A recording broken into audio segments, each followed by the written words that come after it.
week in just a bit, but it is a Victory Monday in Kansas City. It's Cody and Gold, Alex Gold, Cody Tapp, Drew Nixon with you for the next 4 hours. You guys can always interact with us on the Jay's Southland Tow Service text line, 913-586-7965. Just a little housekeeping because it's a short week, turnaround Saturday. Short week. Air quotes. No Andy Reid press conference today, so we will not have guess what time Andy speaks. That will not be happening this Next week. So, probably not next week either because it'll be a shorter week. It'll be a couple weeks, Cody. It'll be a couple weeks till we have that again. But we will not have that actually happening today during the show.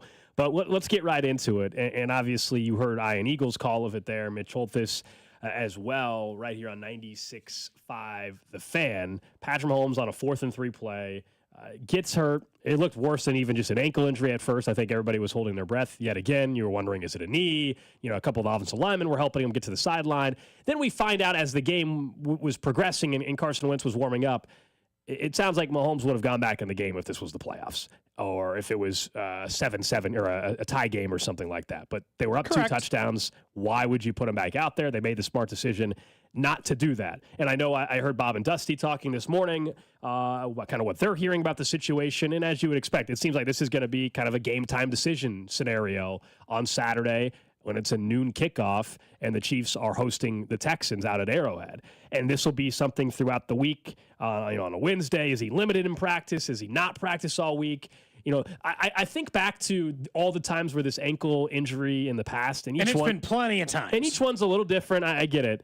But overall, there'll be some mic'd up segment we look back on a month and a half from now after the Chiefs are in New Orleans for the Super Bowl, Cody, and we'll have a behind-the-scenes look about the pain that Mahomes was in and how was it Julie, right? She's one of the trainers, how she worked Hopefully out the she's ankle. still with the team. She is. She was already there. I think she was the one that was taping up the ankle on the sideline, as a matter of fact. So we've been through this thing before. Like, I get the concern, no doubt. It's your starting quarterback, and we all know if this team is going to get to a Super Bowl, it's going to involve a Patrick Mahomes being near 100%, as close as possible to 100%, and he obviously is not that again. And there will be games when he does come back and play, whether it's Saturday or whether it's a couple weeks from now or the playoffs, where he gets rolled up on again, and we're going to see him limp all. We're like, how the heck is he even doing? Going to be okay, and then he'll come back out for the next series, and he'll limp around, but then when the Chiefs need him to get 17 yards on the ground for a first down, what will he do, Gold?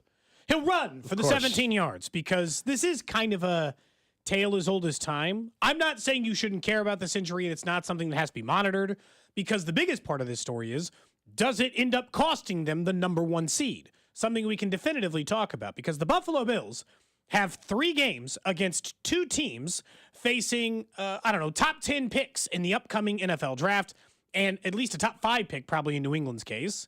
And the Chiefs face a playoff team on Saturday, and then a playoff team on Wednesday, and then another playoff team the following, we think, Sunday. They have not released game times for that week because they're still waiting to see where the games are. So, we know that it's a problem. I will say that this, and we'll talk about the offensive line performance, this is kind of on Andy.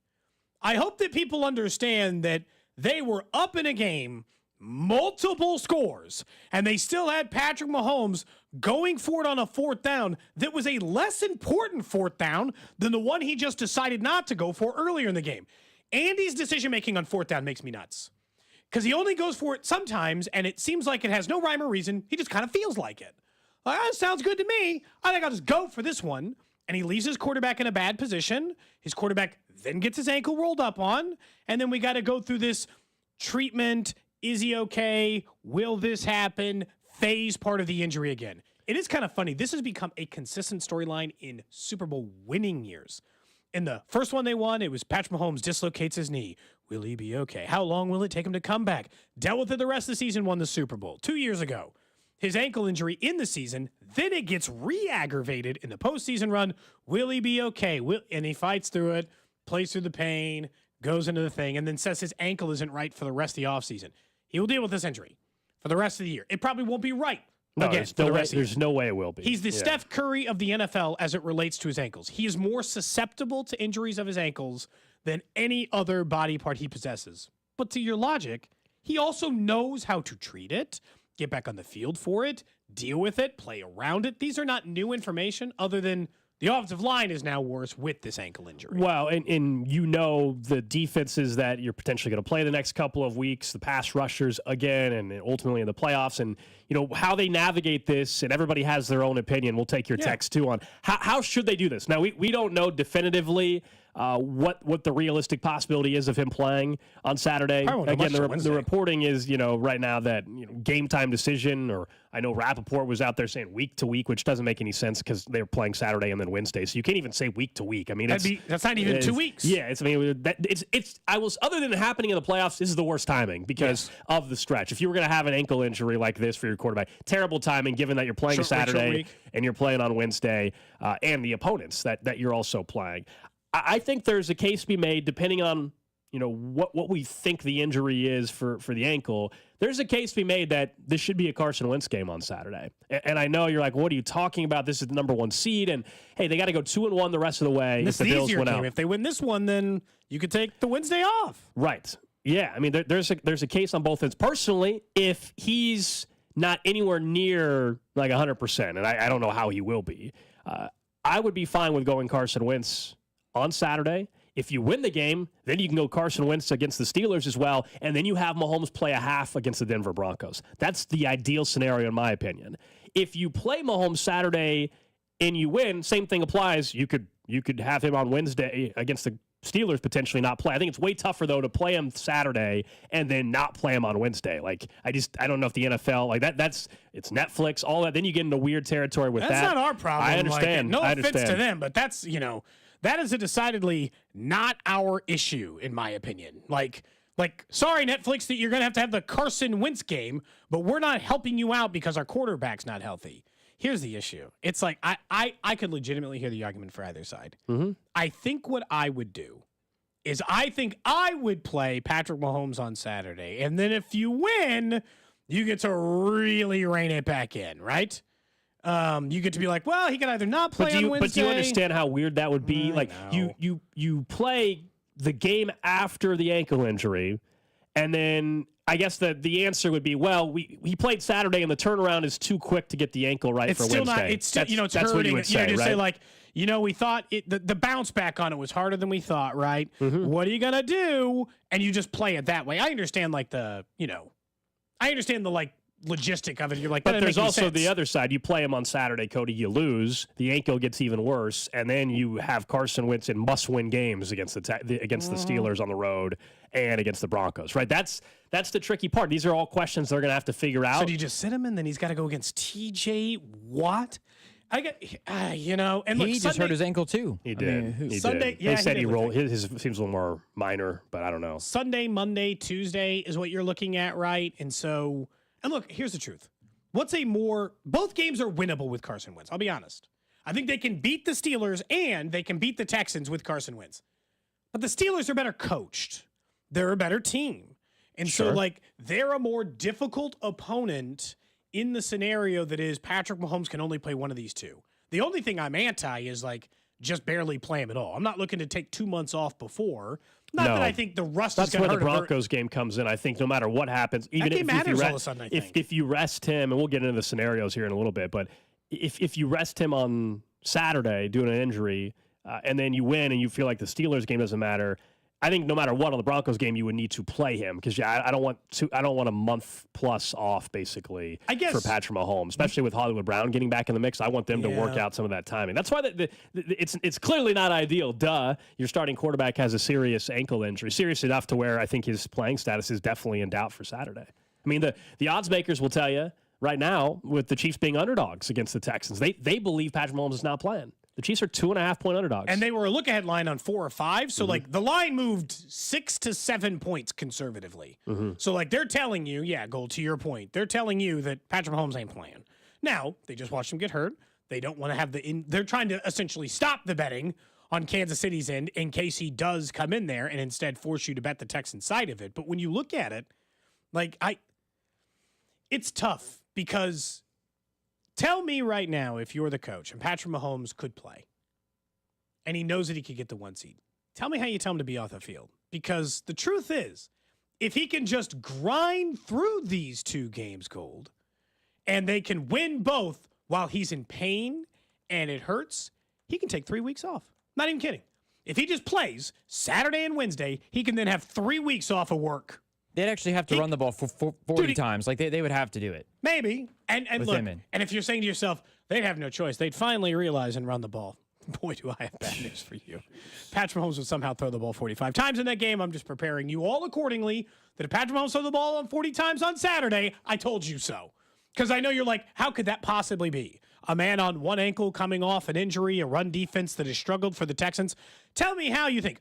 I'm warning everyone now that if and when that happens, or at least somehow, but like because they play on Christmas Day, then it's another 10 days before they play Gold, and then it would be another 2 weeks they would play after that. If they got the 1 seed, he can take 20 days, but that's why that's kind of why I wanted to play on Saturday. I know it's crazy, but I think the risk might be worth the reward because the 1 seed does matter. Yeah, and that's also the conversation I think everybody's having at with their buddies and last night through text. I know that was certainly a conversation I was having with people, is that balance. Like the number 1 seed, the prize there, less games to get to the Super Bowl in the bye week, versus are you risking the ankle injury getting way worse to where you have no chance to get the Super Bowl if Patrick Mahomes is not your quarterback. So that's the balance that the Chiefs are going to have to figure out.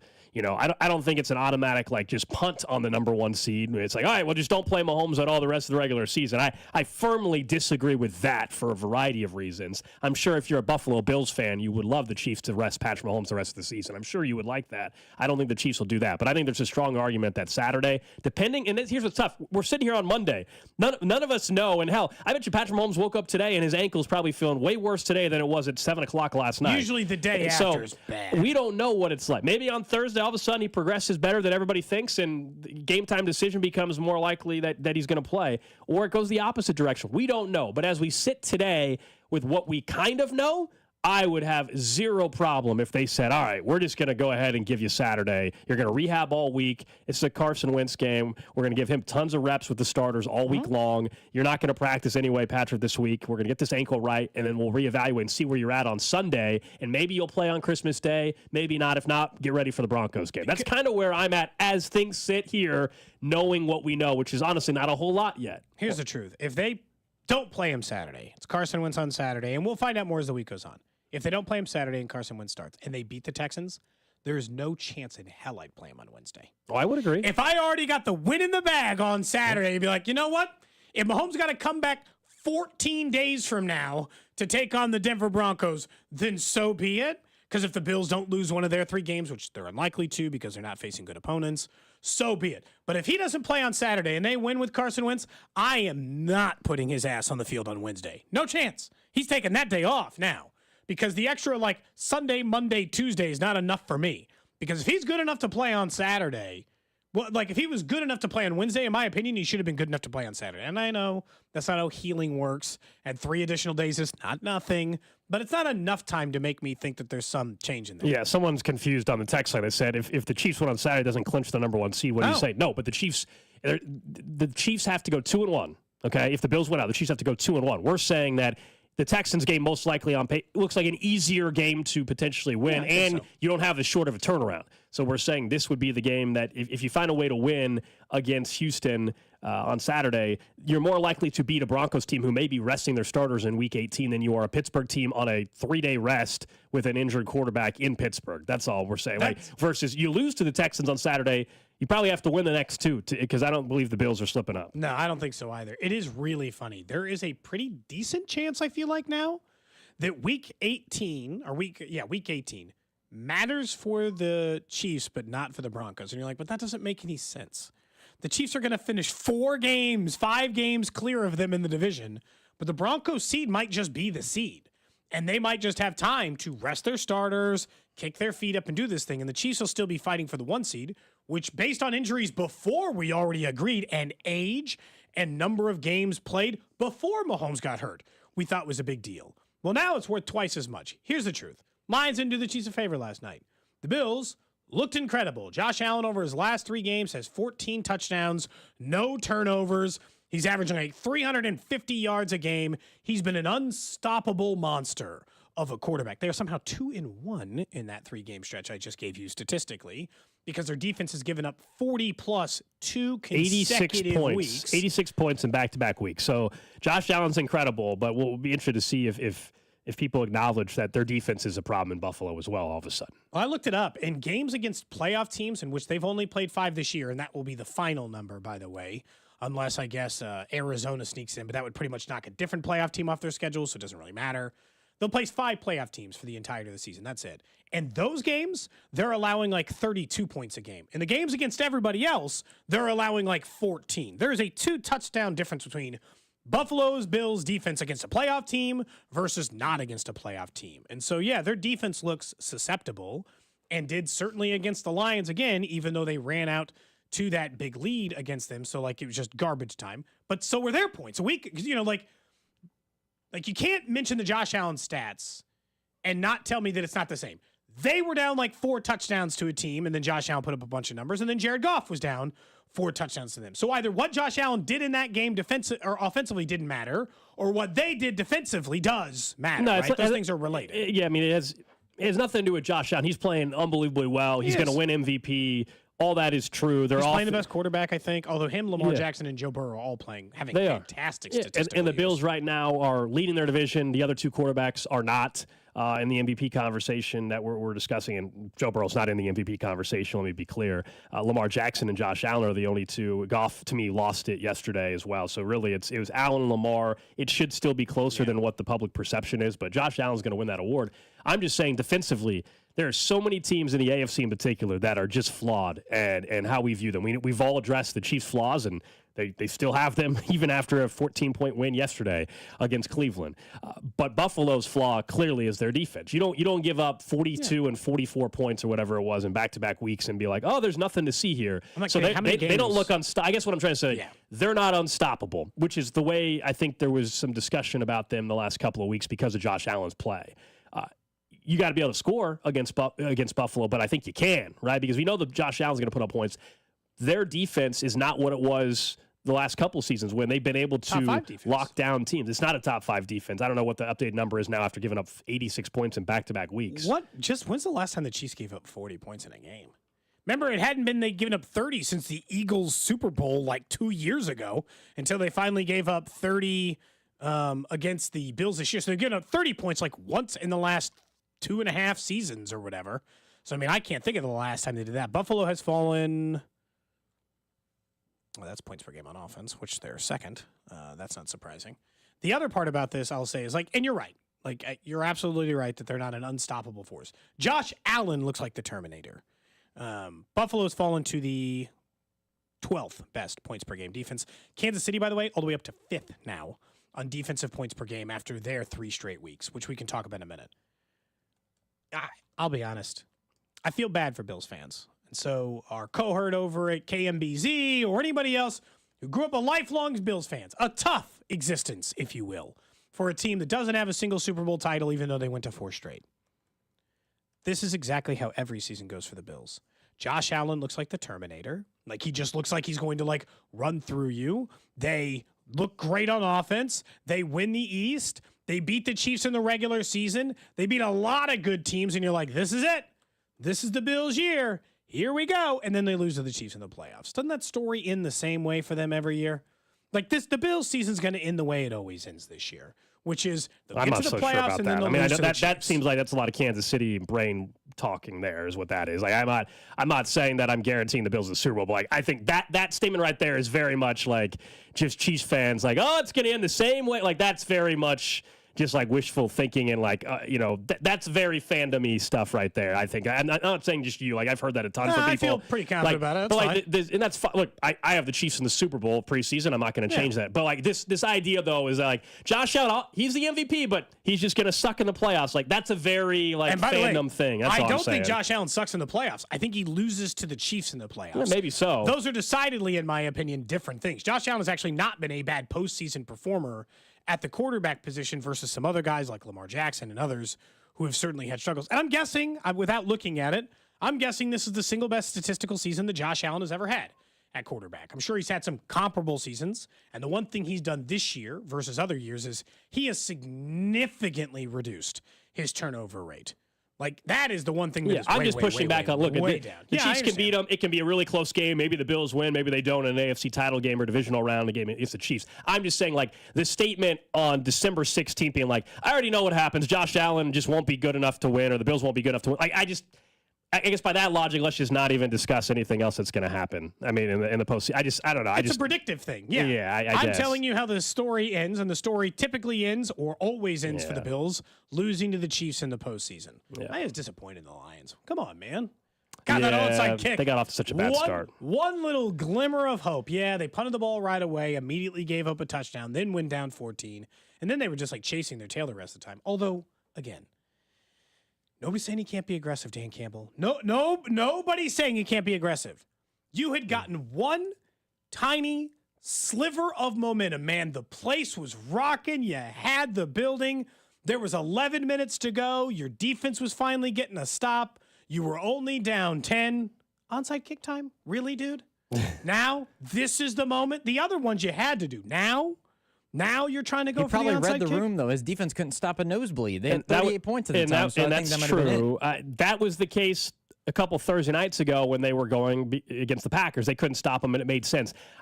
Look, onside kick has a low percentage of working anyway. Yeah, it's like 8% or something. But in that spot, you still had 12 minutes left in the football game. I don't get that whatsoever.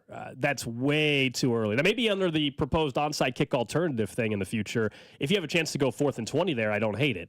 Not an actual onside kick. And that was bizarre. Dan Campbell he's going to do what he always does. I don't think suddenly because of that he's a terrible head coach. That's a crazy overreaction. I know you don't have that. I'm just saying that's not what we're saying at all. But that's not the same as him going for 5 4th downs. Him going for an onside kick with 12 minutes to go is not in the same ballpark of like, oh, he's just such an aggressive, hard ass guy. No, that's just dumb. I'm sorry, that's just a dumb It's a bad move. decision. Yeah, I agree with you. It's just a straight up bad decision. You know, I did get into, and I guess you were mentioning like texting with your buddies earlier. I got in a little bit of a tiff with somebody because they did not agree with my sentiment that yesterday was a blowout against the Browns. And I said, but by what circumstance is it not? They beat a team by 14. They were up 3 touchdowns 85% of the games, and the Browns never, and I mean never, had a chance to win that football game. Isn't that a blowout by NFL standards? I know you've said this before, but this ain't college football. Fine, a blowout in college football has got to be 30 plus, right? A blowout in college football is you beat them 45-10 or whatever, because that's the way the sport works. If you win by 14 and lead by 21 99% of the game, I think that's just kind of it. I don't like the game wasn't close. No, yesterday was a blowout. Now, within that, and we're going to discuss it here in about 7 minutes. Oh, it should have been worse. It should have been a worse. bigger blowout. You forced the amount of turnovers they did. The offense clearly had their struggles again.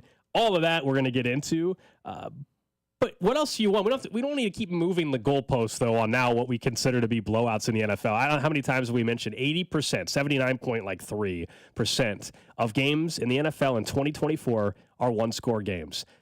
When you win 21-7, even if we think it all should have been like 34-7, it's still a blowout. It doesn't ultimately matter anyway. You don't get style points, but we were asking them to win by a significant margin. They did. It was 21-7.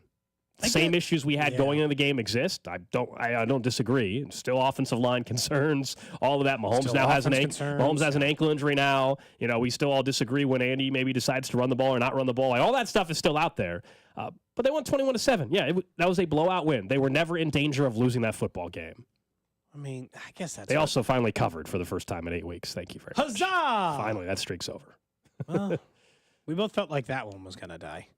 Yeah. You know, at some point, that one had to die. But it's just, I was like, someone says a blowout is offensive dominance. That was not dominance. Look, so a blowout only has to be on offense? You can score 5 defensive touchdowns and nobody thinks it's a blowout? Come on. Everybody can have a different definition, I guess. I think part of it was that I just don't think that's how blowouts work. But I think that it's a blowout because of the defense, obviously. I think it's because it felt like if the Browns had 2 less turnovers, the game could have been totally different. The fact that they had 5 turnovers and still only won by 14, I think that's what people are. It didn't seem like a blowout because the Browns kept on getting opportunity after opportunity after opportunity. Opportunity what? Down 2 or 3 touchdowns in which they turned it over? I know that, but let's say they cut it to 21-14. They didn't. I know, but I understand. let's say they cut it to 21-14 and they have 4 turnovers instead of 5. Yeah. I still think you could call it a blowout at 21-14 or a dominant performance. I don't even though it was just a little bit different. At least if it was 21-14, I'd let you come in here and make the argument, right? Like maybe it's like in the other games I pointed out in which the Browns would have never possessed the ball with the chance to get the lead or whatever. But at least they made it interesting. There were like one chance in the game where the Browns had scored, gotten the ball back because the Chiefs immediately gave the ball to the Browns back, and then they turned it over within like 35 seconds. I mean, it was a minute of game time. So the game wasn't close. At no matter of fact, that game was, like we joked before, but even you would admit that game was boring. Like from it was a boring game. Never It was a terrible interesting. game. It was an awful game. I know it ended up being this way because of the Mahomes injury. On Friday's show, we do our game predictions in the 1 o'clock hour every Friday, and we talk about like how we think the game's going to go or whatever. And I said specifically, it'll be the most stress-free Chiefs game since Week 5. Now, it ended up being stressful because Mahomes got hurt, so I'll give you that. It wasn't stress-free, but if you go and you look back, in Week 7, they beat the Niners by 10. The last time they won by any margin like this was in Week 5 against the Saints. I mean, it's exactly what happened. And we may wanted it to be 35-7. It wasn't. It would have been cool. But it could have been easily. The way Jameis was playing and the way the Chiefs were forcing turnovers, the Browns were not capable of putting together solid drives that could end in points. And when that's the case, it's still a blowout. Whether it's 21-7, whether it's 28-7, 45-10. Like, yes, we would have had a party if Mahomes threw 5 touchdowns instead. I get it, but that's not how the game script was going for this one. Here's the other argument I made, which I thought was the death blow to this conversation. Did the backup quarterback come in for the opposing team? They switched. They switched quarterbacks. That's how you know you're getting your ass kicked. Jameis did not get to finish the game. That is true. All right, up next, though, let's talk about this defense. While you might be concerned about the offense, I think we do have to give some credit with what the defense has done 3 straight weeks, and we'll talk about the plan moving forward at left tackle. This is Cody and Gold on your new home for K-State Athletics. 96.5, The Fan. Brought to you by Heartland Men's Health, the leader in men's sexual health. Thousands of men have been successfully treated for low T, ED, and more, all with discretion and compassion. Make your appointment at heartlandmenshealth.com. Hey, it's Alex Gold from Max Motors in Belton, and before we know it, we're going to have inches and inches of snow on the ground. And I know none of us want it, but it's going to happen. We've all lived in Kansas City long enough to know the snowstorm will be here before we know it. And you want to make sure you have a reliable vehicle that can handle that kind of weather. That's why I was excited when I had a chance to go down to Max Motors and test drive the 2024 Jeep Compass 4x4, one of 25 in stock right now. A new 2024 Jeep Compass 4x4 starting at just $24,995, stock number 90114. And maybe you got a bigger family. You got to take the kids to soccer practice. You just want to have a little bit more room. They also have new 2024 Chrysler Pacificas up to $11,000 off MSRP, stock number S240345. And maybe it's time for you just to trade in that vehicle. Max Motors has the best financing options available with the max trade-in values in the Midwest. See dealer for details. It's Max Motors, just a short drive to Belton. Max Motors, the easiest place to buy a car. MaxMotors.com. Men, it's the holidays, a time of love and joy. But if you suffer from erectile dysfunction, the season can be tough on you. This is Jeff for Heartland Men's Health, and if you and your partner are experiencing struggles because of ED, change it up this year. Give the best gift you can give to the one you love by treating your ED and restoring your relationship. At Heartland Men's Health, we're experts at treating ED. And as a Promenic restorative health practice, we've literally seen countless thousands of relationships renewed across the nation. Plus, with treatments having success rates well over 90%, coupled with many treatment options, we can likely find the right one for you. You may even find you're performing like you haven't in years. So call us and give your partner the best gift you can give this season. A renewed, restored relationship. Your first visit is only $99 and includes blood work, a medical consult, and if medically advised, a test dose. And if that test dose doesn't work in our office, your visit is free. Call 844-447-6600 or go to heartlandmenshealth.com. Heartland Men's Health, a Promenic restorative health practice. It's peaceful out here. Yeah. Oh, an owl. Mm-hmm. And a bullfrog. Is that a coyote? I think that's a winner of the $100,000 cash adventure ticket from the Kansas Lottery. Oh, yeah. I hear it now. You could also win a $100,000 Bass Pro Shopping spree. CKSLottery.com for details. Well, guys, you did it again. Even though Christmas is on the same date every year, you got busy, and now it's crunch time. And you got nothing for her. Well, that's not exactly true. You got me. This is Gene at House of Diamonds, where there are 3 things we do better than anyone else. We have better diamonds at better prices than even the online guys. We have the most skilled and technologically advanced custom jewelry shop within 200 miles. And no one, I mean no one, personally takes care of last-minute shoppers like I do. Hey, until I opened House of Diamonds, that last-minute guy was me. So I get it. Come in and see me. I'll show you a collection of one-of-a-kind pendants, earrings, bracelets, and rings that will blow her away. She'll think you started working on this back in July. Fellow procrastinators, I've got your back. Come see me at House of Diamonds. House of Diamonds on the southeast corner of College and Quivira. Good morning, beat freaks. Who's ready to move? Let's start this day right. Tasha's morning dance parties are meeting rave reviews. Lose your phones and find your groove. They need an ops manager to help their community dance the morning away. I need Indeed. Indeed you do. When you sponsor a job on Indeed, it's easier for talented candidates to find it, which makes it easier for you to hire them. Visit Indeed.com/credit and get $75 towards your first sponsored job. Terms and conditions apply. Must qualify for enrollment. Results may vary. We all hear the radio ads about the IRS. They tell you to be afraid, to be scared, and they try to frighten you into calling. I'm not here to do that. Tax Relief Advocates is different. TRA is here to tell you that if you owe money to the IRS, whether it's $5,000, $50,000, or $500,000, we have a solution. It doesn't matter if you're sitting in your car, at work, or with your kids. No matter where you are, call now. 800-583-5795. Don't lose hope. TRA can eliminate or reduce what you owe to the IRS. Generous programs are now available that can give you a fresh start. Our passion is taxes and helping individuals fix their IRS problems. We have over 1,000 5-star reviews on Google and an A+ with the Better Business Bureau. You don't need to be afraid of the IRS any longer. End your tax nightmare today by visiting us online at TRA.com or call 800-583-5795. That's 800-583-5795. Tax Relief Advocates. Real solutions for real people. How do you spot the all-new Nissan Rogue Rock Creek? Here's a hint. It's got all-terrain tires, a tubular roof rack you can't miss, and it's tough inside and out with lava red detailing.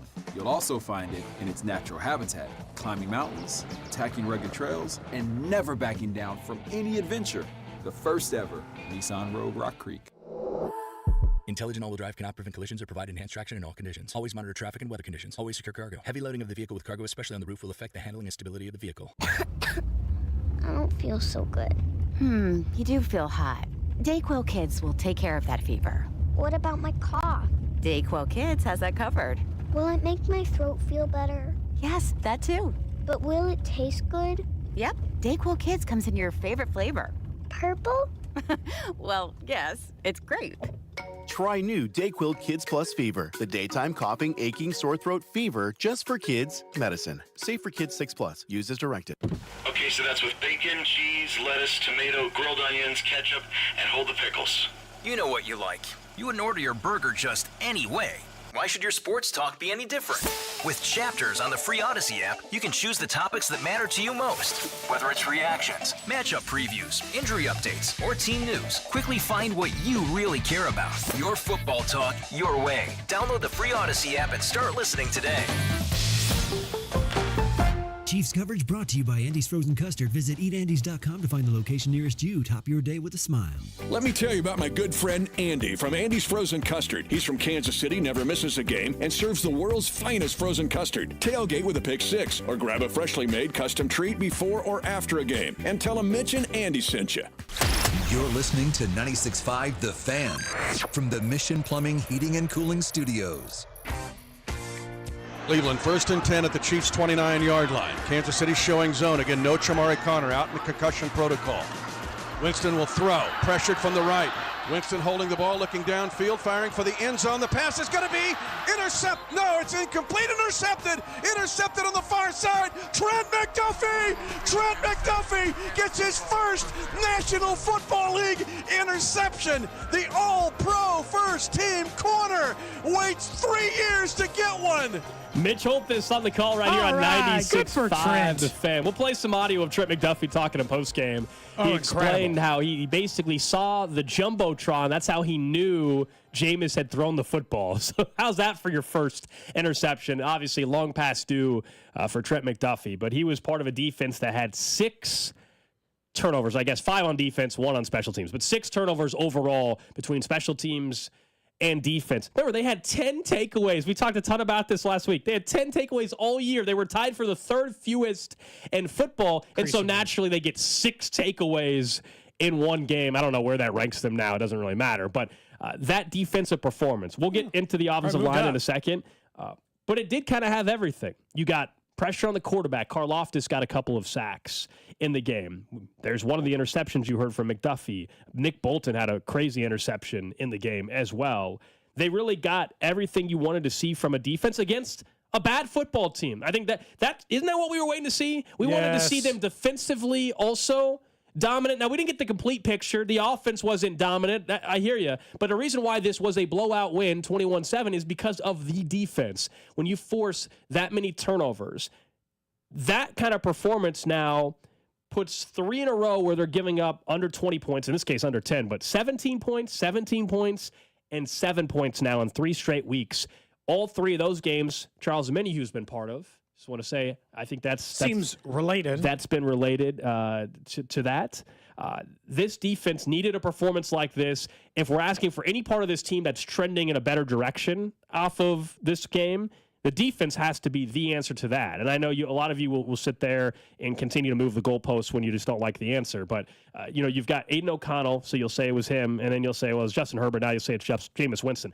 I don't know. If we're going to just discount anything they do anyway, then we might as well all just hit the fast forward button to the playoffs, which I'm good with that too. I know we can't do that on this show, but I will gladly do that. 13-1. Like we had somebody arguing that, well, the blowouts don't count because now it's week 16. It doesn't matter anymore. Like, what are we doing? Like, at some point, I'm going to go off of the play on the field. We all have acknowledged the offense is struggling, the O-line we're going to talk about.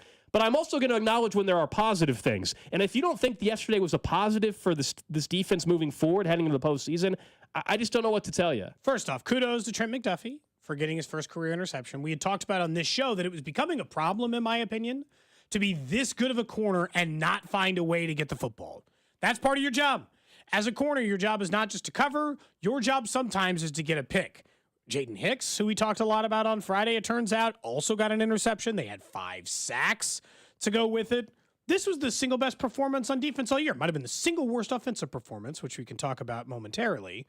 But this was their single best performance. And I think it's directly related to Charles Omenihu. Charles Omenihu gave them the one extra piece of depth they needed in order to be a functioning defensive line.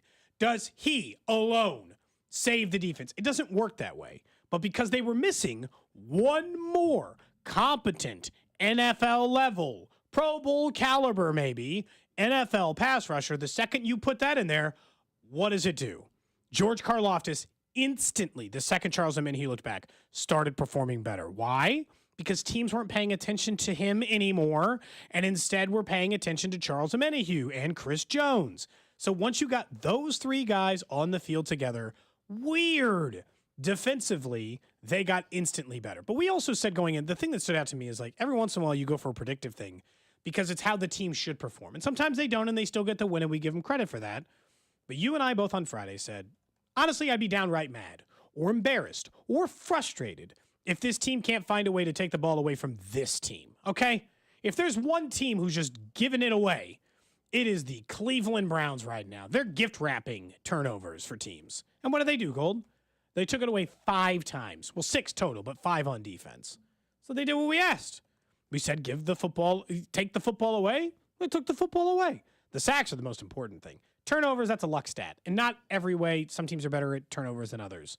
But that's a variable stat. I don't think just because they got 6 turnovers in this game, they're just going to start taking the ball away all the time. Yeah, the sacks are the thing that are meaningful. Sure, it's like I'm not willing to discount 3 performances in a row like some others are. I mean, I understand that they haven't best scoring defense in the NFL. Look, I get it. They're the last 3 games they have not faced Josh Allen and Lamar Jackson. Okay, I'm well aware that the quarterback quality has not been the best, but also in a 17-game season, if you're asking me to just ignore anything that happened defensively in 3 of 17 games, that's a pretty good percentage of the season that you're asking me just to act like doesn't matter. To act like I can't take that into account, especially late in the year heading into the postseason. That's my only argument. Like, yeah, the reason why the game was only 21 points is because of the offense. We're talking about the defense right now, though. We're going to get to the offense again. We're talking about the defense. And I don't care who you're playing. If you're doing it for one game, you can call it an outlier. You can say, all right, it's BS. That's not who they are. For 3 straight games, this defense has for 2 of them, they've shut out an opponent in the first half. But 3 straight games, they've given up fewer than 20 points. And this one, fewer than 10. So, yeah, I think we have to factor that in the equation. If they go and give up only 17 to the Texans on Saturday, are we going to come in here on Monday morning and move the goalposts again and be like, well, It was a Saturday. It doesn't count. The game wasn't played. The game wasn't played on a Sunday, so it doesn't count. That's my annoyance, guys. That's all I'm saying. I feel like we acknowledge the issues with the team, but now we've gotten to the point when we've gone overboard where now we refuse to give any sort of positive view on what they might be trending positively towards. They're trending in a positive direction defensively, while offense is still in the same negative direction. I'm with you guys on that part. They might have had one singular bad snap on defense the entire game. Like, yeah, sure, they gave up like a route here or there or a catch here or there. They had one bad snap, and that was when they gave up the big, long Jerome Ford touchdown run. Yeah, that was bad. That's it. Yeah. It's the only bad snap of the entire game.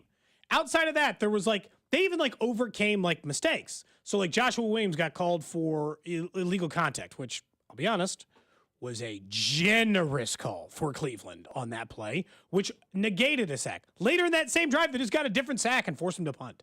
So it didn't everything they did defensively was completely incomplimentary. And there was a time this year where I was like, is George Karlaftis just going to no-show this season? He's just not going to be around. He's not going to be an effective pass rusher. And now in the last 4 games, I feel like he's got 5 sacks. I don't know if it's quite that number, but it feels like we're mentioning his name every week, are we not?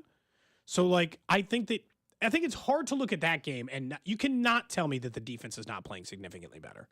I don't know. What are we looking at?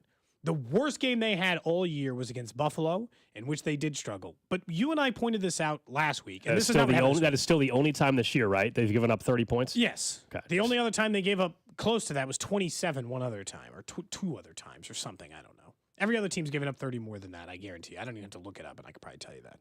But the way I view the defense is the same thing we mentioned last week. There are times in which I'm like, are you playing good football? And then I look up at the scoreboard and they've given up 14. So the results are the results. At this point, I don't think you can really negate the fact that this is it. You have to look at what they've done and accept it as gospel at this point, because it has been an entire season. Like I said, they're up to 4th. George Karlaftis is up to 7 sacks, which means he'll be an 8 or 9 sack guy. He is who he is. But Omenihu made him better. Omenihu made it better. You didn't even notice the secondary issues yesterday. How many different guys got a interception? Bolton was linebacker. How many guys in the secondary? McDuffie? Hicks? Connor? No, it was Cook. Connor got knocked out. He didn't know where the hell he was at. Man, that's tough. I hate seeing that. Your legs aren't even working. He did not know where he was at.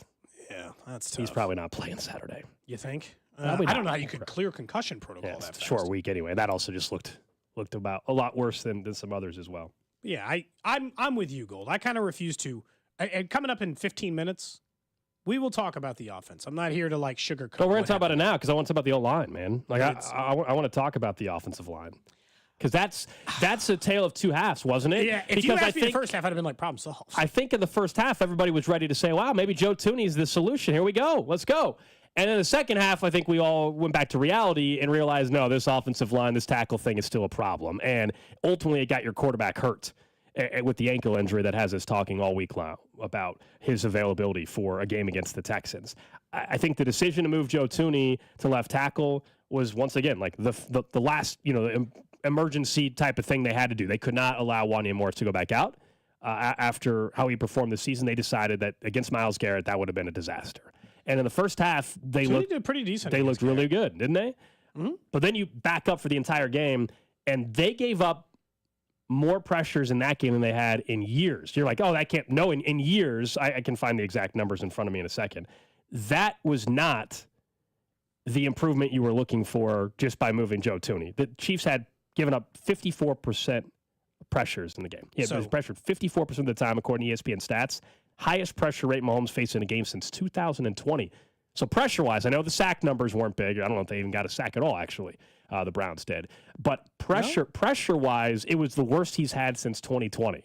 So it's not this like, oh, man, I'm good to go now. I still am in a spot where if DJ Humphries ever gets healthy, I would like him to get one more opportunity, and then we can make our decision going to the playoffs. Hey, should they move Tooney there permanently in the postseason or not? I did not see enough yesterday to be like definitively they got their thing figured out. Mike Caliendo can play left guard the rest of the way, and Tooney can play left tackle. I want Humphries, if he's even available Saturday, one more opportunity. Let me see what he can do, because we know they're better at left guard with Joe Tooney than they are with Mike Caliendo as well. Although I'll say probably the most positive sign I would say out of the offensive line is that Mike Caliendo held up fine.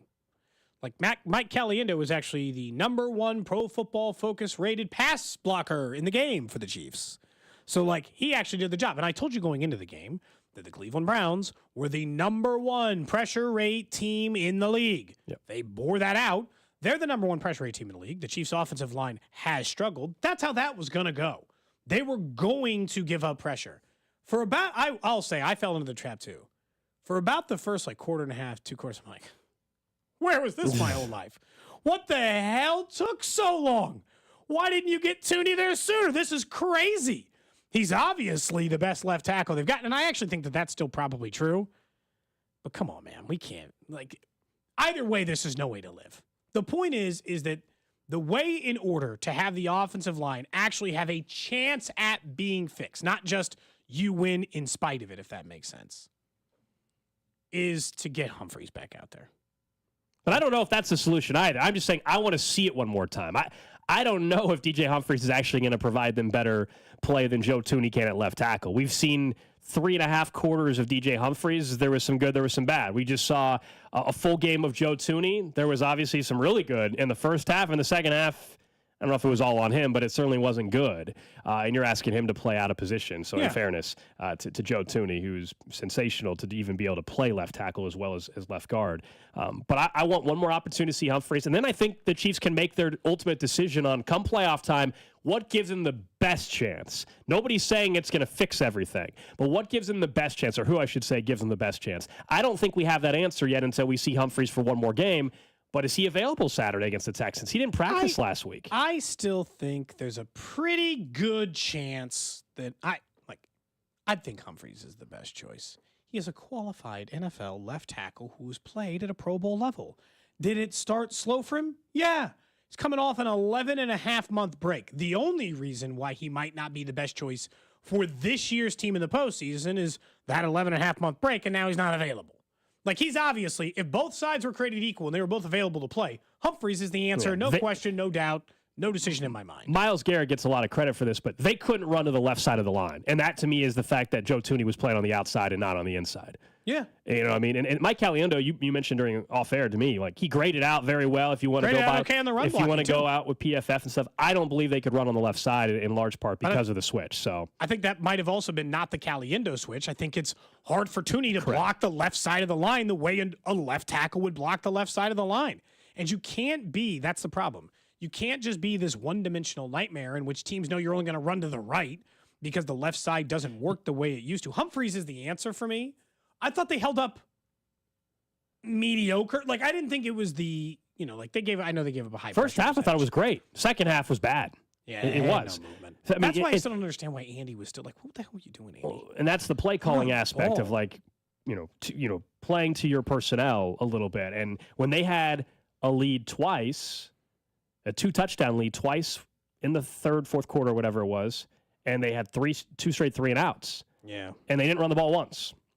No. Made no sense. That didn't make any sense. And then we played, obviously, the 4th and 3 call, which led to an ankle injury for Patrick Mahomes. So we'll see, much like the Mahomes ankle, where things progress maybe for DJ Humphries this week as well. I see a couple people on the text line, as we've seen for a couple weeks, texting and bring in Donovan Smith. Where's Donovan Smith? Guys, that they made their decision. I was all about bringing Donovan Smith 3 or 4 weeks ago. It's week 16, about to be week 16, right, of the NFL season. That decision they already made. they chose DJ Humphries, and you can agree or disagree with maybe if they picked the right guy or not. We'll find out. But they already told us that they chose DJ Humphries for a variety of reasons. Clearly, that they thought he was the better option than Donovan Smith. They're not going to bring in Donovan. It's. We talk about how long it would take to get DJ Humphries up to speed. You're out of time now. What you have is what you have. Whoever's in-house is who you're going to have. They brought in Steven Nelson last week to the practice squad. Maybe at some point Steven Nelson is playing corner for this team. But it's going to take some time for him to get ramped up. Maybe he plays against his old team on Saturday. That could happen. Against Texans. That'd be kind of cool. But otherwise, who's in-house is who's going to play games for this team. I understand this desire to, keep looking for... But, they've tried. Okay? There's no argument. It might not work out. But you can't tell me at this point that they haven't tried to find a solution. They've exhausted just about every option. Dude, they're at the end. Unless they're going to be you know what? Maybe Driscoll can do it every day, and there's probably a reason why he has 17 people behind. They went to the guard before they went to him. They've had 4 different left tackles start games this year. If that's not exhausting all options, I don't know what is. Kingsley, then Wanye, and back to him, and then Tooney, DJ Humphries. They've had 4 different tackles start a football game. I'll say this. They should be thanking God that they have had no other injuries on the line. And that at least they're only trying to solve that. Tooney and Creed. Drew's marking this audio. Trey Good Smith, Lord, dude. And Jawan Taylor, thankfully, have been healthy this year, and they haven't at least had to try to solve 2 offensive line problems. They're just trying to solve the one. Cody. Over and over again. Stop while you're ahead. It's not. I'm Text not line is already all over you on this one. It's not gonna be good. That's not good, man. You got to be more careful about how you phrase it. Mm-hmm. What do you mean? How am I supposed to say it? So far, they've been very healthy. Let's hope it continues. That's what I was. That doesn't even seem. That's softer. That's much softer because guess what? They still have 3 weeks to play. By the way, Steven Nelson played for the Steelers yet. too, didn't he? So either of his next 2 will be his former team. Okay. There you go. But Texans as well, right? Yeah. That was where he went directly after. Had some success, actually. Yeah, but he played a year or 2 for the Steelers. So there you go. So the Steven Nelson revenge tour, if they need... Look, Jamari Connors, as we just said, is clearly in concussion protocol. So there's a real chance that Steven Nelson actually needs to be up for the game. We're about to get a lot more Jaden Hicks. Mm-hmm. People want you to do an offensive line song about left tackle? About left tackles. Sorry, I'm racking my brain for a minute. Mm-hmm. Verdict is, it's doable. Give me some suggestions, but I'm open to it. I haven't done a Chiefs song. They haven't really needed any help in that department. Let's just be honest. The Chiefs as a unit, as a team, over the last couple of years, haven't really needed me chiming in with a lot of songs to increase their success rate. So what does success look like? If the song actually works, does that mean they don't give up one sack the whole week? I think DJ Humphries starts playing again, and you're like, oh, my God, they gave it the lowest pressure rate of the season. The song, I don't know. For the song to work, you just don't notice the offensive line for a game, right? Sure. Let's be honest. That would be an improvement, would it not? If you just if we came in here on a Monday and the offensive line was either not a topic. Here's a good suggestion. My Chemical Romance, Save Yourself, I'll Hold Them Back. Can you come up with something or that? I haven't heard that song in a long, long time. But the title's good. I don't know if the lyrics match or if the beat would be good for you, but the title's great. Save Yourself, I'll Hold Them Back. That's a good left tackle song. You don't want to do a different My Chemical Romance, and I can just do the teenager song where you just do the offensive lines. Scares the out of me. Someone else says Baby Got Back. Okay. They could block less. I don't know. Yeah, a lot of those are choices. I'm open. Toss your suggestions, 913-586-7965. Look, I'm tired of the offensive line talk just like everyone else, but it's just... But it's the number one concern. It's been the number one concern for a while, but it's absolutely that. Of course it is. I will say, same thing. Haven't really had to talk about the other 4 spots. It is just one... And I'm not saying the other 4 spots are playing perfectly, because I don't think you give up 54% pressure rate and just one dude's getting beat over and over and over again. I do think Trey Smith's playing his best football of his NFL career. Do you see that I think they got highlighted on one of the accounts that does breakdown. Do you see that one block against Myles Garrett? Stood up solo against Myles Garrett on a 3rd down. Face to face stood him up. I don't know very many guards who can I know Trey Smith's a free agent. Up Myles Garrett for a half a second. I know he's a free agent at the end of the year. We'll see what that ends up being for him. But I think he's playing his best football. Good timing for Trey. He's going to get paid by somebody. Where that's at, I don't know. Maybe it's here, but he's going to get a huge contract, and he deserves every penny he's about to get. He's been sensational as his team's right guard. All right, coming up next here, we'll talk about what was perhaps one of the all-time performances, not in a good way, from the offense this game, and some positive news on who could join that offense, though. That's next on Cody and Gold. Cody and Gold. I didn't sleep well. I was drunk. Brought to you by Heartland Men's Health, the leader in men's sexual health. Thousands of men have been successfully treated for low T, ED, and more, all with discretion and compassion. Make your appointment at heartlandmenshealth.com. 96.5, The Fan. This NFL Monday Night Football, that's tonight. FanDuel wants you to win even bigger. Right now, all customers can get a 30% catch-a-pass profit boost on either Monday Night Football game. That means you can boost your next NFL catch-a-pass bet by 30% and take home even more winnings during the Bears-Vikings or Falcons-Raiders game. Bet on over-unders, spreads, player props, and so much more. Plus, if you win, you're going to get paid instantly. Don't wait. Download America's #1 sportsbook by visiting FanDuel.com/Alex. Promo code Alex to take advantage of a profit boost today. FanDuel is an official sportsbook partner of the NFL and 96.5 The Fan. 21 and present in Kansas. Opt-in required. Max wager amount applies. Bonus issued as non-withdrawable profit boost tokens. Restrictions apply, including token expiration. See terms for both offers at sportsbook.fanduel.com. FanDuel is offering online sports wagering in Kansas under an agreement with Kansas Star Casino, LLC. Gambling problem? Getting help is your best bet. Call 1-800-522-4700 or visit ksgamblinghelp.com. Welcome to TGL presented by SoFi. Golf's newest league, live on ESPN and ESPN Plus. It's 2 hours of hammer dropping, overtime forcing, layoffs on the line golf. Tiger, Rory, and more of the best from the PGA Tour split into 6 teams. Learn more at TGLGolf.com and tune into the inaugural season beginning January 7th. Keep up, it's golf.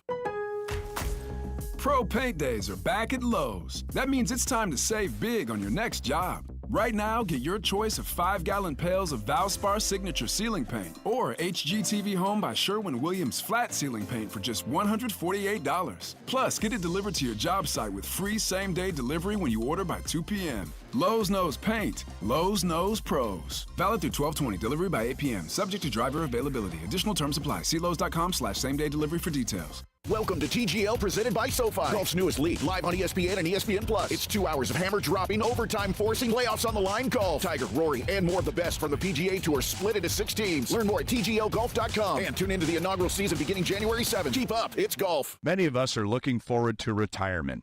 But when it's time to tap into your savings, do you know how long your money will last? Make a game plan for your retirement income distribution from UMB Private Wealth. They'll create a custom strategy for you to help make your hard-earned retirement savings last. Just go to umb.com/private wealth to schedule your personal appointment. That's umb.com/private wealth. Here's another great reason to use the United States Postal Service this season. Your boxes are wrapped and the gifts are in. Our employees are ready. Let the holiday ride begin. Let's start with the price. It's easy to manage when you ship with the reliable USPS Ground Advantage. In just a few days, it's sure to arrive. We're working nonstop to keep the spirit alive. USPS Ground Advantage, the affordable and reliable shipping solution for the holidays. Visit USPS.com/advantage. Make holiday magic this year with something beautiful and timeless from Diamonds Direct. A stunning diamond pendant, a pair of classic diamond stud earrings, something new and eye-catching from a world-class designer. Or maybe you're looking for that perfect gemstone piece or a fabulous timepiece. At Diamonds Direct, we have hundreds of styles that are ready to be wrapped and put under the tree. No need to wait for shipping. Come and let our experts help you pick out that headliner gift. Or for some fabulous ideas before you head to the store, see the online seasonal gift guide now at DiamondsDirect.com.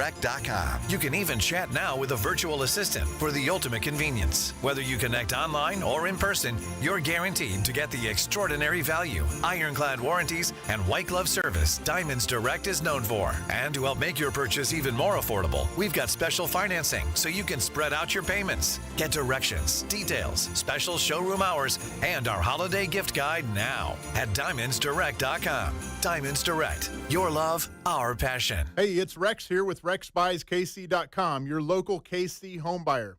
If you own a property in the Kansas City or surrounding area and want to sell it fast and at a fair price, write this number down, 816-330-6000. I'm a private real estate investor, not some hedge fund or large national chain. My family and I live right here in KC. I can pay cash and close on your timeline, even in as little as 3 days. Here at RexBuysKC.com, we're improving Kansas City one house at a time. I buy inherited houses, vacant houses, foreclosure houses, behind in payment houses, my tenant won't pay the rent houses, and properties that need complete rehabs. Do you own a house that's trashed and needs thousands of dollars in repairs? Great. If you own a house and want to sell it fast, call me at this number, 816-330-6000. That's 816-330-6000, or go to RexBuysKC.com. That's RexBuysKC.com, and I look forward to working with you. Having unexpected car trouble or just in a car accident? You need Jay's Southland Tow Service. They have over 20 years of experience servicing the KC Metro. They specialize in light, medium, and heavy duty, as well as commercial transport and construction equipment. Keep this number handy, 816-779-4869 or southlandtow.com. Use the tow service trusted by most local police departments, Jay's Southland Tow Service. There's nothing they can't do, so be in the know and use Jay's Southland Tow. This is the story of the one who, as a maintenance specialist for a historic high-rise, knows that vintage charm historically needs constant attention. Which is why when it's time to upgrade turn-of-the-century mechanicals, they turn to Grainger. With easy access to 1 million-plus products and the scale to deliver when and where you need them. The right tools and supplies are never far away. So the one can keep that vintage building running like new. Call, click Grainger.com, or just stop by. Grainger, for the ones who get it done. This holiday season, Straight Talk Wireless is letting you say yes a lot more with real unlimited data. Yes to sharing pics of the ugliest holiday sweaters. Yes to checking weather on the go for surprise sledding trips.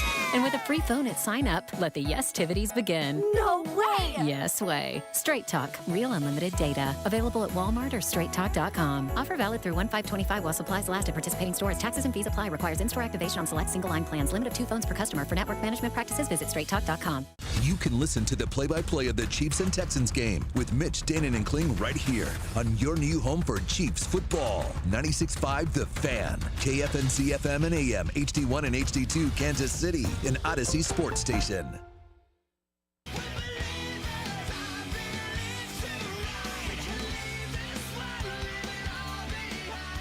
So this is the song that somebody suggested you to cover for an offensive line, specifically left tackle song. What do you think? That one's tough. I think you could do it. You know, like, I don't know if I can see you covering this. I think if I'm gonna cover a My Chemical Romance song, it should be like Teenagers or Black Parade. You can't play Teenagers. Please do not pull that out. I can if I get the clean version, but I'm not going to. But that's if what you can find the clean version, let's talk. But you said what? Not offhand. I mean, that song starts immediately with cuss words. That one in particular seems like it'd be very tough. You said Black Parade or what? You know, I grew up, Welcome to the Black Parade. You know that one. Everyone knows the first, the keyboard. Doom, doom, doom. Everyone knows that song, or at least the first 15 seconds of it. And it'll just be like, when I was a young fan, the Chiefs line had players like Willie Roaf. And I'll just talk about all the good times they had. And then that's just off the top of my head. I would it's actually not that bad, but you just have to do it that way. And then that's all really ramps If you up. do it, the song has to be done by Friday. Yeah, I agree. It's otherwise it's too late. It's got to be before the end of the week, Otherwise, it just doesn't count. Is this clean? Yes. They got methods of keeping you clean? I mean, I don't know. The word's already there. It's just you can keep some of the words maybe. Yeah. And then come up with a couple alterations there. Left tackle scares the living out of me. Oh my goodness. I don't know, guys. I'm just saying that one's pretty good. So let's talk about this offense. We already talked about the O-line in particular, but yesterday they had a sequence of drives. 3 plays, 7 yards and a punt. 3 plays, 21 yards and a touchdown. 4 plays, 18 yards and a punt. 3 plays, 9 yards and a punt. And their drive in the second quarter was a 3-and-out as well. So the first 5 possessions, which they had in the first 16 minutes of game time, they managed 4 punts and a touchdown that required them to only go 21 yards. Yes. For those who claim that Alex and I are too soft on this team, as a reminder, they are 13-1 in the back-to-back Super Bowl champions. Yeah, we should be saying they suck. Here's your level of criticism for you. This was the single worst game they've played on offense, and this is the single worst performance of the season by Patrick Mahomes. He stunk. They stunk. It was a bad performance across the board. He missed 17 open wide receivers. He missed open reads, even when he could have gotten other first downs. They punted the ball after punted the ball after punted the ball. The accuracy to bad. The blocking was bad. They were a bad offensive football team yesterday. It was their worst performance of the season. I was actually shocked at how bad they were because Cleveland's defense by like points per game standard is mediocre. Not terrible, but not the league's best either. And they could not move the ball. This is what the offense looks like when they're not also getting the first downs. The other issues have always existed, but this was a team that has been the best team in the league at getting first downs, and they couldn't get one on like 5 or 6 separate drives yesterday. I was shocked at how bad they played. For it to be what you're saying, the worst performance from the offense all year, that also means there once again had to have been some poor decisions made from the coaching staff. And I thought that was evident, whether it was the sequence we've already highlighted of 3 and outs back-to-back where they didn't run the football on any of those, knowing that your offensive line was starting to really struggle against Myles Garrett and that defensive front. Whether it was challenging a catch for D-Hop that was not a catch, that replay assist already told you was not a catch. You basically challenged the people that already overturned the call. Like that, he's not the only coach that's done that this year. I think there's 2 other examples I remember from earlier on in the season. And that's the same people. That's as bad as it gets. You're asking to have the same group that already from upstairs said, oh, you guys screwed up down there. Here's the correct call. You're asking to challenge the people that already overturned the original call. You're asking them to flip it back to the original call when they already replayed assisted. I'm sorry. That's just not a smart challenge. That is bad. Someone's got to tell him, hey, I know D-Hop's telling you he caught the ball, and it would have been a hell of a catch if he did, by the way. It's like a relationship thing. I'll fix him. No, you won't, honey. There ain't are a gonna lot happen. of issues. And all in the perspective is this team is 13-1, but like there are blunders like that can potentially cost you a football game in the playoffs. The challenge one was just like, I'm sorry, like that's as bad as it gets. Like it's one thing to just like you shouldn't challenge a play before replay assist existed. You are literally just never going to win the challenge that you just challenged. When the replay assist already has changed the call, you're asking him to change it back. It ain't happening. Like they're going to look at it more. Patrick Mahomes finished at a 50% completion percentage for 159 yards. They ran the ball okay, but it was really like 3.5 yards a carry, so that wasn't great. DeAndre Hopkins got some catches, but they all seemed like they were for like 5 yards and meaningless. Kelsey wasn't really a factor.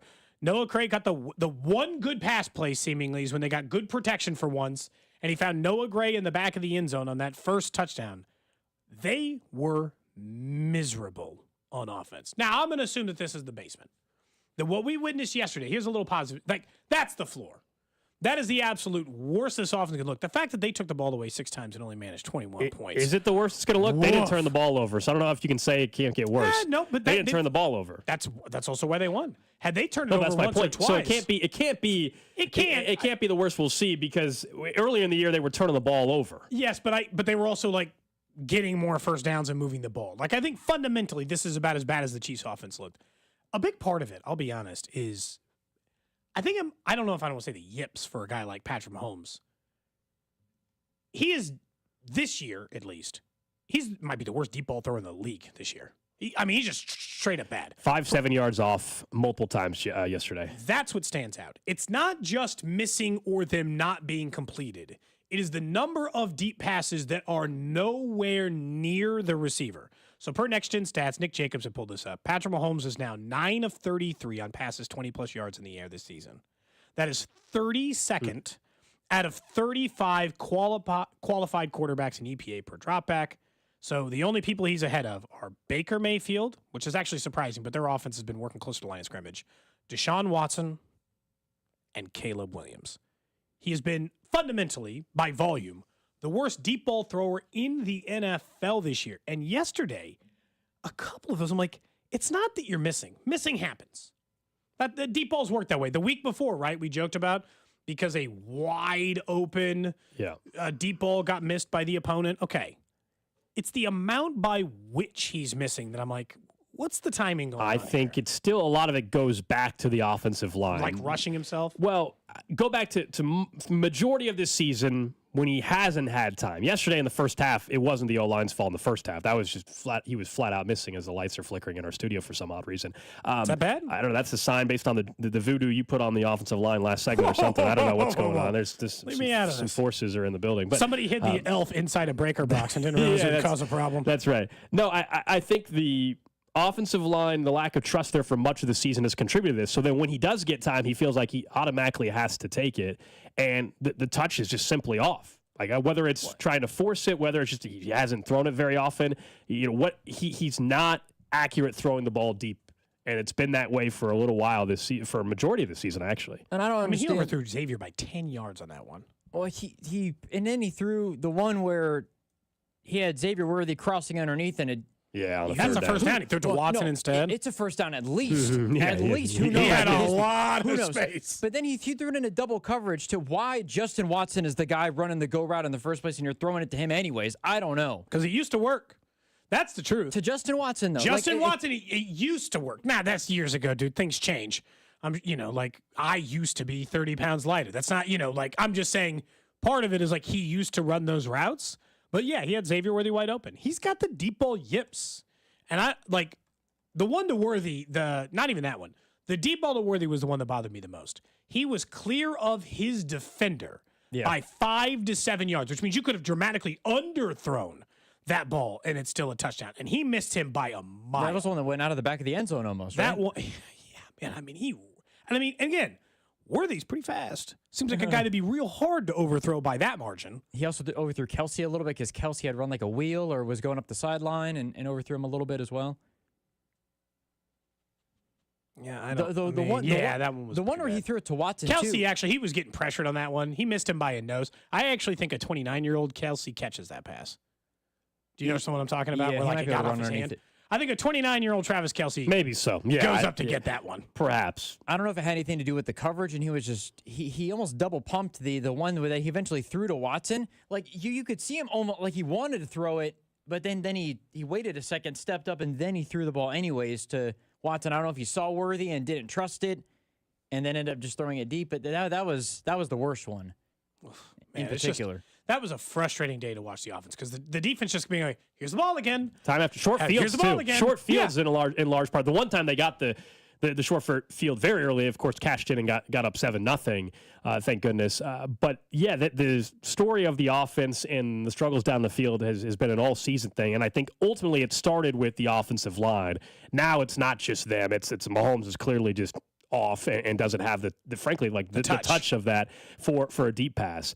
We'll see, we'll talk about Hollywood Brown here in a little bit because there's a chance, as much as we're seeing from Xavier Worthy, Hollywood Brown, maybe he gets back in the mix. I don't know if that's deep balls, but maybe it gets you more willing to take some of the underneath stuff that's there. Because I'm with you, Drew, on the Worthy play. It's not just a first down underneath. He might run for another 30-plus yards, and who knows, maybe he houses it as well based off his speed. It's a screenshot, but, there is no one near him on that crosser. He'd have been standing by himself. And double coverage of Justin Watson, ugh. Yeah, we don't have the audio of it, but Ian Rappaport said over the weekend, yesterday morning actually, that Hollywood Brown, okay, I didn't see it. There we go. Thank you.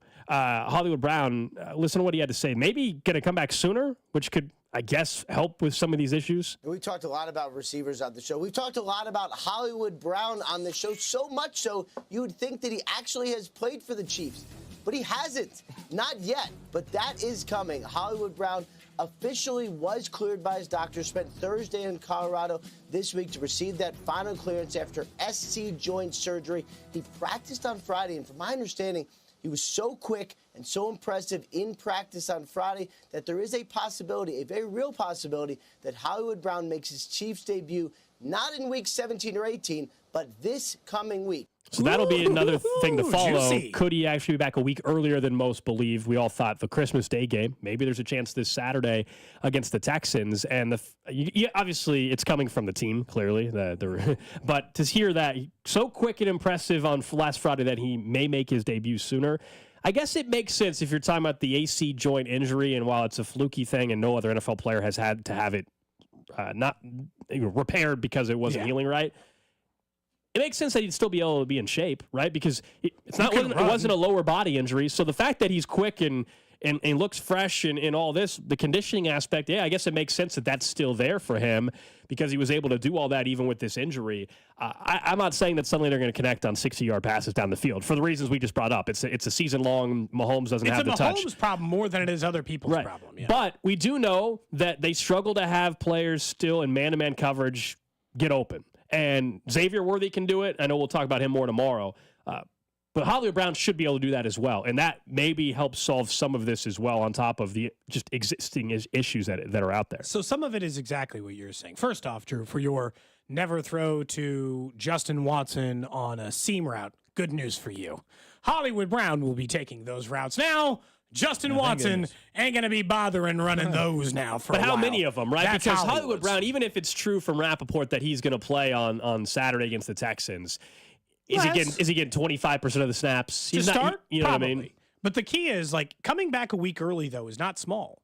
Because if he can come back this week, that means by the time the playoffs start, Gold, you should be able to have him up to his full workload. A game on Saturday, another game on Wednesday, 10 days later against the Broncos, and a full month and a half in order to get him ready for a postseason run, or month, I guess, to get him ready for a postseason run. You should be able to, even if it's not this week, be able to work Hollywood Brown all the way back by the time the postseason starts. Look, it's not a bad thing for the offense, but I would say that this probably lands in the same category as DJ Humphries, which is don't count on Hollywood Brown to just solve all your problems either. Well, and he's just not going to play enough snaps to do it. I think they're going to be really cautious with how much they ramp him up. And as we led the show with, is Carson Wentz throwing the football on Saturday or is it Patrick Mahomes? We don't have the answer to that. And that's a timing thing that we haven't seen from either quarterback because other than the one preseason game and literally the one pass, that we haven't seen it in a game.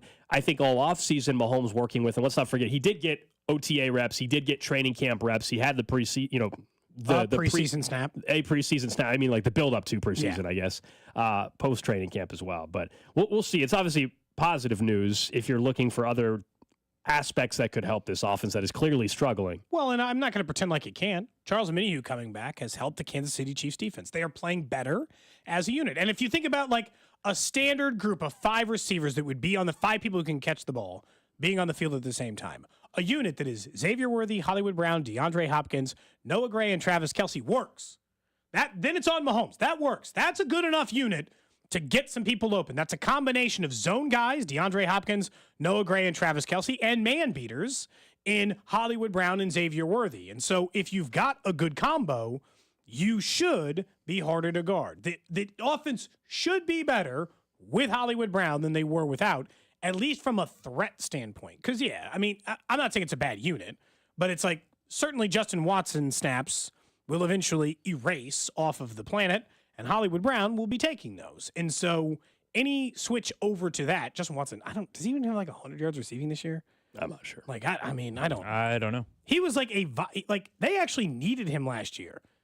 He was like a member of the offense that contributed last year. He has 224. Did not feel like anywhere close to that number. But ultimately, not only do they have to get better left tackle play, Mahomes is going to have to elevate his game. And we all know he's capable of doing that. We haven't seen it a whole lot this year. Now, the postseason usually changes things. Postseason does, and when they need one particular play, as we saw during the last couple of games, when you need one particular play, he's usually good for it. And then we saw that against the Chargers a week ago. So ultimately, I still think, and while there's truth that Mahomes has to be better with the deep pass, I think it all comes back to the left tackle and the offensive line and lack of trust and just what is that doing to his footwork as well. And whether that's DJ Humphries getting another opportunity, I think he should, or it's Joe Thuney now being the left tackle. Something has to still continue to get better. It was a good half of football from the O-line. I'll leave it at that. I still think it makes you a lot weaker on the interior when you have to move Thuney out. Well, and if you look forward to the playoffs right now, the reality is that you're going to have to face a lot of these teams that do defense and pressure well. Partially because that's how the NFL works. If you're good at pressuring the defense, you have a good defense. But as of right now, the Chiefs still have Denver left on their schedule. They're the number 1 points per game defense in the league. They're tied for first with the Chargers, another team from your division who's going to make it. By the way, that means the AFC West has 3 of the top 4 points per game defenses in the league. Are all the offenses just terrible, or are these legitimately great defenses? That could be evaluated further. But it's like and then Pittsburgh, who they also have in the schedule, is 6th. So, I mean, just look at the AFC playoff field, and it is pretty much like a giant unit of it. Hell, Houston is 10th. So for the final 3 games of this season, they will face the 10th-ranked defense this Saturday. They will face the 6th-ranked defense in points per game next Wednesday. And then to finish it, the 1st-ranked one as it sits right now. So, I mean, it's not going to get easier offensively. Things are still going to be a slog. For me, it's just like the one thing that would make me feel better about the offense we've talked about all season. If they just hit a single deep pass in a game, I could take one big sigh of relief. That ball goes into Xavier Worthy's hands because he doesn't overthrow it. I can't even describe how much better I would have felt about the offense coming into today.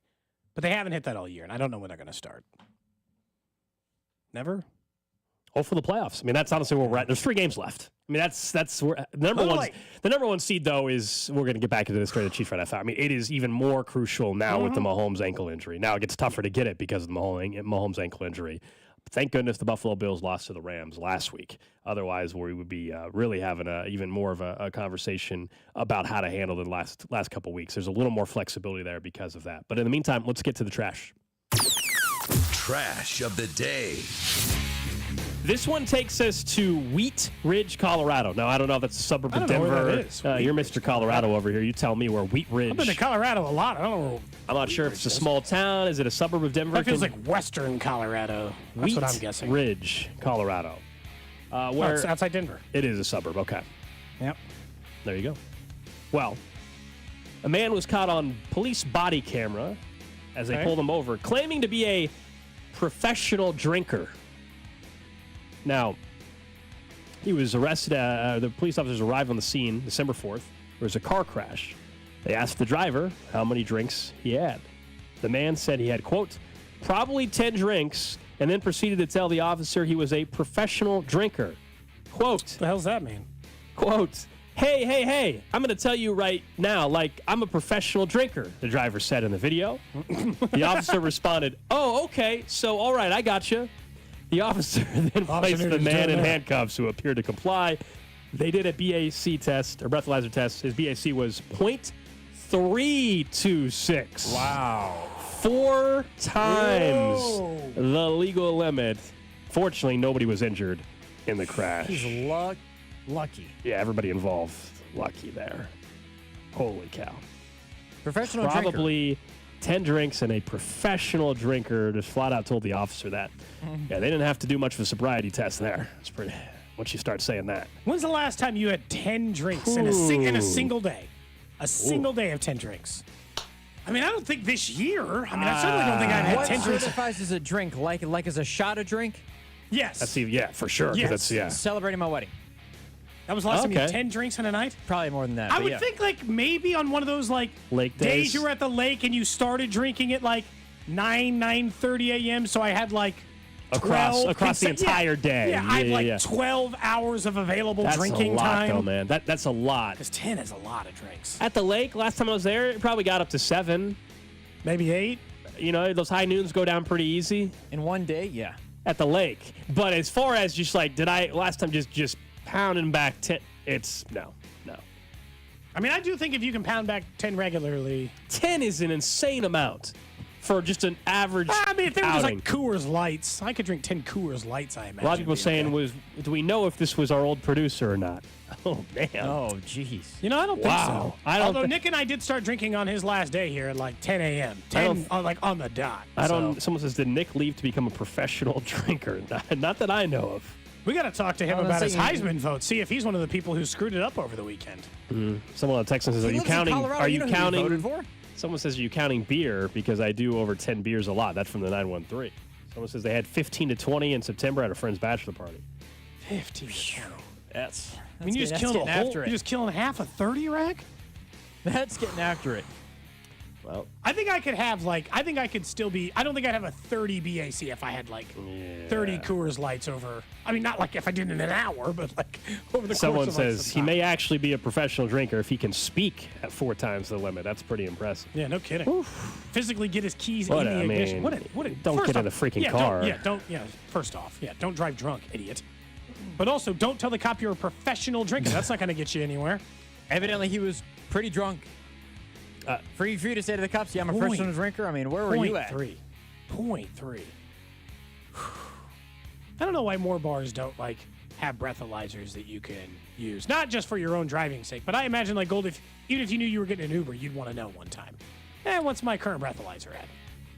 Yeah, I mean, don't they sell there's an attachment you can get on your phone? I think to do that. I believe there's an attachment you can buy that through an app that not the app stand. There's phony joke parody apps where it's no, you have to get the attachment. You can't just download the app and we'll do a contest. Loser has to be punished. Person, you have to have the highest BAC at the company party on Wednesday. Man loses. Don't think so. Because we do have a company party. That's a joke, obviously. Someone says those are rookie numbers, Gold. Someone said they can take 2 pints of Fireball in a night, no problem. 2 pints. Someone says at KCPD, they had a guy at 0.428. He was talking like you guys are crazy. I mean, 0.4, and he's putting together coherent sentences. Oof. He was walking. That's 6 times the legal limit. That's just stupid stuff right there. If you're going to be out and not just parking it on your couch the whole night. Even parking it on your couch, I don't think you should be getting to a 0.428. That's a whole other conversation about how much you should drink or not drink. Yeah, that is the trash of the day. Up next, Chiefs Red Half Hour. We'll get back into Patrick Mahomes' injury. How should they approach this week? How will they approach Saturday's game against the Texans? We'll all talk about it next. Cody and Gold, brought to you by Heartland Men's Health, the leader in men's sexual health. Thousands of men have been successfully treated for low T, ED, and more, all with discretion and compassion. Make your appointment at heartlandmenshealth.com. Follow the station on Instagram for ticket giveaways and behind-the-scenes content from the show at The Fan 965. Winter weather is around the corner. We've had a lot of severe weather over the course of this year in Kansas City, which means it could have wreaked havoc on your roof. If you saw your neighbors down the road get a new roof, you're probably qualified through insurance as well. And the company you need to call to replace that is Century Roofing. They're donating a portion of their proceeds on all roof replacement and repair jobs to Operation Breakthrough, trying to help people in the Kansas City area. But the reason why to trust them, it's easy. A lot of people will come knock on your door and be like, I'll take care of your roof. I'll deal with the insurance. But you can't trust them to do that. Trust a company that has done 30,000 roofs in the Kansas City area, 34 years in the Kansas City area doing roofs. I mean, you just can't get numbers better than that. They've been voted best of Johnson County 3 years in a row.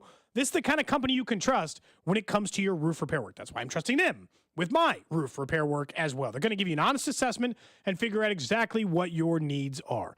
Make it easy when you choose your roofing company and choose Century Roofing. Schedule your estimate today from KC-based and female-owned Century Roofing. Trust the pillars of strength. Go to CenturyRoofingKC.com and tell them that Cody sent you.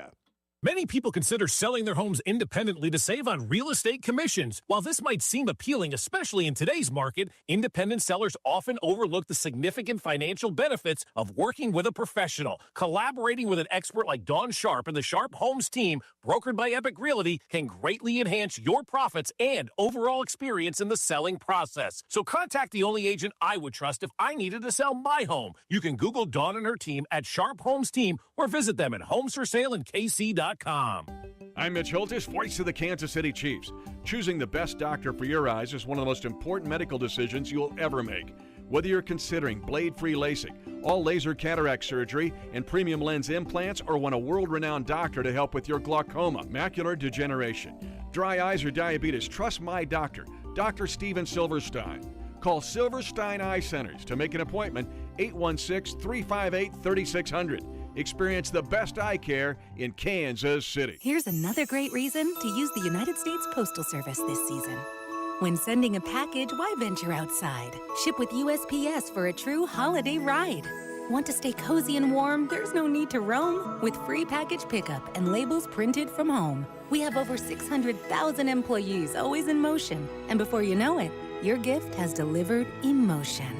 Spread the holiday joy this season with USPS's enhanced network. Learn more at USPS.com/holidayride. After you use Bounce Dryer sheets and realize how fresh, soft, less wrinkled, and less staticky your laundry can be, you'll put a sheet on your every time.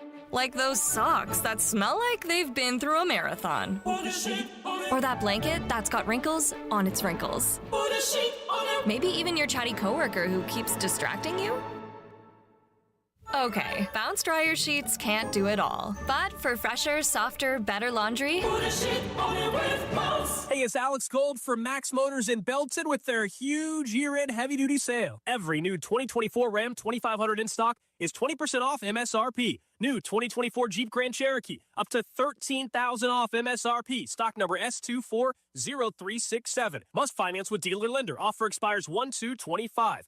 And if you're looking for the max trade-in values in the Midwest, it's Max Motors, just a short drive to Belton. Max Motors, the easiest place to buy a car, maxmotors.com. At GiveMeTheVin.com, we like pretty cars. We like nice cars. We'll pay extra. If you think you've got a good one, go to GiveMeTheVin.com. We'd love to buy it. Sell us your car. GiveMeTheVin.com. So easy you can do it in your underwear. Where can you find an extensive line of Blue Demon welding supplies, filler, rods, and wire?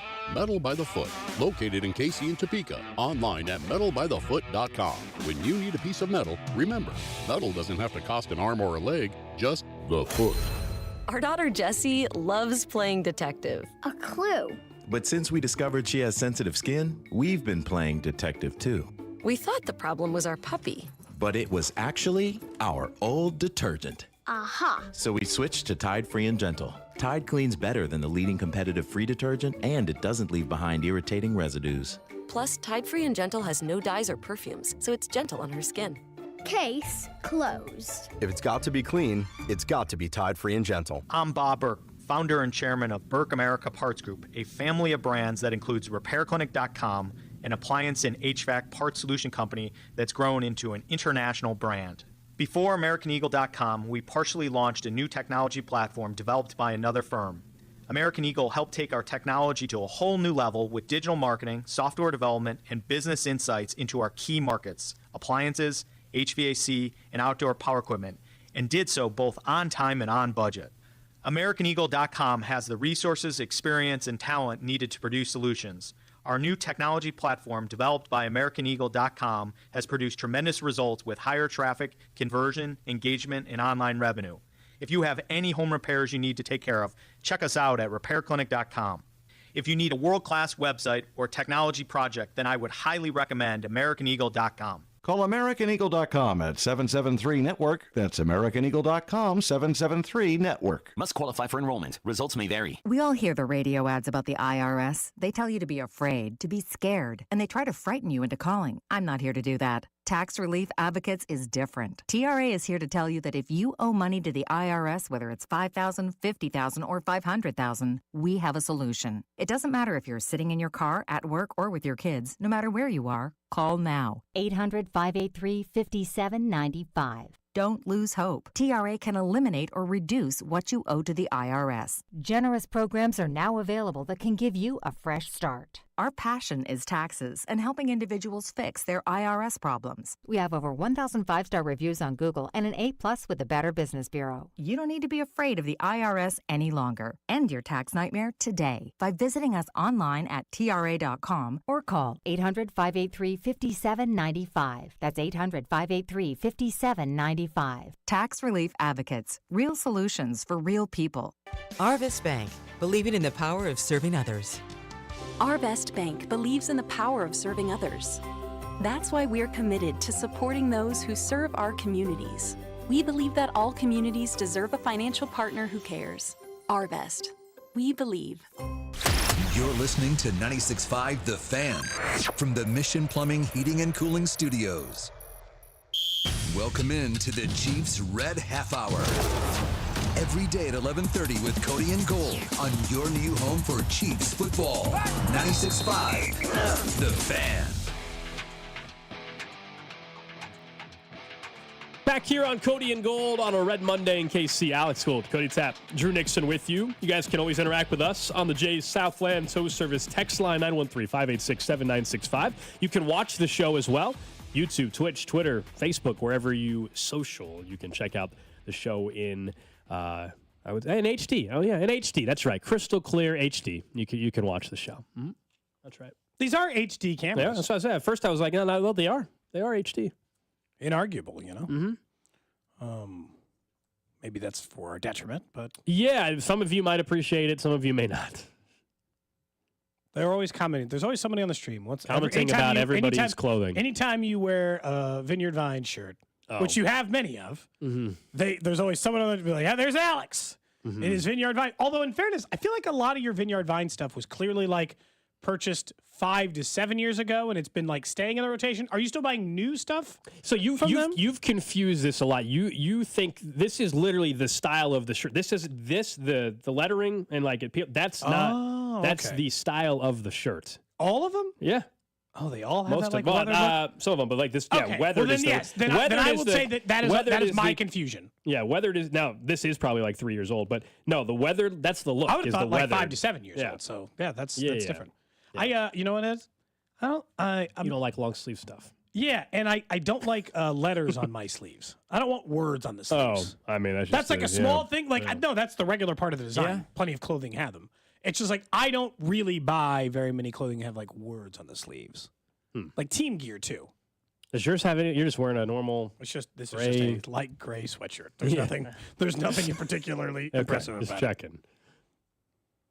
Yeah, that's all. People are always commenting on it. If you want to see, it's on there. Drew's wearing a Cincinnati of course, and a vest. But we're not going to do a topic. I promise you guys on this today because I'm not going to say a single word. But I must say, before the show starts today, even though 2 weeks ago he officially buried Cincinnati, reverse psychology. Today he has been going around the office, talking himself and explaining how the Bengals are making the playoffs now. And it's the scenarios in which they could. It's sad, Drew. You don't need to do this to yourself. I thought you guys had a funeral. We what did. Happened? We played everything, Drew. We eulogized the. I did give a eulogy. Yes. Now all of a sudden he's like coming back from behind the rock or whatever. What did Jesus do? What was the? I don't remember the exact story, but like it ain't Easter time, Drew. He really believes they're coming back. That 6% chance, and he thinks that 6% is cashing in. He really does. Anyway, let's talk about Patrick Mahomes. We all know the story this entire week is going to be about the health of that ankle. Is he in play for Saturday? I know Fesco was reporting this morning that he's hearing it's going to be a true game time decision, which makes a whole lot of sense given the short week that the Chiefs have. It's terrible timing considering the 3 games and 11-day stretch that they are in the middle of currently. The ankle injury as a whole, we can talk about how it happened and all that. It's been pretty clear. He's been getting beat up throughout this season. And this time it got him. It finally got him. Multiple times this year, he's been hit low, and you're wondering he limped a little bit, maybe a slight ankle. I don't think his ankle was 100% entering the game, if you want to know the truth. I think it's already been something he's been getting treatment on. But this one is another level. This is the type of ankle injury we have seen him have. Similar fashion, right? 4 times in his career at least. During playoff runs and the work and rehab that he's had to have just to get ready to play. I think we're in that same boat again when we talk about him for Saturday.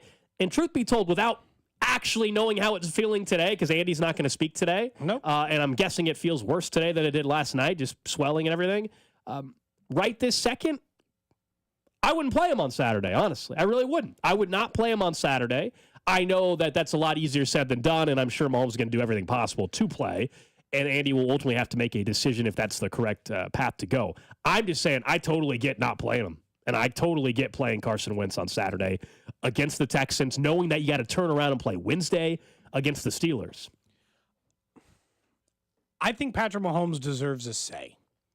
I think when you are a 3-time MVP, 3-time Super Bowl MVP, 6-year veteran, if Patrick Mahomes comes to your office and he says, yes, it hurts. Yes, I want to play. You are not sitting me.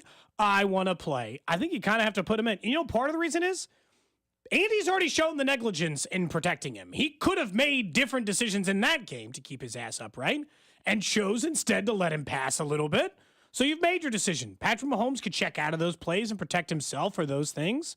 I think if he is determined to play, that's the case. I do not want to undersell. Here's why I would play him if he says he's fine enough.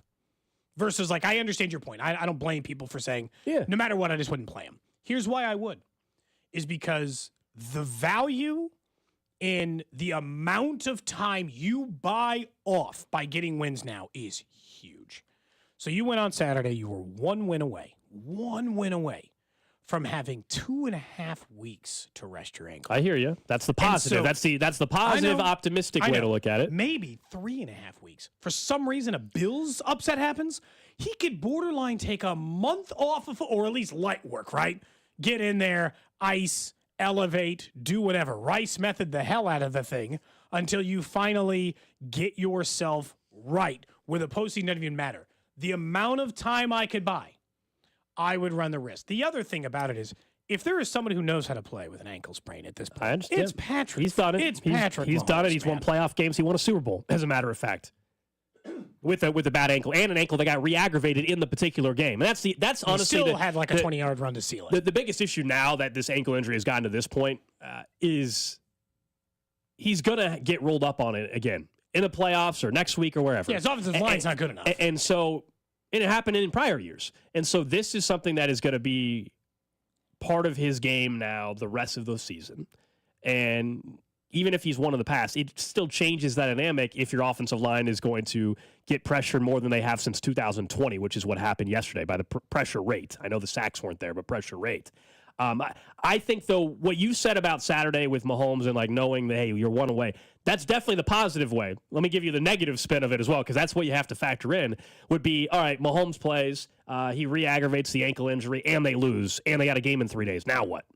Well, then he doesn't play. Then you lose screwed. the 1 seed, and you screwed. spend this time resting him anyway, right? Like, I think if you're running the risk of losing the 1 seed by resting him in this game, you're running that risk no matter what, because if he re-injures it, then he's resting the rest of the way, and either Carson Wentz is going to get you the 1 seed or you're playing in the wild card weekend. I'm just saying that I think the Texans game at home is more winnable because it's at home, and you do have more time to rest. So you start Carson Wentz if there's any question. Now, look, if Mahomes is cleared and he's mobile and he can protect himself, that's the other. Can you protect yourself? If he can do that, then he should play. He should. Or if you could promise me that Andy was willing to run it 40 times on that Saturday. Too. That would help. I just don't know if he's willing to do that. I mean, it's been an ongoing thing. Which we can get to in just a second, but that would change the other math. Otherwise, it's just, the number 1 seed, of course, is so vital for this team. But at the same time, you take a look at what the Steelers on the road with TJ Watt is a much tougher game than the Texans. And so I know you're saying it as, hey, that's why you should play Mahomes, get the win against the either team. I'm just saying that's why I shouldn't feel as pressured.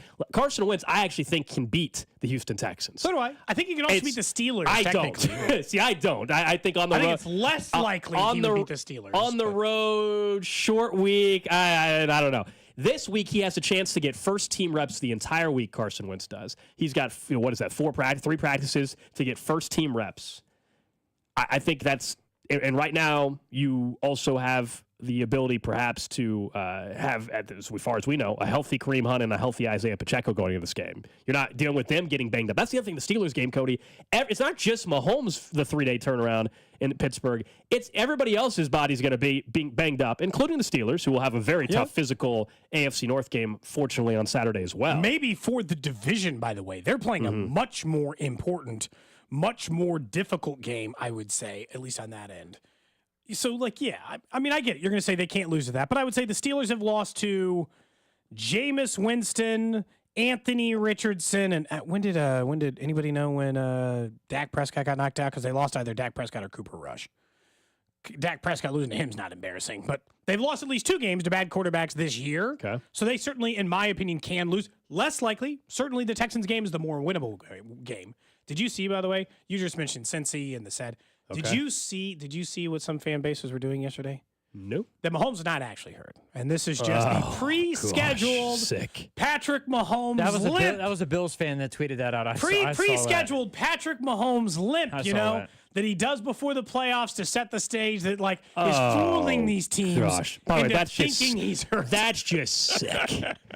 You have an illness. Honestly, you have an illness. If that's actually something you think is going on, if you think Patrick Mahomes intentionally is hurt or faking, what world are you living in? From Bills Mafia Rochester. This is 3.5 million views, by the way.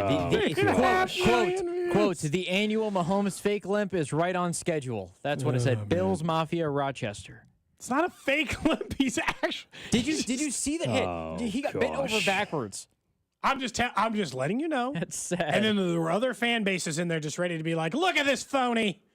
Just always they're equating it to.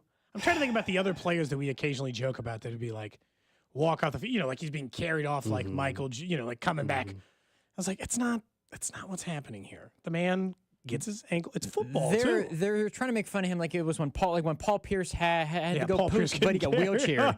No, these people are actually sick, and they have an illness, and the text line's right. It might Mahomes derangement syndrome. That's exactly the diagnosis. That's what it is. This other person is funny too. Drama queen. Mahomes does this literally every year. Oh gosh, yeah, he intentionally pretends to get hurt. Yeah, I mean, get real. Get freaking real. I will say there was only one time this year where they practically carried him off the field, shoulder to shoulder, and we're like, oh God, man, is he gonna make it? And he was jogging 10 seconds later. I was like, that one ain't great. Come on, that one. Which one? He was they had people on either shoulder carrying him off the field, and then he was in 2 plays later. Someone thinks you're in on the whole thing. Me? Gold. Someone said, you think they arranged it with me? Someone said Alex denies it being rigged because he's in on the whole thing. Yeah, that's right. That's exactly you're right. Part of the problem. That's right. They came to me before the season started and said, "Hey, we need you to push this." Yeah, that's exactly. And it is a fair point. Exactly how it went down. The Bills fans are not allowed to complain. Nobody flops more in the NFL than Josh Allen. He's always oh. He's going back he's trying. And look, he's trying to get penalties. I don't think he's trying to pretend he's hurt. He's trying to get penalties, but Josh Allen's got a bit of a flopping problem. Let's not pretend that's the mental gymnastics with fans in sports is an incredible thing. I mean, it is when you can't explain something, so it must be rigged. There's no. You don't like the result of something, it must be rigged. You don't like the attention someone's getting, it must be rigged. That the minute I shouldn't even. It's not even just sports, but just you don't like the result of anything, and it's clearly rigged, and it's disgusting. It's a terrible way to go live. There's no way that you saw that hit yesterday that he took and thought, there's no way he could be hurt from this. If you just look at the hit. Anytime he's near the bottom of the pie, he's I'm going to act like my ankle's hurt here. He got bent over backwards. I thought it was his knee. You had said go before the show. I thought it was his knee. He didn't even stay in the game. By the way, if he's fake hurt, he'd still play, right? He'd come back in. Then let Carson Wentz finish that thing out. Wow, Carson. If the Chiefs game was tied, Mahomes gets back in that game on yesterday. I think he absolutely does. But knowing that, doesn't that kind of make you think that he's going to play on Saturday? According to Ian Rappaport, by the way, just 40 seconds ago, all right, Patrick Mahomes was diagnosed with a mild high ankle sprain following tests today. Still considered week to week. Tests confirm initial thoughts. And then he just said the schedule's tough with a quick turnaround for Christmas. So mild high ankle sprain is what they're officially calling week to week. He's week to week. Yeah, we can't even use the week to week thing. Would work. He's just sticking with week to week. As Andy said, game day to day or whatever. Per a Google search, the mild high ankle sprain typically takes to fully recover 2 to 4 weeks. Okay, so he'll be right as rain by the postseason, or he won't because he has. I don't know. I mean, Mahomes doesn't have great ankles. That's if he didn't play, I would presume, full recovery time, 2 to 4 weeks. After I actually kind of felt bad for you, Gold, because after because I knew this part of the game had to drive you nuts. Last week we had this whole segment about I can't believe Andy Reid won't run the ball. Why won't he just run it? And I warned you that's not who Andy is. That's not who he's been his whole career. You told me to drop the 4th down stuff, and I was bitching about that during the game because again I didn't like the way he did 4th down. And then they had a 2-3 touchdown lead. And on back-to-back possessions, wasted 17 seconds on 6 straight passes, of which Mahomes got 3 times. And I was like, Alex must be losing it. Yes. Because what did I type all caps in the rundown? We have a running note. We have basically all 3 of us go on the rundown during the game, and we make notes, right? Thoughts, opinions, whatever, throughout the game, and we narrow it down, and that's how we form our show on Mondays. And what did I type? All caps. I don't know if you can say exactly what I typed. Run the effing ball. Yes. Is what it says. Yes, you're paraphrasing. In all caps. Yeah. I know, but run the effing ball. I know. All caps. It drove me crazy. And ultimately, I still think part of the injury yesterday happened because they weren't willing to run the football. Gold's throwing whatever he can find. You've got the pad of paper right there. You're I do. Throwing that, That's slamming right. on That's the right. table. I won't throw because it's Dusty's pad of paper that he leaves here. That's how we know when Cody's stealing tweets. I kid. But that's what the pad. I can't believe that that storyline's lasted as long as it is. Dusty's still mentioning it to me. He did. No, I get it. I know they're running the ball. And I look, I'm not saying they're the best team in the NFL running the football anyway. That's what I've never acknowledged. I never have claimed that, and I certainly acknowledge that they're not. But man, oh man, when you're up in that game against that opponent in the second half by multiple scores, and your O-line is still suffering on the left side, and therefore your quarterback is in danger perhaps, and you refuse to run it on 6 straight plays of 2 different drives, it makes no sense. I'm sorry. It doesn't. It's bad game planning.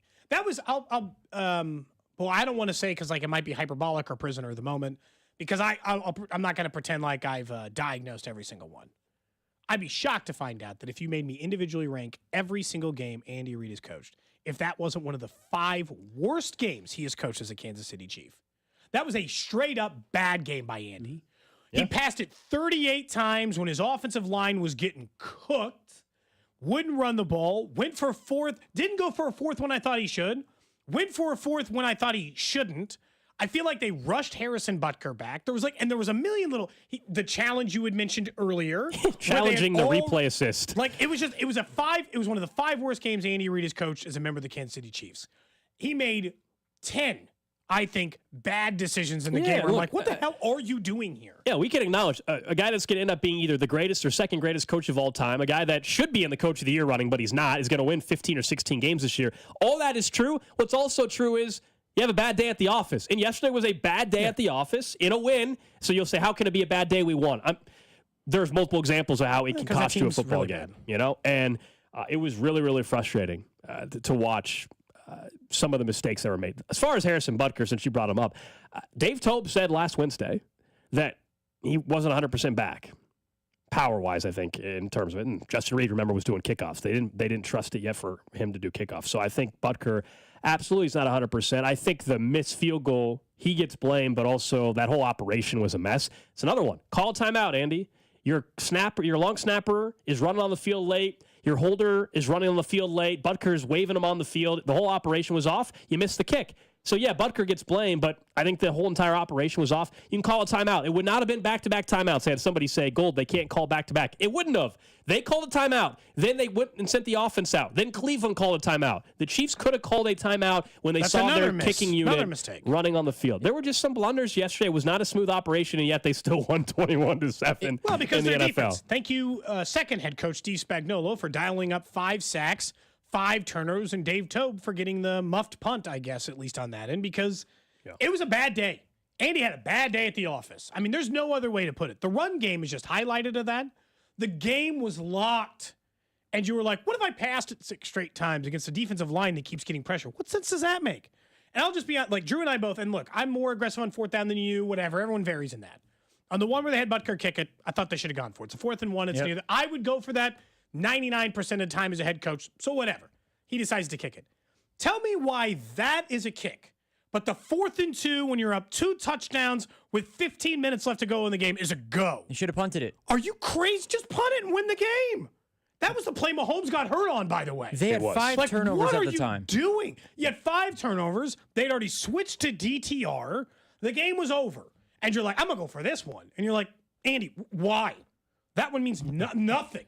There's no logic in going for that one if you're going to kick on the other one. I said go for it before we missed the kick. I know it's easy to be like, revisionist history because Butker missed it. No, Gold, you've been around me long enough. I'm a go for it in that situation. They could have gone up 21-0, and that way the drive was going so long anyways. Go for it, convert it, take more time off the clock, score another touchdown, go up 21-0 It's just a bad halftime. Game. I have less of an issue with the going for the 4th down than you guys do on that spot, the 4th and 3. I know hindsight, the injury is obviously, but that goes back to just the way they handled everything else in the game. That 4th down, that wasn't a problem for me to go for. There were just so many other things that I thought were mishandled, and hopefully it's adjustments that they can continue to make. Why do you guys think they played Butker if he wasn't 100%? Gold says maybe he's not as sure. I thought he looked uncomfortable on multiple kicks yesterday. Well, yeah, I don't have any idea. I felt like they rushed him back a week. His knee was almost buckling, it looked like. He was almost slipping or something. I don't know if he doesn't trust the knee yet. They clearly know he's not 100% because he wasn't doing kickoffs, guys. I mean, But why would you play him, though? If he's that not makes 100%? no sense to me. I don't know if it was a roster spot thing. I have no idea. Yeah, I'm not sure. Like, they could have – there was no reason you couldn't have kept him on IR for another week, right? Yeah, right. But I'm not sure, unless they feel like part of the recovery, he needs to get ramped up for the playoffs, that he needs to be in these games. Maybe that's the argument, right? That they need him out there kicking to get right, to get more confidence in his knee so that he's planting on his non-plant leg. He can just do that in practice. Or on his plant leg, I guess. He doesn't need to do that in game, in my opinion. I just thought they rushed him back. Yeah. I don't know. They just wanted something to watch. I guess I would understand rushing him back if for some reason they had lost 2 games because of the kicking game. Yeah. The kicking game in Harrison Butker's absence has been fine. They've made most of their kicks. And any of the kicks they had to make in order to win a game, even if it was kissed off the upright, went in. So, like, you know, I don't know.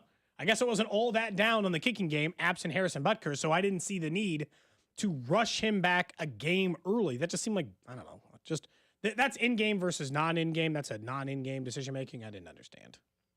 But yes, Andy should probably just run the ball more. I don't know that he's going to do that, but he should probably do that. Yeah, I know it's we'd have to have some like former kicker explain to us a little bit on what's going on with is he not trusting his left knee still? I don't know. I heard someone suggested maybe that was what led to needing the surgery in the first place. I don't know. He's just going to do it again on a surgically repaired knee? I'm not sure what's going on there. Dave Tobe will talk later on in the week, I think, but like he's not healthy enough to kick off. We know that. They flat out told us that by having Justin Reed continue to kick off. Based on the normal schedule, Tobe should talk Wednesday, and Andy and Patrick Mahomes should talk tomorrow. But I'll be honest with you, they haven't sent out a schedule yet, so I don't know. All right, coming up next, we'll get to what's trending. We'll get you caught up some other big injuries in the NFL with some key playoff teams and another football game looks like coming to Arrowhead. We'll explain that and get back into what's going to happen with the number 1 seed after yesterday. This is Cody and Gold on your home for Kansas City sports. 96.5, The Fan. Brought to you by Heartland Men's Health, the leader in men's sexual health. Thousands of men have been successfully treated for low T, ED, and more, all with discretion and compassion. Make your appointment at heartlandmenshealth.com. Men, we hear it all the time. A man comes in to get his erectile dysfunction treated, and very soon thereafter, he tells us that his relationship is renewed. This is Jeff for Heartland Men's Health, and you should know that ED doesn't just affect you, it also often affects your partner. They can feel undesired, unwanted, they may even feel like you don't love them anymore. At Heartland Men's Health, we've successfully treated thousands of men for ED with protocols that have success rates well over 90%, which means if you're like most men, we can get you back to the guy you used to be. You could even last up to an hour or more and find you're performing like you haven't in years. So call us today and give your partner the gift of renewed love. Your first visit is only $99 and includes blood work, a medical consult, and if medically advised, a test dose. And if that test dose doesn't work in our office, your visit is free. Call 844-447-6600. That's 844-447-6600 or go to heartlandmenshealth.com. That's heartlandmenshealth.com. Heartland Men's Health, a Promenic restorative health practice. Wesley Financial Group is not a law firm. If you own a timeshare and you want out, you need to get the facts. Wesley Financial Group and its founder, Chuck McDowell, have helped over 40,000 families cancel their timeshares permanently, and he may be able to help you too. Call right now. Chuck will send you a timeshare exit information guide free explaining how your timeshare works and all your options for cancellation. You want to call Wesley Financial Group, 800-761-0000. That's 800-761-0000. Once again, 800-761-0000. Lowe's knows how to help you save time and money, no matter the job. That's why we can deliver supplies to your job site as soon as same day, so you have more time to get the job done. Because when you need it fast, we've got you covered. Lowe's knows pros. Valid on eligible in-stock orders and select zip codes placed by 2 p.m. for same-day delivery by 8 p.m. Subject to driver availability. Fees vary based on purchase. More terms apply. See Lowe's.com/same-day delivery for details. Hey everyone, it's Ted from Consumer Cellular, the guy in the orange sweater, and this is your wake-up call. If you're paying too much for wireless service, you don't have to keep having that nightmare. Consumer Cellular has the same fast, reliable coverage as the leading carriers for less. And for a limited time, new customers receive their second month free when they sign up and use promo code SECONDFREE by January 26th. So why keep spending more than you have to? Seriously, wake up and call 1-888-FREEDOM or visit consumercellular.com. Taxes, fees, and other third-party charges will apply. See website for additional details. Total Wine & More has your holiday gift. Bourbon for Dad, Cabernet for your sis, champagne for a co-worker, the world's greatest wines. With free curbside pickup, save money and time. Winter liqueurs like peppermint cream turn a festive cocktail into a holiday dream. Now that's a low price you'll shout out with glee when you shop Total Wine for them and for me. Curbside pickup available and the lowest prices for over 30 years only at Total Wine & More. Drink responsibly, B21. There are two kinds of guys out there, the hard-working, earn-the-victory guys and the fake-it-till-you-make-it guys. You know, the ones who build display cases for their participation trophies. This is Gene at House of Diamonds, and when those pretenders are out shopping for jewelry, they're probably shopping for lab diamonds, and that's sad because they've been sold a bill of goods, and no matter what anyone says, just like any pretender, You really can tell the difference between a lab diamond and a real natural diamond. So when she takes that lab diamond in for an appraisal and learns that you just gave her a participation trophy, well, that just might be the end of her participation. Seriously, we appraise jewelry from other stores all the time, and I've seen a lot of anger and a lot of tears. Guys, this Christmas season, I'm here for you. Earn the victory.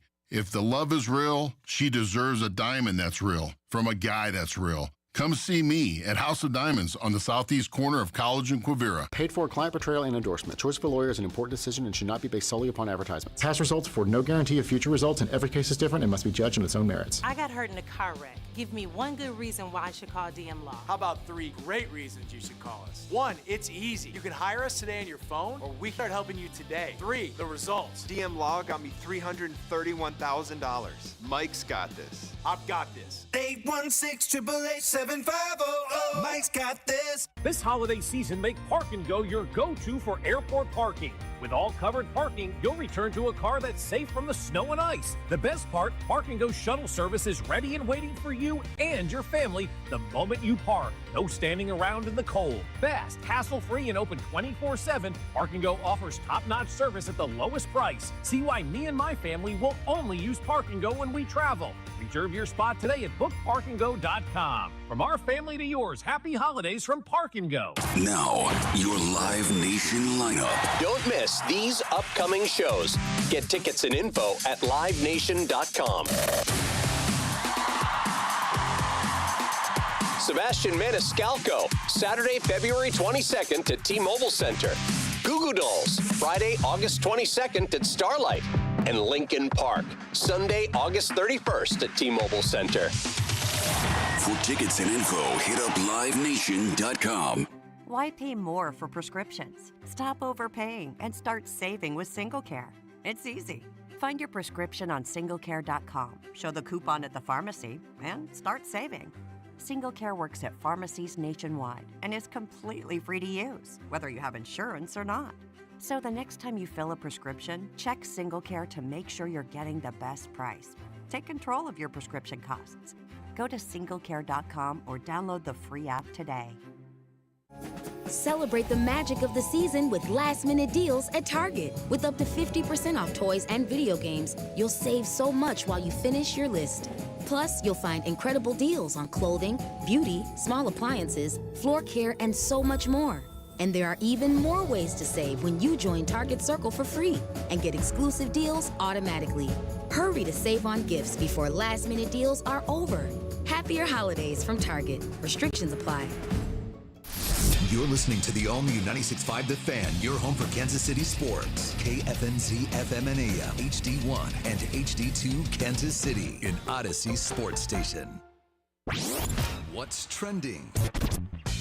What's Trending is presented by Baker University, where graduates earn higher salaries and land jobs faster than any other university in Kansas. Apply today at bakeru.edu. No Andy Reid press conference today. The schedule shifted around a bit because Probably tomorrow. They're in the middle of this 3-game, 11-day stretch. So they'll play Saturday against the Texans right here on 96.5 The Fan. That's why we don't have any injury update other than what Fesco said this morning or the latest that you read from Ian Rappaport, who's calling him week to week. They're calling it mild ankle sprain. And that's where things stand on the injury front. We also don't have any update on Shamari Connor, although I think we all watched the game and saw that he definitely got knocked out and did not know where he was at. Very scary stuff there. I mean, he needed help walking to the locker room, so probably not going to be a week where you expect to see him practicing. Feels unlikely, I would guess. I don't think you can clear, you can clear concussion protocol inside of a week. If literally today you start doing it, that's for a game on Sunday. He's not playing by Saturday. Next up on What's Trending, could be a lot worse in the injury front. You thought the Chiefs had it bad? The Detroit Lions, who have been bitten by the injury bug all single year, it just got worse. David Montgomery has now been listed as out indefinitely with his knee sprained, so they don't know when he'll come back. They just lost another defensive lineman, Aleem McNeil, for the season after his injury on Sunday, and now Carlton Davis has a broken jaw and is out indefinitely as well. They have placed 11 defensive players on the IR before this game, now 12, and they got a 13th now out indefinitely with Carlton Bragg. And it's starting to show. Their defensive DVOA was first in the NFL for the first 8 weeks of the season. They are 25th over the last 4 weeks. So just so you know, we talk about this all the time. Like the Chiefs kind of outran some of their problems injury-wise there for a while, or just play-wise for a while. At a point, sometimes the check's got to get cashed. I think that's what's happening to the Lions. I think they have to be genuinely afraid that they're losing the 1 seed to the Eagles. It's definitely in play now. After all the talk about their season, there's a real chance they would have to play opening weekend, and if they advance, would have to go to Philadelphia or somebody in the postseason instead of playing multiple games at home throughout the postseason. Next up on What's Trending, some college football news. I know we have some Nebraska fans around the area. It was just announced a couple hours ago that Cincinnati and Nebraska will open next season at Arrowhead, Thursday, August 28th. So it'll be one of those opening weekend, week 0 college football games. Nebraska against Cincinnati at Arrowhead. That'll be actually a pretty cool atmosphere. It's been, I think it'll be the first time that Cincinnati and Nebraska have ever played as well. First time in over a century. Sweet. Yeah. That's cool. Just makes me wish for the Big 8 days.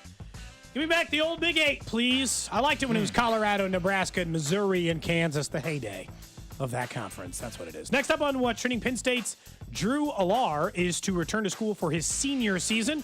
That was after Aller. It's Aller, actually. Sorry. Yes, it is Aller. Drew Aller to return to school for his senior season. That after their backup quarterback announced that they were entering the portal. Seems like those timings are probably related to that. But that's actually a big deal. There are some people who thought Aller was going to be the 3rd or 4th quarterback taken in the upcoming NFL draft. Looks real thin at quarterback for teams looking in this upcoming draft. Aller probably would have been Quinn Ewers still hasn't declared a first-round yet. pick or a second-round pick, and he's going to come back. There's a lot of money. That NIL deal is pretty good for Drew Aller. And, yeah, what Drew was alluding to there. Quinn Ewers hasn't made his decision. There's a lot of rumors out there about what some schools would offer him if he were to come back to college, and if he would transfer from Texas. Archie Manning would start at Texas. So we'll see. We'll see how it all plays out. But, yes, Quinn Ewers has not decided on his future either. Next up on What's Trending, former Virginia Tech Hokie star, and obviously had a pretty darn good NFL career as well. Michael Vick is in talks reportedly to become Norfolk State's next head coach. So we're seeing this happen. The Deion Sanders effect. Eddie George is coaching at Tennessee State these days. Mike Vick maybe at Norfolk State. You're going to see more and more maybe former NFL players go back to college and coach. I think it's pretty cool. Kind of crazy, but the line is easy. Go to the small school that will take you. Your name is big enough that they're willing to do it. They think you can recruit as a former NFL player that everybody remembers growing up watching. Imagine Michael Vick recruiting you. I mean, come on. You know what I mean? Yeah. I guess, do 20-year-olds remember Michael Vick? Those clips last forever. I mean, it's the same with Deion. Some of his old Deion's highlight clips, yeah. Deion's older than Mike Vick, so. But those are the flashiest of players, too, to go find clips both for. of them? So, Yeah. So, like, maybe that makes it a little bit easier. Yeah, I don't know anybody that does. I mean, I guess the same applies for Deion, but like even if you're younger, Michael Vick, whether it's from the video game or not, like Mike Vick's a name that I think would hold some weight on a recruiting visit. You think for a high school kid? This obviously is a trend started by Deion Sanders, so you can give him. I'm not saying no former players ever coached, but the one that is like not on a staff, not doing anything, and then just picks up coaching at a small school, not like the former player who's been OCing for years, was an assistant coach, quarterback coach, moved up to that happens all the time. Lots of guys work through the system and are former players that do this thing. The like former bigger named player who's just get into it, that's Deion Sanders' thing. That's like all directly from his success. Yeah, I mean, look, Trent Dilfer's coaching at UAB. It's been a disaster there, but he's made some interesting comments since he's been the head coach at UAB. But he's a head coach in there. Who else? There was somebody else that was rumored to be. Teddy Bridgewater's coaching high school football, just won a state championship. Maybe he bumps up to college at some point. Yeah. First year, Teddy Bridgewater is coaching high school football. He was brought in to turn around the program or something. They won a state title. Yeah, it's crazy. I guess it worked. Yeah, so turns out Teddy Bridgewater might know a little something about football. Maybe at some point we'll see Teddy Bridgewater coaching in college football. That's what I would do. I mean, unless you just want to coach. High school is completely different. You can just treat it different. Trent Dilfer was doing the high school academy or whatever before he got the UAB job. Is Phil Rivers still coaching? Remember, he was doing Alabama, high school too. I think, isn't he at the same school his dad coached at or something? I think I don't know how well they're doing. I mean, I don't keep track of Alabama high school football, but I believe maybe the UAB job will be opening up soon, actually. Yeah. So, Trent Dilfer is probably in his last year at UAB, the way things are going. Someone says, do you think high schoolers know who Michael Vick is? Serious question. I mean, it's the same question people have been asking about Bill Belichick. Like, does that name carry weight? You know, eventually you're going to run out, out of people that are basically old enough to remember.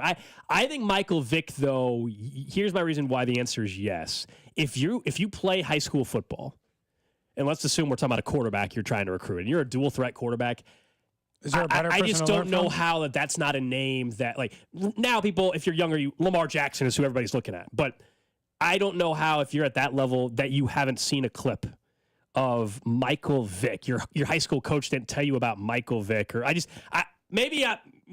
getting old and we're just like, how do you not know? Dion managed to do it, and it's not like like you said, he's 10 years older. Yeah, I just don't know how, if you're playing, no, look, asking random 15-year-old out there who Michael Vick is, yeah, you're going to get some that don't know who he is. I'm talking about, like, you're playing high school football, you're good enough to be recruited at I guess Norfolk State's not the highest level, but you get what I'm saying. Like, at that level still, you know who Michael Vick is.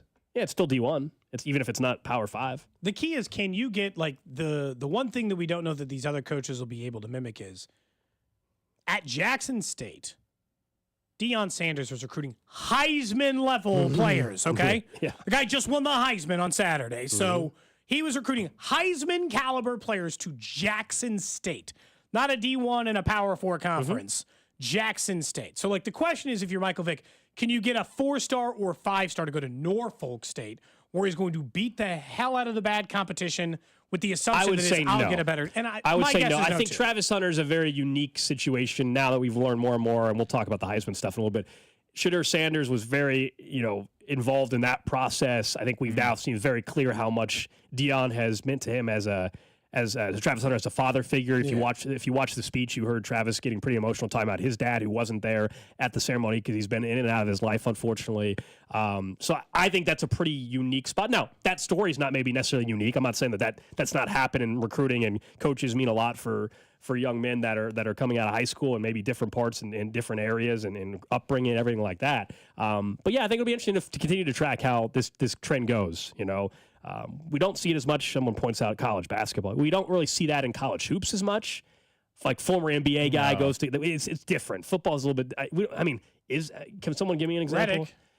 Coaching at college. Coaching at college. I was like, yeah, Reddick. No. Coaches. Reddick wasn't coaching at all. Former players coaching in the NBA all the time. I'd say, like, how often do we see a pretty star level NBA player go Penny back and Hardaway? coach college? That's it. That might be it. That's probably the college basketball example. Is Penny and Memphis. Juwan Howard when he was at Michigan. Yep. Yeah, But it's not common, but it does occur. That was the alma mater thing too, so that helped. It also just feels like it's a bigger deal now because Deion did it at a level we hadn't seen. Oh, Deion came off the street and again recruited players at that level that, like, nobody's ever recruited for, and then he took it to Colorado, which was at the time the worst Power 5 college football program, and he got them to back-to-back bowl games, I think, right? So, or wait, did they get to Not bowl last game? year. Not last year. Bowl game this year though.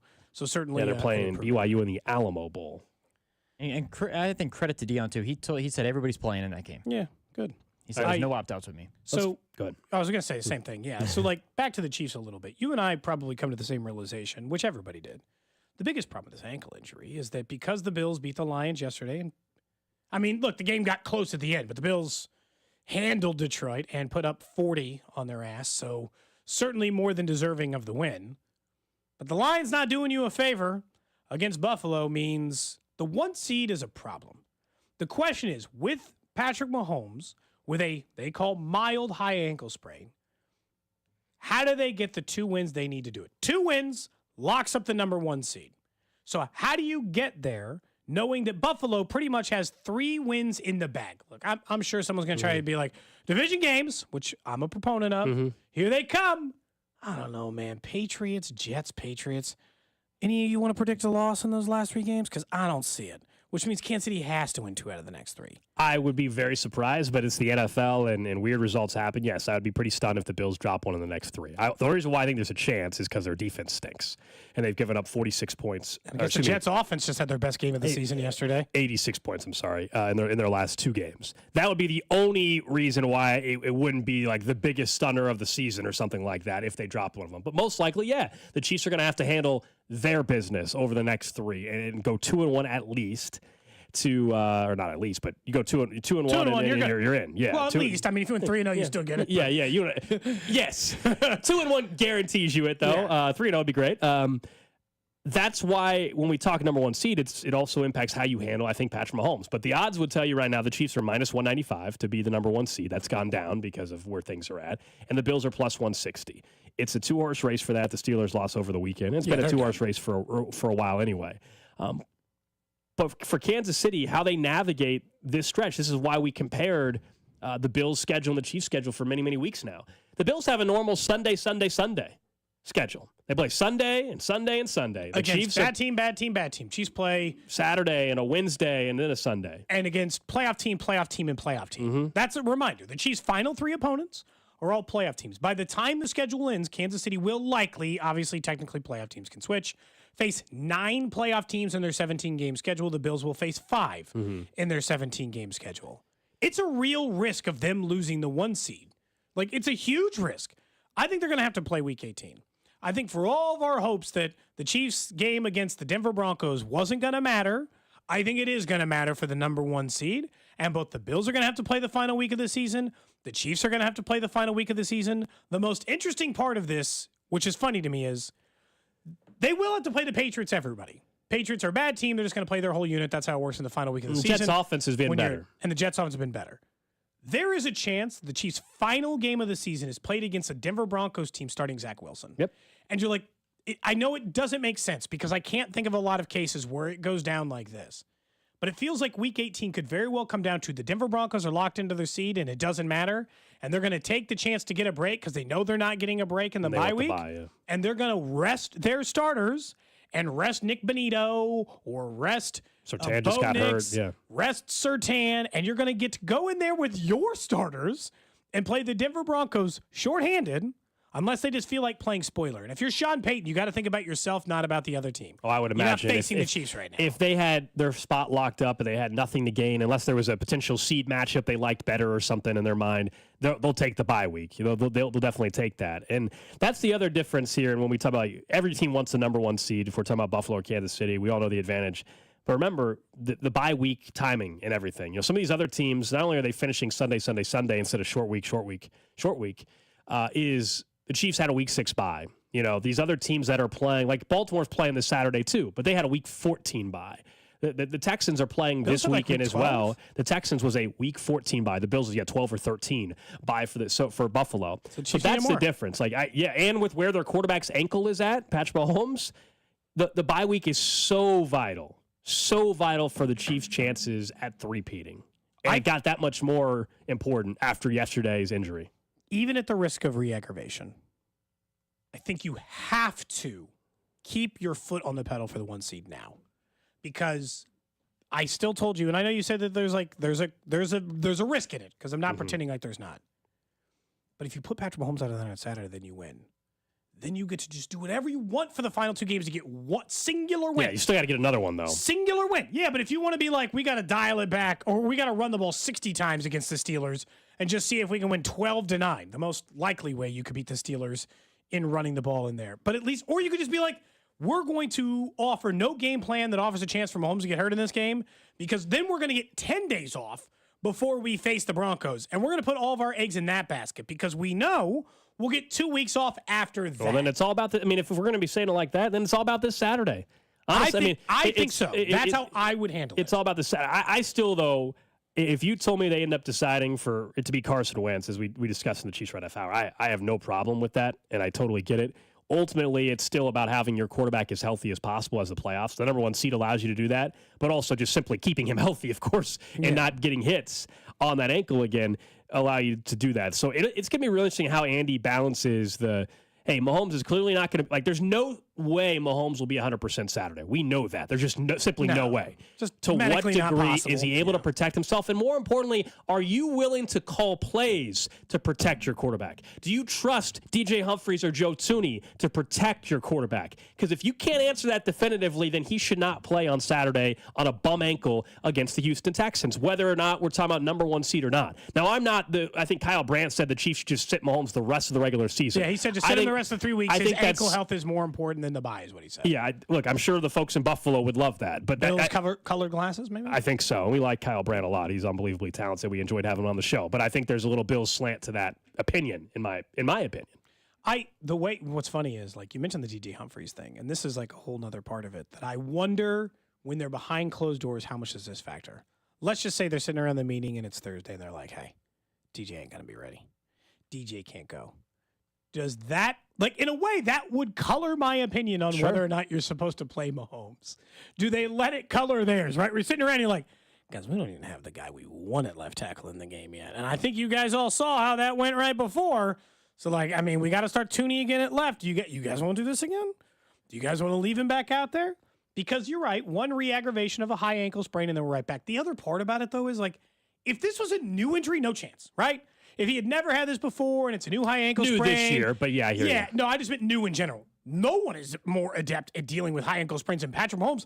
This feels like the 15th he's had in his career. Yeah, he'll have. I don't know if it's that many, but like he's setting an NFL record for number of high ankle sprains in a quarterback's career at this point. I feel like he's had this injury 5-6 times already. Yeah, we've been down this road, talking about an ankle injury. Sometimes in the playoffs, he's won a Super Bowl, as we said, with the ankle injury in game. Remember the run against the Eagles on the bad ankle? Yeah. It's one of the all-time moments in his career, considering the magnitude of that run and where the game was He's at. He's like a mom lifting a car from her injured child or whatever. Anytime he's like hurt in a playoff game, I'm sure we'll hear a ton about it, and props to the training staff for this, right? We heard them pray. Like, I think it's Julie. She's usually involved in the ankle rehab stuff for players, in particular for Mahomes. And he's had this so often. We know the name of the trainer, guys. That's where we're at. Be good. Shout out to Julie. That's right. Get that ankle right. I don't know if you listen to the show, Julie, but you're welcome into the fan club the next time. We got a couple of drinks on us for taking care of Mahomes' ankle. Yeah. Probably not this Friday. I need you at the job this Friday.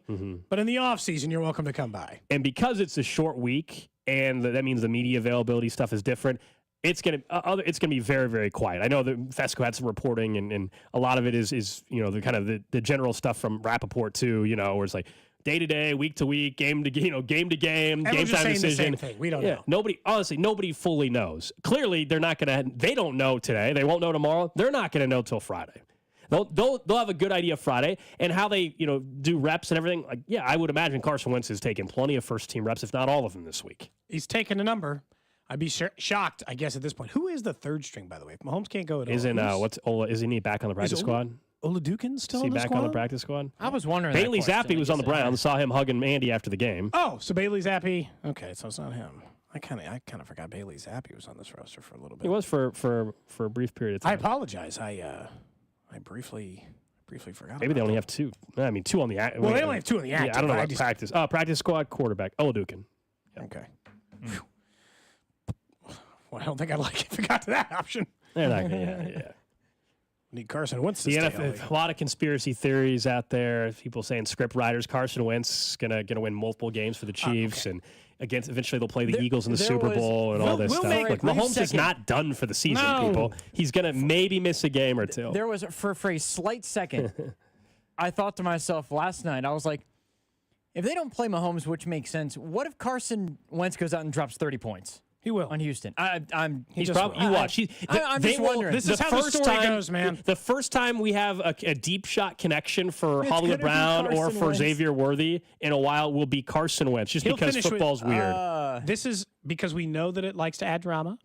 Carson Wentz, if he starts on Saturday, will finish with 350 yards and 3 touchdowns. I'm just telling you how this goes. You know what's going to happen. And everyone will be like, see, Mahomes is broken. And we'll have to do that topic nationally. Should they start Carson Wentz? There'll be somebody out there. There'll be somebody. I'm just warning you how this is always how those stories go. Carson Wentz will finish with 350 yards. I do think there's a chance they touchdowns. Somehow have a better passing attack in a weird way. I don't know why. But follow-up question. If Patrick Mahomes couldn't play the rest of the season, which we know he can. Oh, gosh. And Carson Wentz won the Super Bowl, does Mahomes get that ring? He gets a ring. He was not go on his resume. Okay, that's what I'm asking. What if, at what point does it still go on your resume? You have to get hurt in the Super Bowl. Oh, what if you got hurt in the AFC title game? You still don't give it to him? Well, he went the whole thing. Let me be clear. You physically get the ring no matter what. No, I'm saying count is it like in the ring debate, count of quarterbacks who have won rings. Fast forward 20 years from now, and people are sitting, at a bar top, and they're debating Brady and Mahomes, and Brady has 8, right? They're going to be. And 7. 7. Sorry, I'm giving him 1 extra. He doesn't need an extra one. He's got 7. He's good. Belichick has 8, right? Belichick has 6. He has 6. 1 less. 1 less. That's why I'm getting confused. I'm moving the numbers around. Point being, 7. If Mahomes has 5 or 6, there's going to be plenty of people that'll say, well, he didn't even play in that Super Bowl, Gold. You can't give him that one. But they were 15-1, and he won the AFC title game. He has to play in the Super Bowl for it to count. It's the same reason why Carson Wentz, I know that Carson Wentz got hurt. Now, as a and then Nick Foles went on and won the Super Bowl. That was like week 8, dude. I mean, that's different. It was or 11 or 12. Yeah, that was Still, a full. Like that was almost a full. That was a half a season of that. But he was the MVP look, that year. if you're a Chiefs fan, you shouldn't care deep down because you would get your three-peat. So but it's an interesting conversation. That would be very cool for Wentz. If Wentz actually did do it, it would complete the trajectory that they did have when Foles won it Wentz instead. did the Foles. He just did the opposite. Someone says, ask Carson Wentz this week if he feels like he's a Super Bowl winning quarterback. Oh, man. Nah, I don't need that for Wentz. He's probably talking to the media tomorrow, which I guess will air. Yeah. Yeah, there's a very good chance Mahomes doesn't speak tomorrow. So, like, this is so stupid, but here's the behind the scenes for how NFL media availability works via the NFL. A quarterback has to be made available to the media the week of the game for a press conference. The Chiefs do this on Wednesdays typically. It would be Tuesdays typically. A quarterback has to be available. Will it be Carson Wentz or Patrick Mahomes? We'll see. Probably Wentz. Yeah, they'll probably just let Mahomes be like, hey, man, you want a week off of media availability? Be like, sure. Sounds good to me. Or you're getting rehab on the ankle. Yeah. Get some Whether extra it's treatment. happening at that moment or not. All right, up next, let's talk about one of the positives, though, out of yesterday's game. The defense has strung together a couple. We'll look at that. And one thing has got to change with the way we vote on something in college football. This is Cody and Gold on your new home for Chiefs football. 96.5, The Fan. Brought to you by Heartland Men's Health, the leader in men's sexual health. Thousands of men have been successfully treated for low T, ED, and more, all with discretion and compassion. Make your appointment at heartlandmenshealth.com.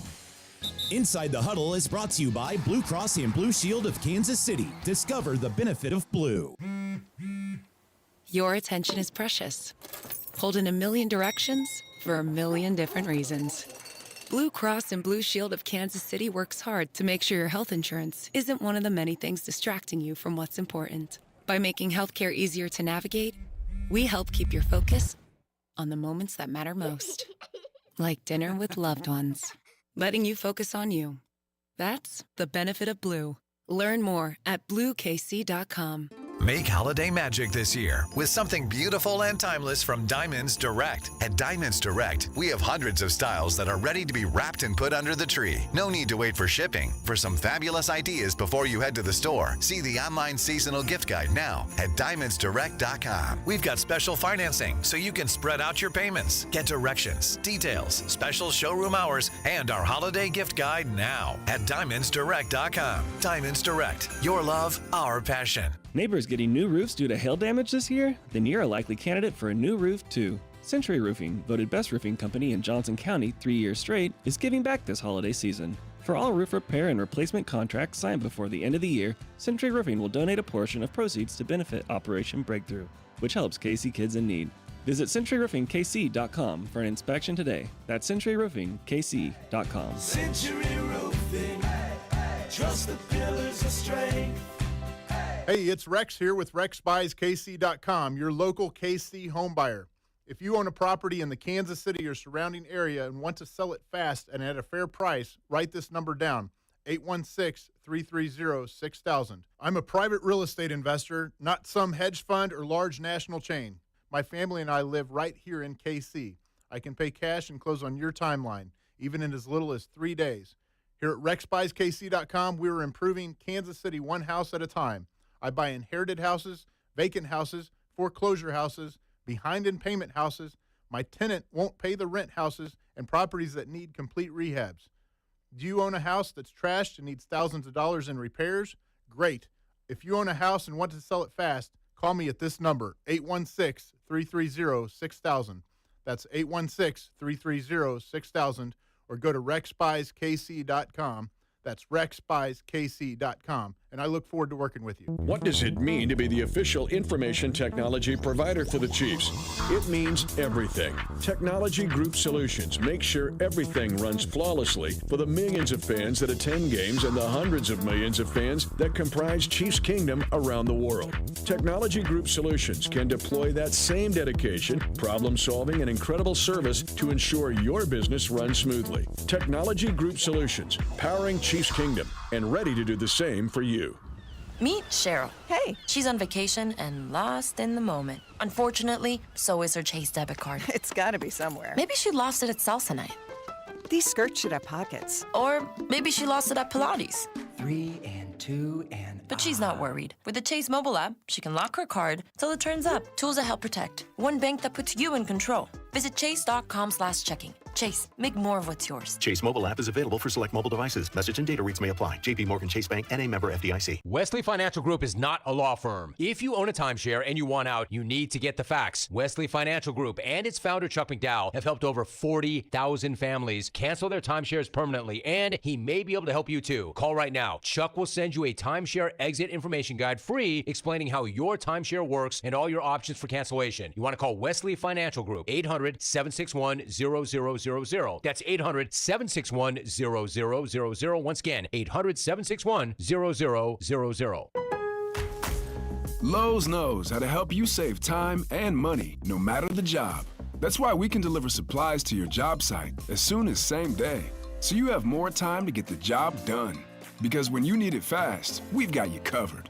Lowe's knows pros. Valid on eligible in-stock orders and select zip codes placed by 2 p.m. for same-day delivery by 8 p.m. Subject to driver availability. Fees vary based on purchase. More terms apply. See Lowe's.com/same-day delivery for details. This is a story of the one. As a maintenance specialist for university housing, he knows college students can major in wear and tear. Plus, housing so many students doesn't leave a lot of room to house all the supplies he needs. That's where Grainger comes in.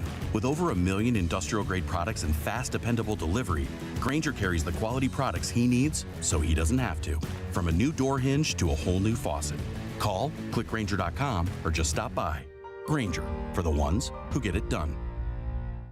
What's that sound? That's the sound of Downy Unstoppable scent beads going into your washing machine and giving your clothes freshness that lasts all day long. There it is again.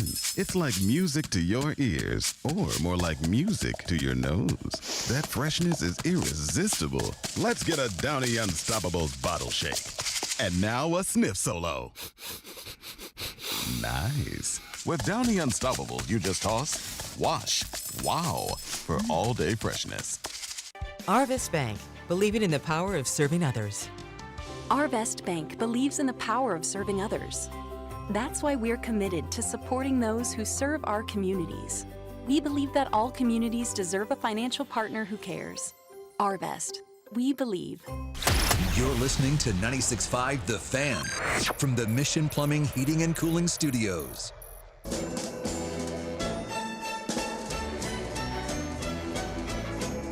Back here on Cody and Maybe Gold. my opposite line song should be a Christmas. You could do that.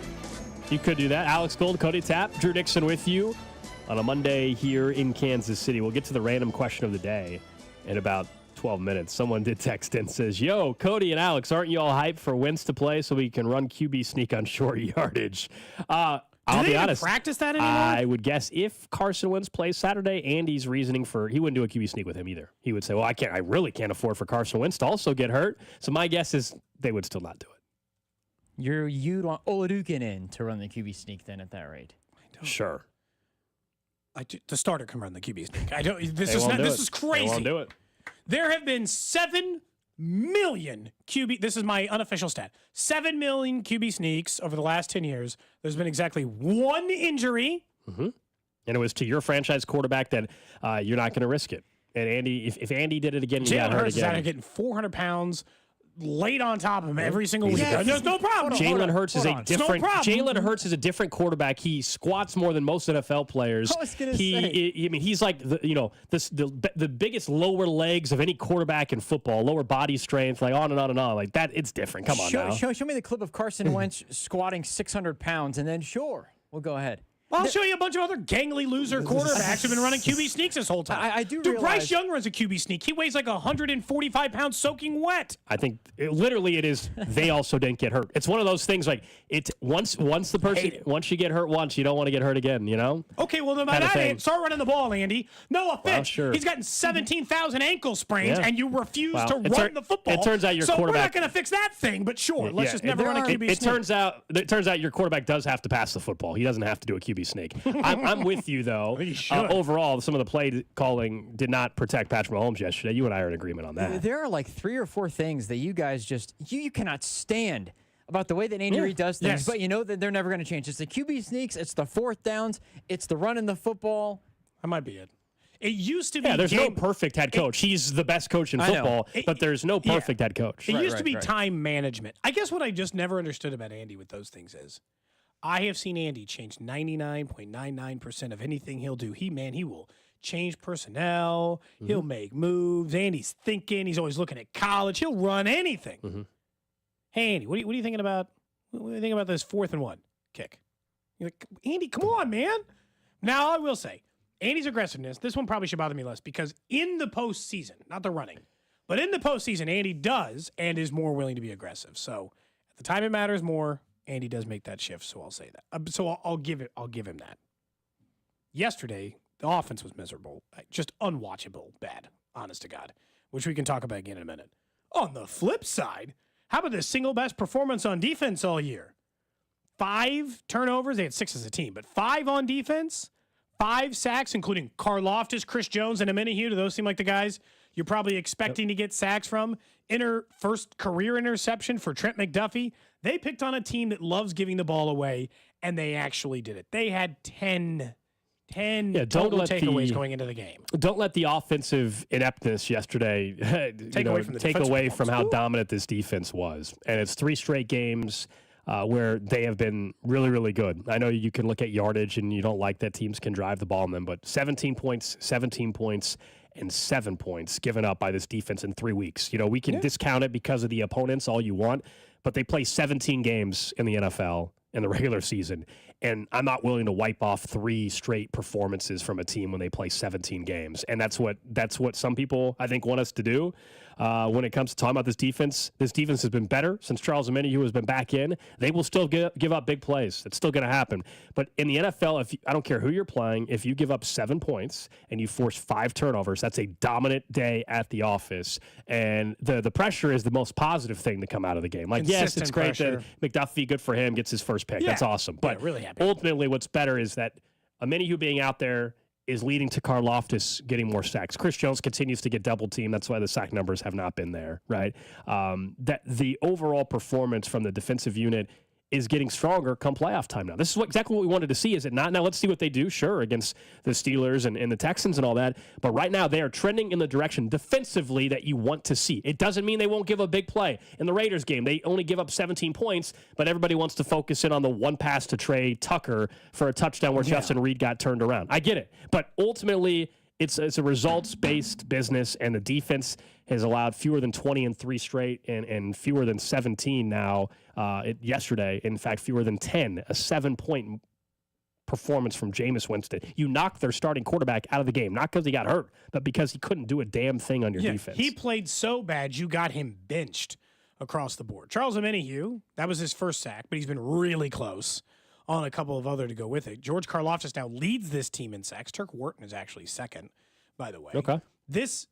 I think what you got to look at here is, like, everybody always look at the aggregate is what matters with a defense. Sometimes how you're playing going in, admittedly, also matters. And if you took in this middle chunk, you would say this. But at the beginning of the season, the Chiefs defense was great. Now for the last 3 games, the Chiefs defense has been great. So if they finished strong and they started strong, well, then the middle was just learning to play without Jalen Watson and waiting for Charles Amenahue to come back. They are currently tied for the 4th best point per game defense in the NFL. They're only a point behind the top 3 defenses in the NFL, which are the Eagles, Chargers, and Broncos. Not in that order. I think it's actually Broncos, Chargers, Eagles, or whatever to go with it. But so when you look at it right now, this is a defense that has figured out how to play. Now, look, Connor's probably going to miss at least this week, maybe a couple of weeks because of the concussion, based on the way he was leaving the field yesterday. But for a month straight, I would say, Gold, no blitz worked. They had no ability to get any pressure on the quarterback with their front 4, and now they're doing some of those things.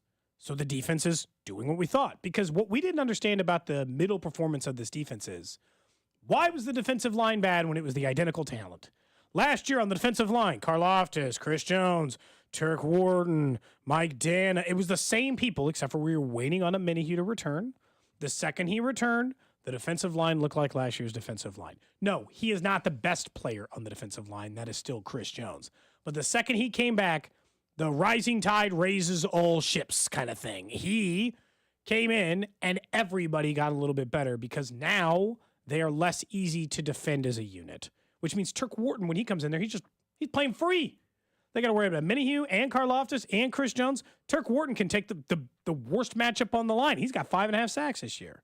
It just makes him better. That was a truly impressive defensive performance. I give them a lot of credit. Yeah, defensively, I don't know how you can be complaining about what you've seen from them here recently. You know that that's they're two straight positive on the turnover differential now too? Yeah, well, they had 10 all year takeaways, and now they had 10 takeaways all year. They got 6 yesterday against Cleveland. That'll fix your turnover differential very quickly. No, I was just going to say 2 straight games, first half shutouts. I mean, I'm not just going to ignore that. I think sometimes they want to then it's got to be opponent. But it was the Browns. Okay, yeah, I'm not arguing that. But it's not like, I'll be honest, we've talked a lot about the defenses they play coming up. They don't exactly have the murderer's row of offenses coming to town the next 3 days. You know, like the next 3 games are against the Texans, average scoring team. The Steelers, a below. Yeah, look, I'll hear all the offensive complaints. I'm right there with you.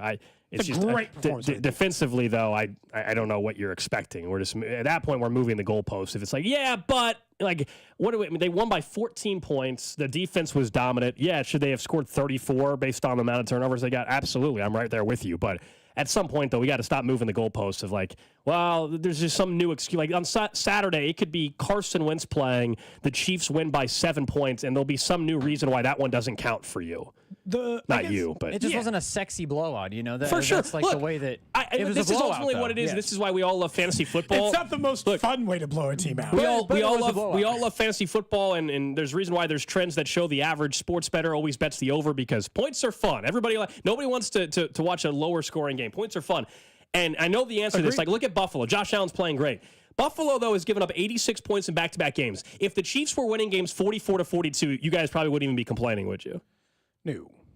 Well, but they win 21-7, 19-17, 19-17. It's like they stink. They're not any good. They win 44. Because look, I get it. Scoring 44 points is fun. It's a lot of fun. You know what also happened during Buffalo when they did that? They also lost one of those games when they did that. Yeah, I know. But I don't think the Chiefs went 19-17, 19-17, 21-7. No. In fact, the only time they gave up more than 30 this year was a loss. So I would say that the formula is working while the offense has to get better. We've acknowledged that. The defensive formula, I don't have much of a problem with it. No, and I think this goes back to the thing that would have been like, and this is not just Drew. Lots of people were speaking about it this way, which is like, can the defense step up in its moment? Let's be very clear here. If the defense plays mediocre yesterday, they lose that football game. The offense was awful.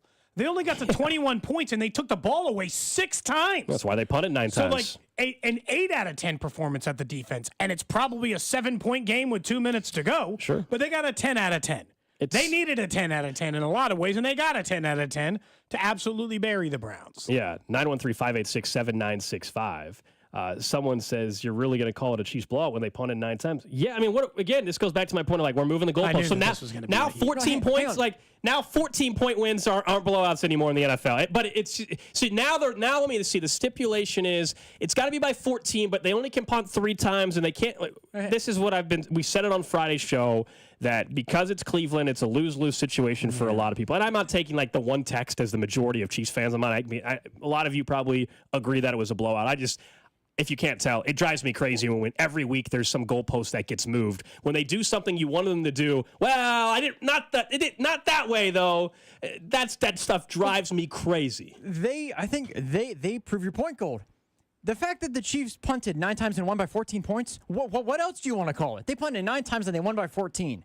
So the game was never close. If they didn't punt 9 times, it would have been a whole hell of a lot more than 14 points that they won by. I went ahead and looked it up because I was curious. Margin of victory. From the year 2000 until today, right? So just like average margin of victory, the 5% of all games end in a No, we did it, Cody. 80% of all games end in 1-score games this 80%. year. Well, yeah, just this year alone. So 20% don't end in 1-score. And they were one of the 20% in this game, and then you narrow it down even more, which is what you're getting by at. 14 or more, you're talking like 7% of all games. That to me feels like a blowout. When you're talking about it's like that few times that a team wins by 14 or more points. Well, then, and that doesn't mean the game was good. The game was ugly. The blowout doesn't have to be good. Like you could win a game 14-0, and the game could be nasty. I'm sorry, we're just spoiled. My goodness. The defense was that good that a guy that threw for whatever it was, 400 and whatever yards against Denver, got benched. It's just not that often. Like, it's just, and I get it. It's fine. But like, I also view blowouts in the sense that is this game close ever? Was this game close for even 1 second? Was there even 1/2 of 1 second that you thought the Browns were going to win? No. Like, I mean, okay, then problem solved.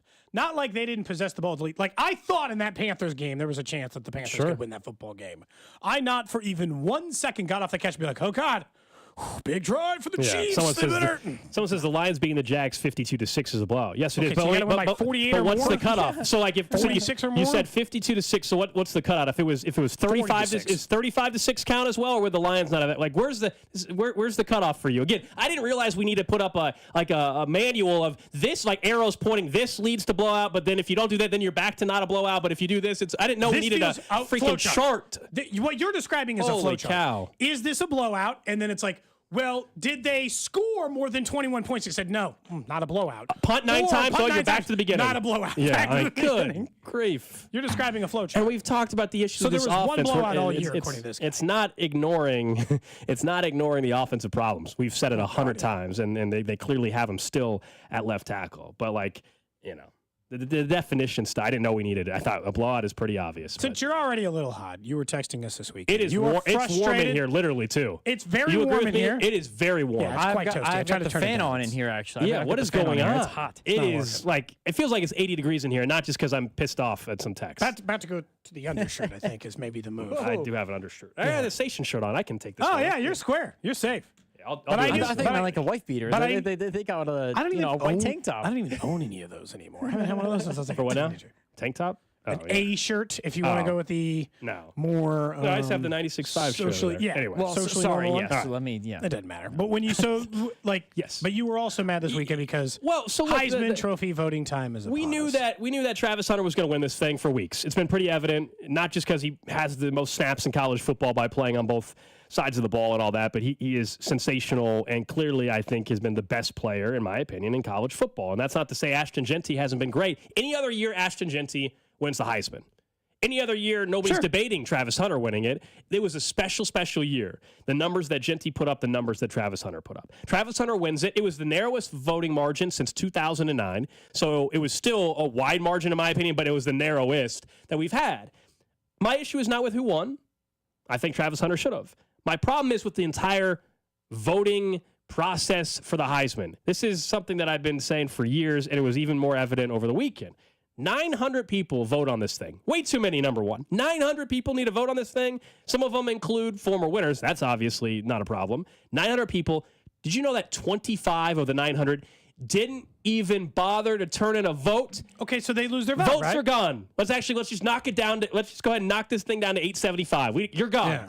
Yeah. 46 people did not even put Ashton Genty on the ballot. Wait, Ashton Genty? 62 people did not even put Travis Hunter So on even their more ballot. didn't put the Go winner ahead. on. We've already knocked out about 125 voters or so. Let's go ahead and just get them out of here. So just to be clear, those people did vote, but they chose not to, in any part of their vote, down to whatever decimal point, include Travis Hunter? Cody, there are votes the for winner of the Heisman Trophy? Well, then you just lose your vote. Stupid. If you aren't going to take the job seriously, then you don't get to vote. Look, they already got too many votes. It's fine. But, like, if you're not going to vote for what is the I'm not fine. You've just decided Travis Hunter shouldn't have won it, and you think Army's quarterback should have for whatever. How? Shout out to Bryson Bailey for whatever ayahuasca yes, journey Army just you got took. destroyed by Navy in the Army Navy game. Right. I can't. If you do not include either of them, and you don't get to vote. If you don't vote, you don't get to vote anymore. But like to disclude them just feels like personal vendetta. The fact that more didn't have Travis Hunter than didn't have Genty probably just means you don't like Dion. Correct. Right? That's Do we exactly agree? what this was, Cody. That's exactly what happened with voter. That's stupid. But honestly, we don't need 900 people voting. I mean, truly, like, why are there 900 people? And we always joke. Our former producer Nick has a vote He or should give whatever, it up, you know? and it's not. This is not about because we joked with him when he was here in person. But like, there's people that vote on this that don't cover, like, actually, like, aren't on the that don't cover the sport. What are we doing? Why are they having a vote? It really, honestly, it makes no sense. And then some of them aren't even voting. Unless you were in the hospital and you're on your deathbed, why the hell are you not? Give up your vote. What are you doing? And they let people vote before the conference title games are played. What That are we makes even doing? less sense. So the whole process sucks. and still got the right winner, in my opinion, even though people in Boise are all bent out of shape about it. They got all the wrong people. Like, the Jay Binkleys of the world should vote for this I agree. award. Bink does not have a vote. He would doesn't. take Binkley would take it serious. He would put the right players that deserved a chance to I know do he it. would. Also, it's just again. I know he watches the games too. He Some of these people watches the don't games. watch. Some of these people, Boise State, West Coast, obviously Mountain Time Zone, but West Coast essentially is the way they break out the voting region. And Genty won the Western region, in fairness, even over Dylan Gabriel, which he should have. But there's so many people that vote from New York or wherever, East Coast, that are not staying up till 11 o'clock to watch Boise State, Wyoming, or I'm just using Dylan Gabriel. Same thing, Oregon play on the West Coast, even though they're in the Big Ten. They need to put, so they have 4 finalists, technically. They need to make it 5, and then you can't vote for anybody outside of a finalist. For instance, Why you are can't people vote for voting for Army's these other quarterback people, I guess? or Curtis Rourke, They don't take it Indiana's seriously. quarterback. Did he have a good season, Curtis Rourke, at least? Yes, he was also out for a game or two. Bryson Daly had a really good season for Army, and they had a great year, but he's not a Heisman Trophy candidate, a serious So you're candidate. saying the Heisman Trust, which that could also cause problems. They choose who to invite. Pick 5 players. They choose to invite based on they know, I believe, the top 5 voting. Oh, I think that's how they know if it's like that person. So they can just decide. But the 5 absolutely should. And then you vote. And then let's cut this. I don't know how we want to break out the regions. I don't know. Can we knock this down to like 100 people vote on this thing? Can we knock it down and figure it out? I don't know how the math has to work for each. I get why they do the regional voting. That's fine. I have no problem. But let's really narrow this thing down. Let's make sure. Can we confirm each year the people we're having vote on the award are actually covering the sport? Can we do that? I mean, you would think so. It'd be the same as giving me a Heisman vote. I couldn't even name where starting quarterbacks played college a year ago. We were just like, name a college football player Drew you think everyone should know, and I'll tell you if I know what college they play for. Jackson Dart. No, Come on, Cody. Jackson Dart. I'm supposed to know who that is. Ole Miss. Yeah. Okay, I didn't know. Dylan Gabriel. Well, that's Oregon. Okay. Because you just said it. Hold on. Garrett Nussmeier. Sounds like a SEC. Think about your guy. That we like playing cuts from him. His nickname is the Gumbo Gunslinger. LSU, I guess, if that's it. But had you made me get it quickly, I probably wouldn't have. But there are people like me voting for this award. There's a guy who's going to be a favorite next year to win, or one of the favorites. In a weird, DJ Lagway. But Where here's does the he thing. play, Cody? No idea. No clue. Florida. I've never even heard of that person's name. At least I've heard of Nussmeier. But it's like, what's funny is you joke about the people who don't cover the sport. I would have done a better job voting than all the people who left Ashton Genty or Travis Hunter off there. You would have at least put them on your I'd have voting just list, put those 2 and voted nobody else. Travis Hunter 1, Ashton Genty 2. End of voting. Yeah, the whole system sucks for the Heisman now, man. Look, I feel bad for Ashton Genty because 95, 98, 99, I don't know, whatever percent of Heisman Trophy years there have been, Ashton Genty wins it. He was an incredible player who had an all-time, one-of-a-kind college football season. It is unfortunate for him. He was up against a guy who played like 10,000 snaps on offense and defense. And let me be clear with that. And played really well on both. That's been used against him on the Genty. So what I mean by that is people are like, well, it's just because he had a bunch of snaps, he shouldn't win. Let's not act like he was just standing there on these snaps. He was making impactful plays on the snaps he was playing. On both sides. This is the Shohei Ohtani effect. It's going to be hard to win an MVP against Shohei Ohtani because if he's a top 5 hitter in the league and a league average starter, that is more valuable than just you doing one thing. It's not Genty's fault that he only plays one side of the ball. Travis Hunter is a unicorn. Do you think the argument would have been flipped? Let's say Genty did exactly what he did, but he was on Colorado, and Travis Hunter was on Boise State. Other than that, the stats are the same, guys.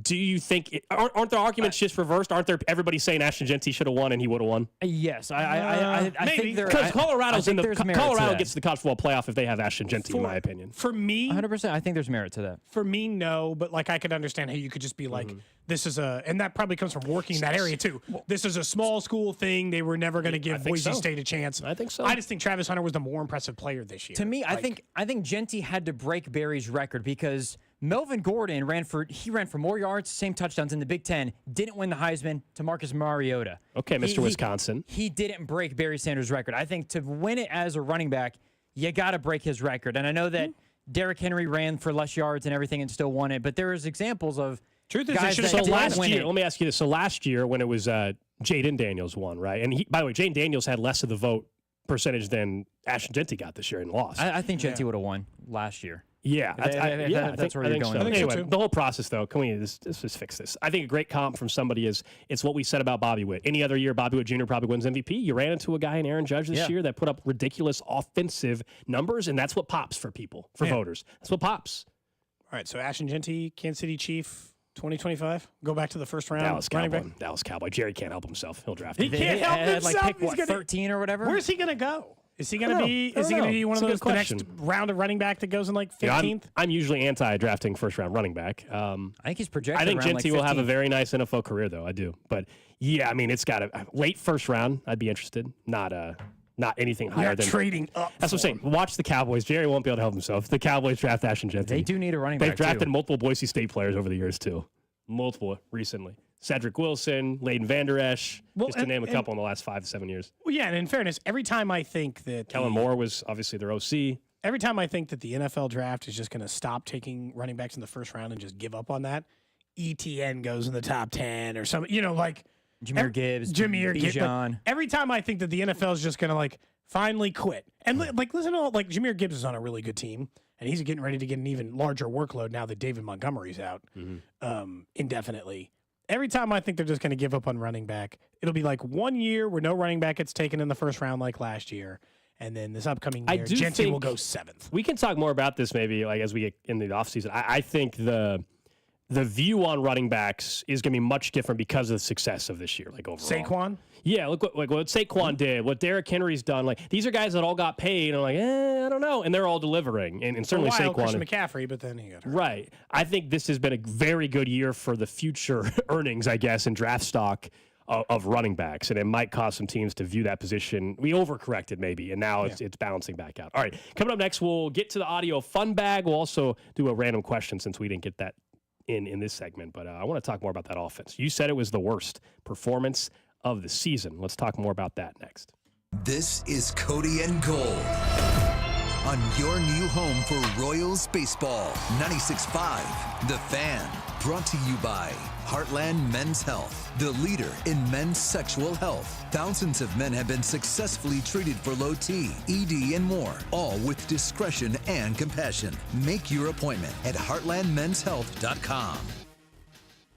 You need a new ride? Do what I did. Go over to Volkswagen Lee Summit, where you can get 2024s at a heavily discounted rate. It's their winter clearance sale. Biggest discounts of the entire year. Up to $8,000 off of Atlas or Atlas Cross Sports. Up to $5,000 off MSRP on 24 Jettas, Taos, or Tiguan's. I really love my ride from Volkswagen Lee Summit. I think you will too. I drove a Jetta for 12 years. I wanted a family car, a little more space inside of it. And when I was trying to decide between dealerships, I went with one I knew had been around a long time in Kansas City and would take care of me, make sure that the buying process was simple, would make sure that I felt comfortable and safe in the car, with my family would feel comfortable and safe in the car. And because the discounts have never been bigger, you can get an even better deal than I got. You want to be honest? You can get a steal right now over at Volkswagen Lee Summit. Best prices at their winter clearance event. They also have 0% APR available for up to 60 months for well-qualified buyers, which I did back in the spring, or sign then drive leases where you pay 0 down or 0 next month.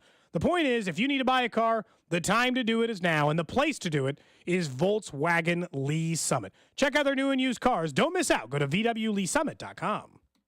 Must qualify for enrollment. Results may vary. We all hear the radio ads about the IRS. They tell you to be afraid, to be scared, and they try to frighten you into calling. I'm not here to do that. Tax Relief Advocates is different. TRA is here to tell you that if you owe money to the IRS, whether it's $5,000, $50,000, or $500,000, we have a solution. It doesn't matter if you're sitting in your car, at work, or with your kids. No matter where you are, call now. 800-583-5795. Don't lose hope. TRA can eliminate or reduce what you owe to the IRS. Generous programs are now available that can give you a fresh start. Our passion is taxes and helping individuals fix their IRS problems. We have over 1,000 5-star reviews on Google and an A+ with the Better Business Bureau. You don't need to be afraid of the IRS any longer. End your tax nightmare today by visiting us online at TRA.com or call 800-583-5795. That's 800-583-5795. Tax Relief Advocates. Real solutions for real people. 97 years. That's how long Overhead Door Company of Kansas City has been repairing and replacing garage doors. Locally owned and operated since 1927. Headquartered in Olathe. Always look for the iconic red ribbon of the genuine, the original Overhead Door Company of Kansas City. For same-day repair service 24/7, call Overhead Door Company of Kansas City, 816-221-0072, or schedule online at ohdkc.com. GiveMeTheVin.com salutes the movies. James Cameron's groundbreaking science fiction thriller Avatar was released on this day in 2009. It would go on to become the highest-grossing film of all time. Cameron loves his Mercedes. He also collaborated with Mercedes-Benz on the futuristic Vision AVTR, inspired by the Avatar film franchise. If you've got a top-of-the-line luxury car, make sure you get top dollar. Go to GiveMeTheVin.com. We just make it easy. Sell us your car. GiveMeTheVin.com. So easy you can do it in your underwear. Christmas is just around the corner, and if you're wondering what gifts to give friends and family, no worries. Gates Barbecue is here to help. Gates gift packs and combo packs are tasty gifts for the barbecue lover on your list. And Gates gift cards and logo apparel are perfect stocking stuffers, or if you're exchanging gifts at the office or you have family out of town. Visit their website, gatesbbq.com, and ship right to their front door. Remember, buy Gates. It's a Kansas City tradition. MD Anderson Cancer Center is again ranked #1 in the nation for cancer care by U.S. News & World Report's Best Hospitals rankings. Our physicians treat more types of cancers in a day than many see in their whole career. This unmatched depth of expertise, combined with our groundbreaking discoveries, gives our patients access to the most innovative treatment options. Learn more at mdanderson.org. Tune in this week to Kickoff with Boomer and Valenti, where they break down all the headlines in the NFL, presented by T-Mobile. Head to T-Mobile.com and get a great deal on the iPhone 16 Pro. Your attention is precious. Pulled in a million directions for a million different reasons. Blue Cross and Blue Shield of Kansas City works hard to make sure your health insurance isn't one of the many things distracting you from what's important. By making healthcare easier to navigate, we help keep your focus on the moments that matter most. Like dinner with loved ones. Letting you focus on you. That's the benefit of Blue. Learn more at BlueKC.com. Every piece of land has a story. For the Nelsons, it's cruising around their Montana ranch on a John Deere Gator XUV 835R. With 3,000 acres, there's plenty of work to do. We're not afraid to jump in and help each other out. That's how they've kept their ranch going for 5 generations. It's all about efficiency. Like teaching visitors to fly fish. The whole joy with fly fishing is matching the hatch.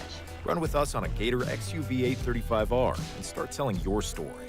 Learn more at johndeere.com/radio. Well, you did it again. You waited to the last minute to find a special gift for your special lady. Guys, I've got your back at House of Diamonds. Earrings, pendants, and one-of-a-kind designs. You pick it, we wrap it. Come see me, Gene, at House of Diamonds. It's better over here. If you're 55 and up, T-Mobile has an exclusive rate plan just for you.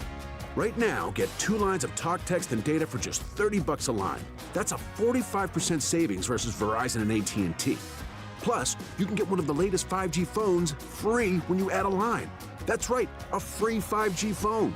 Experience all this and more on America's largest 5G network. So why wait? At T-Mobile, customers 55 and up can get 2 lines of talk, text, and data for only $30 a line. Just go to T-Mobile.com/choice55 or visit your local store to make the switch. With AutoPay using debit or bank account plus taxes and fees, 45% off 2 lines versus AT&T Starter and Verizon Welcome. Plan benefits vary. Free phones up to $300 off with 24 monthly bill credits and qualifying new line for well-qualified customers plus tax and $35 device connection charge. Contact us before canceling entire account to continue remaining bill credits. Bill credits end if you pay off device early. See details at T-Mobile.com. Inside the Huddle is brought to you by Blue Cross and Blue Shield of Kansas City. Discover the benefit of blue. We got a new function on the Odyssey app. Did you guys know that this is a thing? I can send you messages from the Odyssey app. Kind of crazy. KFNZ FM and AM HD1 and HD2, Kansas City, in Odyssey Sports Station. 1 o'clock hour here on Cody and Gold, Victory Monday in KC. Alex Gold, Cody Tapp, Drew Nixon producing this thing as always. We'll get to a little audio fun bag in just a bit, probably 8 minutes from now. We were laughing if you're watching on video coming back. Both Cody and I have taken our shirts off. We still have an undershirt on. If that's not a selling point to watch the video stream, I don't know what is. YouTube, Twitter, Twitch, and Facebook. Yeah. And No, in all honesty, like 96.5. those of you that are working outside in the climate and the weather or whatever, obviously have it way tougher. I would just say it must be 80 degrees in the studio now. We are burning up in the last hour of the show. So, whew. It's just awfully rich for the people who got to work outside for us to be like, it's a little toasty in here. A little too warm for my liking. today, You shed layers too. Look. Today it's not. It's not. This is not the usual. Oh, it's a little warm. This is we are. I wish I was in shorts. Doing right now. our show from. Yeah, I wish I was wearing like just swimming suit. Like I mean, that's. It is not just like it's kind of warm. It is like like about to sweat warm during the show for some reason. It's not just there's not hot takes coming. I gave Rob the heads up for this studio in here, and he said something I cannot say on the radio. But he's not happy. He said, "Oh, F." No. He said he cussed about our boss. I can't believe he said that just because of the heat. She Rob, can't control wow, the building. Rob, that's rude. Unbelievable. I think it's because you think she doesn't want the building. I can't believe you'd say those cursing things. out the bosses. No. God, incredible. I think it's because he said he thought about this, but then he was like, you know what? I'm going to wear the hoodie anyways. I'm going to wear the coat. I'm going to wear the jacket. Yeah. Okay. Tough. Layered up and then had to learn the very valuable lesson. We'll get to a random question you mentioned coming up. Yeah, I want to do that. But let's talk about this offense. You called it the worst performance from the offense all season. And it is. The only thing that caused me to push back slightly, because there's plenty of reason why it would be the fact that they didn't turn the ball over. And there's some other games in this year where obviously they were turning the ball over. But there was definitely an entire second half sequence in particular where they were doing absolutely nothing. 3 and outs that were taking 16 seconds off the clock. The standard was set right away. Their first 5 possessions were 3 and outs, a 4-play punt, and a touchdown drive to their defense of 21 whole yards. That was their first 5 possessions. They only managed 14 more points after that, even though they received the ball off of 5 more turnovers and 5 more sacks from the defense. This isn't even close. This is the worst the offense had looked all year. Patrick Mahomes threw the ball almost 40 times, completed only 50% of his passes. They ran the ball for a whole 3 yards a carry in the game. Kareem Hunt had 45 yards for 3.5 carries, and Isaiah Pacheco finished with 13 carries, 32 yards, and no scores. Kelsey wasn't very good. DeAndre Hopkins barely mattered. I would make an argument there was a single player on offense whose performance I thought warranted a good grade. Xavier Worthy, the rookie. He was the only player on offense where I was like, you did it. The offensive line was bad. The offense was bad. Everyone stunk. It was the worst performance of the year, which was quite disconcerting, although I don't think it can get any worse than that, and at least they still won. Yeah, that's what's crazy is that they get 5 defensive turnovers, 6 overall, and you score 21 points. I mean, that right there is your problem. I think that's what, if we're viewing how a lot of people felt about the game, that it should have been 34 points or 40 points in a game. And it's because your offense did nothing with the exception of really the one turnover. The one where the special teams turnover where they were set up at, the 25-yard line, something like that, or closer than that, I guess. I'm sorry. That would be it. Other than that, they just really, really struggled. And Patrick Mahomes, that completion percentage speaks to it. I think a lot of this comes back to still the O-line. But even when he had time on some deep passes, he was missing by 5 to 7 yards consistently, whether it was to Travis Kelce on one, Justin Watson, whatever it may be. And so that is a concern that even when he had time, he was still missing. This was long before the injury. A lot of it, to me, is the footwork gets messed up because there's a lack of trust even when he has time with the offensive line. And he's gotten in some bad habits. Yes, clearly. I think that's certainly part of it. This is not, I don't know if this is the worst season Patrick Mahomes has ever had, because the one thing I will say is that even though a lot of things are going wrong, he has mitigated the mistakes. And I'll give him credit for that. There were a lot of turnovers for a long time, and it was making things harder. Do you know the last time he threw a pick? It's been 6 games, hasn't it? Buffalo. He threw 2 picks against Buffalo. 5 games. In the 30-21 loss, including the final play of the game, essentially, in which they were trying to do anything because they were down 9. Okay. So I'd argue one, but he threw 2 picks against them. It had been 2 other games since then. So, of his last 7 games, Patrick Mahomes has thrown an interception in just 1 of those games. So, he has taken away all the risk factor of this. this is the single worst passing yardage output since Cincinnati. And you're like, he threw less yards than Cincinnati? I mean, yeah, but he only threw the ball 25 times. He threw it 38 times against them. Yeah, that still goes back to the yards per carry is not great, but it goes back to in certain games, whether it was that Raiders 19-17 game when they threw it 46 times or whatever, and they ran it only 15. This game where you're up 21-7, it's pretty comfortable. In games like that, where your defense is dominating and the game is under control, there's no reason for Patrick Mahomes to throw the ball that much. They're just not. I understand. Ultimately, you're never going to be a run-first team with Patrick Mahomes. I get it, and I agree with it, honestly. But there are certain games where you have to look at how your personnel is performing, and that includes Patrick Mahomes. If he doesn't have it that day, is your offensive line protecting him that day? How's your opponent doing? Is your defense dominant where you don't need to do yesterday? You can, in 2 3 and outs back to back where you took 20-something seconds off the clock and didn't run it once. Why is that happening? And anytime we bring up criticisms of like Andy or whatever, some people freak out and like, he's going to be the best coach of all time. That all is still true. Nobody is saying he's a bad coach suddenly. He's just not above reproach. Just saying that there are still elements that can lead to potential losses in the future or mistakes that are made and things like that. Like, for those of you that are still claiming it wasn't a blowout, whatever, we agree to disagree clearly. Why wasn't it? A big part of it was how the game was called by Andy Reid in the second half.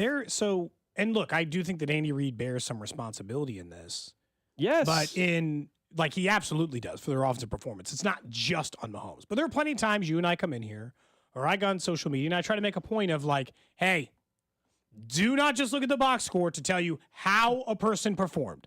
This ain't one of those games. That box score is very indicative of how poorly Patrick Mahomes played. This is one of the 10 worst games he's played in a Chiefs uniform. Probably one of the 5 worst games I've seen him play in a Chiefs uniform. But part of that is what you're saying. In the last month, the Kansas City Chiefs have started 3 different left tackles. 3 different left tackles in the last month.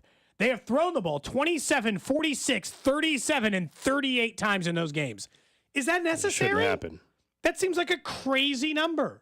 Why are you putting him in this position to do it? And I've seen these other people like, what doesn't Mahomes check out? This is why players have coaches.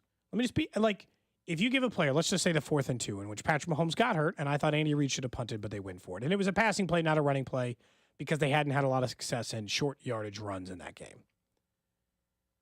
You say, why didn't Mahomes just check out? I mean, you met a quarterback. Like, no offense. You met a shooter in your life. Taking the ball out of his hands on a 4th and 2. You met a shooter. You think that's the one he's checking to? And I mean everybody. This is not a knock on him. I mean every quarterback in that situation. You think he's checking on that one? I don't think so. And despite all the things we just said about all the passing, during that same 4-game stretch, Patrick Mahomes has 7 passing touchdowns and 0 interceptions. So Andy's not even incentivized, other than Patrick Mahomes getting hurt, to solve some of these issues. I actually think part of the issue they had I think some of it is that Mahomes was off. He missed every single deep ball. He had accuracy issues the entire game. I thought Andy Reid in that game did the offense 0 favors in the way that he called and executed the game plan. I thought it was a bad one. And they did no favors. And then just from then on out, screwed things up. And so, Mahomes definitely did not play well and deserves part of the blame. But Andy has got to wear some of this. Absolutely. This is what he had to say, actually, in post-game, talking a little bit about not only Mahomes' ankle, but he was asked basically the third quarter and how simply he's got to take some of that blame. Offensively, we battled through something. They did a good job in the first half. I've got to take care of business on my end for the third quarter of just giving our guys things that they can work with. And, we didn't. I wasn't able to do that, and so I've got to take care of that part. No, let's hope there's adjustments from it. I mean, he's acknowledging it. Now they got their first third quarter score in a while. We did the whole topic last week about how they don't score very often in the third quarter. Why is it? Because they got multiple. They got multiple possessions in the third quarter when you have the turnovers, and so the third quarter was where it was. I think where you could have swung the game into where it was. Absolutely, the 30-plus points some of you were hoping for, right? And not just a 14-point win. Like, if you were thinking you needed to see a 21, 28-point win, the third quarter is why that didn't happen. Yes. And the way the game was called.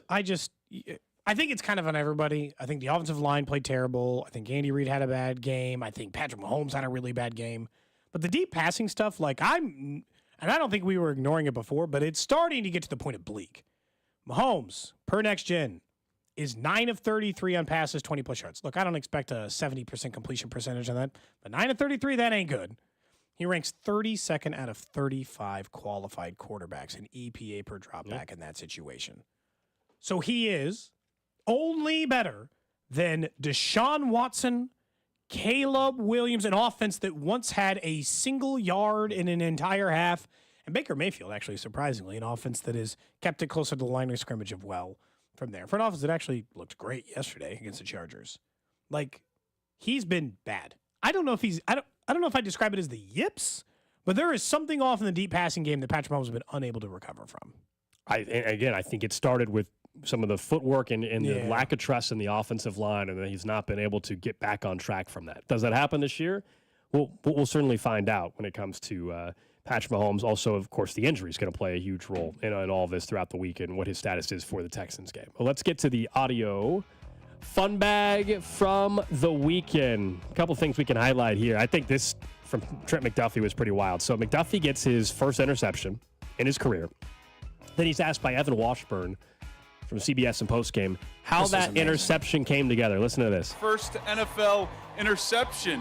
Was it worth the wait? Man, it was. Couldn't have had it any better. I ain't gonna lie. During the play, I was running. Saw the receiver eyes look, didn't think the ball was coming, and I flashed and saw the scoreboard. Saw J-Mo throw it up and just turned around and was lucky he doesn't catch the ball. He saw the Jumbotron to know Jameis was throwing the football. That's crazy. That's crazy. That's how he was able to get his first career interception. I mean, kind of fitting for Jameis. I mean, things are moving so slow for Jameis's reads that he has time to be looking at the Jumbotron to get the interception. Honestly, kudos. I'm not even mad at him. That's an incredible way to get your first interception. Peeking at the Jumbotron and be like, well, I see him heaving it, and that's on my side of the field. Time to drift over. And look, he said the corner of his eye, so it's all still moving kind of quick. But that also probably just speaks to the processing power of an athlete's brain. Gold, that he's got time to be checking out the Jumbotron and be like, ooh, Jameis throwing it over there. Time to run. Good for Trent McDuffie, though. I'm really happy he got his first interception. You could see how happy he was to get it, and the team was for him to get it. Mitch Holtis on his game-winning call, or not game-winning call, on that game call, and how excited he was for Trent McDuffie, so it was kind of incredible. I thought one of the best moments of the weekend was at the Heisman Trophy thing. No, Travis Hunter did give a really, really, really nice acceptance speech. But what stood out about it was his admission in the middle of this to rapper Lil Wayne, who... Wayne, you don't know how you came into our life, man. My fiance love you. I ain't learned none of, I didn't know none of your songs until she let me know, because I don't listen to music. She let me know. She told me, you got to listen to this. If you don't listen to music, listen to Wayne.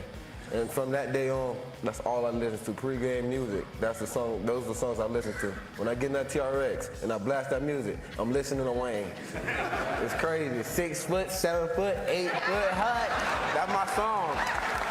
I'm telling you, man, that junk's crazy. I respect you for coming out here, coming to support me, man. He hadn't heard of Lil Wayne till like a few months ago? That's insane. How is that possible? Truly. Like, he's never been at a football practice they were playing Lil Wayne. He's never been at at a party. I know he says he doesn't party. Like, that's wild. He said he didn't listen to music either, which is... Okay, I'll just be honest. That is concerning behavior, Carl. I think you might be a psychopath. You're like, I don't listen to music at all. That is a concerning thing for somebody to say, in my opinion. I was stunned by it. I was definitely stunned. I don't know. Like, even you, Gold, when you're like, I don't know the name of artist for this or whatever. Like, I kind of know the song. Yeah. You know Lil Wayne. Mm-hmm. It's not I've heard the songs. I'm not always good about the right artist with what song, but yeah. That's a wild admission from him. Kudos, I guess, for making it part of that. That was a really good acceptance speech by him. Shout out to his fiance for putting him on to Lil Wayne. Yeah. That's right. You know, out. You're marrying the right woman. Somebody who's not going to let you miss out on, everything somebody knows culturally. Yeah. Yeah. Then you had Sunday pregame. If you were watching at all the CBS coverage, so they made Lions-Bills obviously out to be a huge game, and Jim Nantz and the whole CBS crew were on site for Lions and Bills. And this was right before the Chiefs game actually started. Listen to Jam Nance. I think he was just playing up to the crowd. This game, I think, is going to be played back again on February 9th. I do. And for today, there's a lot on the line for both sides. But I think they're playing for the right to be the next crowned America's team.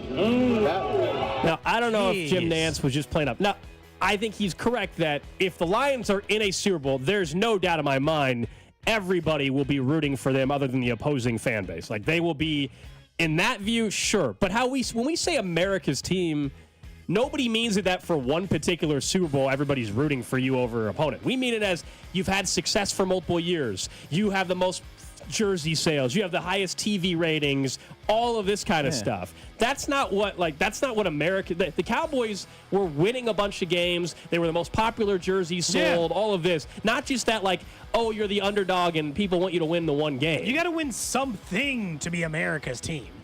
The Lions have 0 Super Bowl titles in their history. Well, look, I don't doubt that if the Chiefs play the Bills, same thing. If the Chiefs play the Bills in the AFC title game, everybody outside of Kansas City will obviously be rooting for Buffalo. It doesn't mean Buffalo's America's team. Who is, by the way? Because I don't think it was ever. I know it's the Chiefs. I don't think very it was clear. Their ratings are number one, and they've had the titles to back it up. I guess, but I never felt like the Patriots were ever America's team, right? I don't feel like they ever got that. It never felt that way. It felt like everyone was against them. There was at least a stretch of time when it felt like everybody was kind of rooting for the Chiefs and rooting for Patrick Mahomes. I think Patrick Mahomes was inherently more likable than Tom Brady, who was one of the least likable players, I think, in a lot of people's thing, a lot of outsiders' cases. But look, I don't know. We'll see. You're probably right. If it was the Chiefs then, I feel like it, or if it is the Chiefs now, it feels like kind of to be the Patriots then at some point. I just never felt that way when I was watching them. Maybe it's the outsider looking at it. Also, Nance would shut up about it. He was convinced that this was the preview of the Super Bowl matchup. Yeah. When it's 42-44, you wish. The NFL execs wish it was 42-44. I got bad news for you. It'll end up being Chiefs, Packers, and the score will be 17-14 final. Congrats. Super Bowl's on Fox this year. Tom Brady. He's gotten a little better. Work hard. He has gotten better as the season has gone on. He hasn't done many Chiefs games. He's just done the one. I think maybe just the 49ers one. Is that it? I don't know. Man. You had pointed out the thing about the Chiefs schedule, and it still feels unfair that the only two teams who are vying for the number 1 seed in the NFL playoffs this year, one of them is playing noon on Sunday, 3:25 on Sunday, noon on Sunday, and the other one is playing this Saturday, Christmas Day, and then 10 days later on a Sunday at a time we don't even know. True. So True. You're like, well, that seems unequal. And one of those teams had a bye week 2 weeks ago, and the other one had it Halloween. Week 6. So it just feels like a NFL schedule makers not doing the Chiefs any favors this year. That's all. So you can't cheat and be America's team. That's why it's not the Pats. That's a good point. Actually, I don't know, man. Doesn't that make you even more American in a lot of ways? Couldn't we make the argument that in a lot of ways we're even more American by cheating? Let's just, come on. Are you saying cheating is the American way? Is that what you're saying? Yeah, and capitalism. But those they two have things. red, white, and blue colors. Yeah, I mean. Yeah. Well, the Patriots. Yeah, they're named the Patriots. I don't know. Cowboys also feel American. Yeah, for sure. In a lot of ways, Chiefs, if you stick with the Native American imagery, is the most American of all. Now, the Chiefs are trying to distance themselves of that. I'm just making a point. Yeah. That's a Except for little the audio Arrowhead fun part. bag. They've tried to distance themselves. I still, not to go too down the road on that particular topic, I always see, because I do a betting show, you guys know, on Saturdays with someone named Grant who hosts radio in D.C. He does afternoon drive in D.C. And so he'll always text me, and he'll post on anytime he sees, the live shots of Arrowhead and everybody's doing the tomahawk chop and all this stuff. And they are so jealous. They're so jealous that is something that is still, quote unquote, allowed in Kansas City, because we all know the Commanders had to change their name. Here's what they don't recognize. Their situation you guys had there is not anything like the situation we have here. Your team name, and look, I'm not trying to get into a derogatory term. I'm not trying to get into a debate on whether they should have changed the team or not. I'm just saying, you cannot say they're the same circumstances. The Arrowhead in the imagery there and the tomahawk chop is not the same as your team name being the Washington Redskins. It's just not. It's just not. So I always laugh when they're like you guys, you might be jealous that the Chiefs get to keep their logo and all this. It's not the same. Didn't they at say all. they're bringing back some merchandise? Yeah, they're going to that has have the logo? retro gear through like the Washington alumni group or whatever. They're going to do that. And I think the ownership group there in Washington wants to change the name again, but I get annoyed when like people in DC will try to act like it's unfair that we get to have the Chiefs and they had to change from the Redskins. Just not the same thing. Sorry. They either need to change the name or they need to get a logo for the Commanders instead of just a W. I should have just kept Washington football team. Actually, that one kind of grew on me. It's better than the Commanders. And now you're going to change your name, so you're going to have like the fourth different brand in the last decade. They got to have a logo, though, other than a letter to go along with the team name, in my opinion. It can't be like the New York Giants. At least the Giants have an alternate logo. I will say they both missed the opportunity. Cleveland should have been the Spiders, not the Guardians. I think they ran into didn't they run into it was already used. There was some weird it was Richmond, wasn't it? The University of Richmond. Maybe that was what it is. I had a problem with it. And the Guardians is a Cleveland specific thing, so it probably means more to people in Cleveland versus like it means to me. Yeah. And I thought Washington football team, or it felt like they should have named it when they were talking about the like the Tuskegee crew, right? That they were going to name it after. Tuskegee Airmen was what people. But it was the Red Tails. Yeah, yes, that would have been a really cool. The one. logo work on that was badass. That would have been really I felt cool. like they should have done. And then they settled for color scheme would have been Washington good. Commanders. Also, the Chiefs, the DC thing or whatever.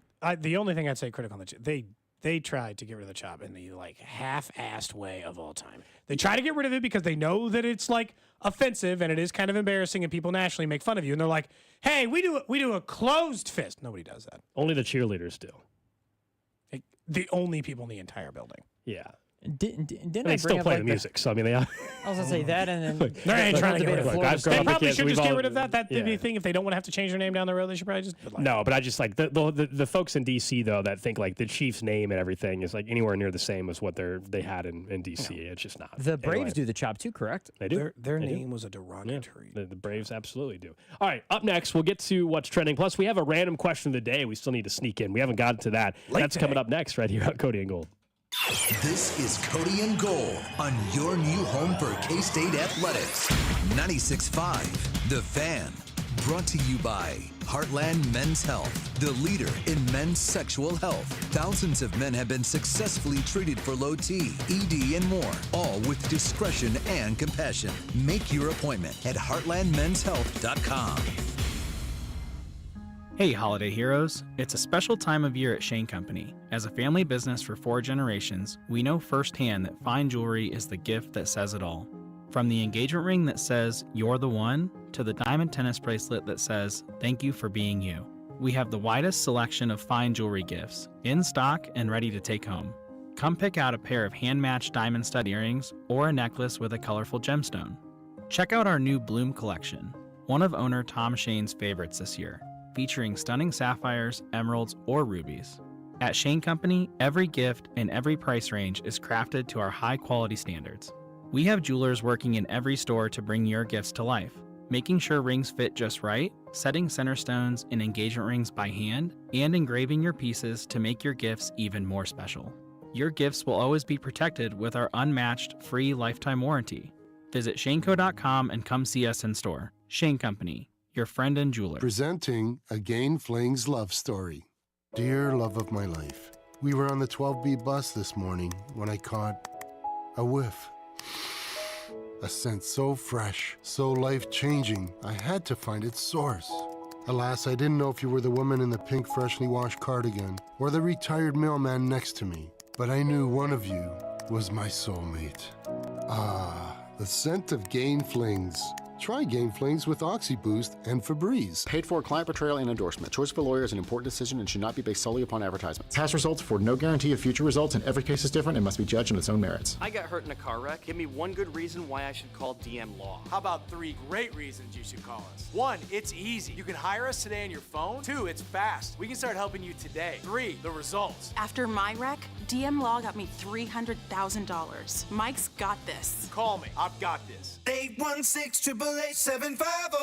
Mike's got this. Tackle the NFL action on FanDuel, America's #1 sportsbook, because right now, new customers can get $150 in bonus bets if you win. The FanDuel Sportsbook app gives you everything you need to place live bets on the NFL all in one place. So when you get a hunch in the middle of the game, you can check out the latest stats, view live play-by-play, and so much more on the same page where you place your bets. Just visit FanDuel.com/Alex to join today. You'll get started with $150 in bonus bets if you win your first $5 bet. That's FanDuel.com/Alex. Never waste a hunch and make every moment more with FanDuel, an official sportsbook partner of the NFL and 96.5 The Fan. 21 and present in Kansas. First online real money wager only. $5 first deposit required. Bonus issued as non-withdrawable bonus bets, which expire 7 days after receipt. Restrictions apply. See terms at sportsbook.fanduel.com. FanDuel is offering online sports wagering in Kansas under an agreement with Kansas Star Casino, LLC. Gambling problem? Getting help is your best bet. Call 1-800-522-4700 or visit ksgamblinghelp.com. Every piece of land has a story. The Upshaw's right there is with a John Deere 1 Series tractor they call Penny. And this is Shaw. Shaw stands for skilled hands at work. When he's not cutting grass, he's cutting hair. So every person is different, from hair type to head shape. And I feel like it's the same way in a yard. From front loader to backhoe, the Upshaws have the tools to DIY all day long. Run with us on a 1 Series tractor and start telling your story. Learn more at johndeere.com/radio. Neighbors getting new roofs due to hail damage this year? Then you're a likely candidate for a new roof, too. Century Roofing, voted best roofing company in Johnson County 3 years straight, is giving back this holiday season. For all roof repair and replacement contracts signed before the end of the year, Century Roofing will donate a portion of proceeds to benefit Operation Breakthrough, which helps KC kids in need. Visit CenturyRoofingKC.com for an inspection today. That's CenturyRoofingKC.com. Century Roofing, trust the pillars of strength. This holiday season, Straight Talk Wireless is letting you say yes a lot more with real unlimited data. Yes to sharing pics of the ugliest holiday sweaters. Yes to checking weather on the go for surprise sledding trips. And with a free phone at sign up, let the yes-tivities begin. No way! Yes way. Straight Talk, real unlimited data. Available at Walmart or straighttalk.com. Offer valid through 1/5/25 while supplies last at participating stores. Taxes and fees apply. Requires in-store activation on select single line plans. Limit of 2 phones per customer. For network management practices, visit straighttalk.com. This is a story of the one. As a maintenance specialist for university housing, he knows college students can major in wear and tear. Plus, housing so many students doesn't leave a lot of room to house all the supplies he needs. That's where Grainger comes in. With over 1 million industrial-grade products and fast, dependable delivery, Grainger carries the quality products he needs so he doesn't have to. From a new door hinge to a whole new faucet. Call, click Grainger.com, or just stop by. Grainger, for the ones who get it done. Why pay more for prescriptions? Stop overpaying and start saving with SingleCare. It's easy. Find your prescription on singlecare.com, show the coupon at the pharmacy, and start saving. SingleCare works at pharmacies nationwide and is completely free to use, whether you have insurance or not. So the next time you fill a prescription, check SingleCare to make sure you're getting the best price. Take control of your prescription costs. Go to singlecare.com or download the free app today. Whether you're ordering wings for the game, whipping up a 7-layer dip, or ordering pizza, there's something about football that makes you want to eat. And this football season, Uber Eats has the best deals on game day food. No matter what you're craving, from 2-for-1 pizza to buy one, get one wings, Uber Eats will be dropping new deals each week, all season long. Uber Eats, official on-demand delivery partner of the NFL. Order now. Terms and conditions apply. See app for details. This is the story of the one who, as a maintenance specialist for a historic high-rise, knows that vintage charm historically needs constant attention. Which is why when it's time to upgrade turn-of-the-century mechanicals, they turn to Grainger. With easy access to 1 million-plus products and the scale to deliver when and where you need them. The right tools and supplies are never far away. So the one can keep that vintage building running like new. Call, click Grainger.com, or just stop by.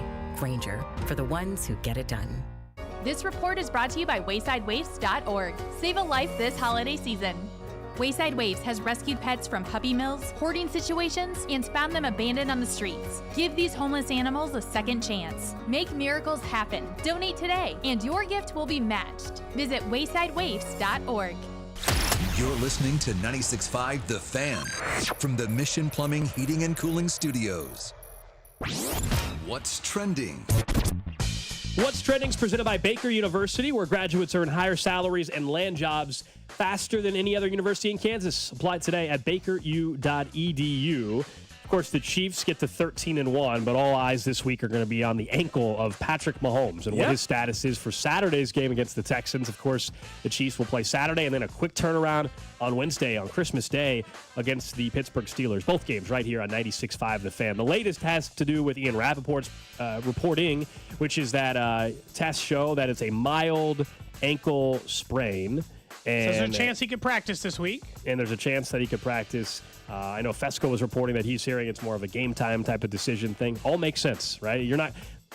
If he practices, it's going to be limited if he practices at all this week, and we'll see. Right now, I would say I totally would get why Carson Wentz would start, but let's just see what happens. It's still only Monday and a short week. Because of the short week, Andy Reid will speak to the media tomorrow, I am told.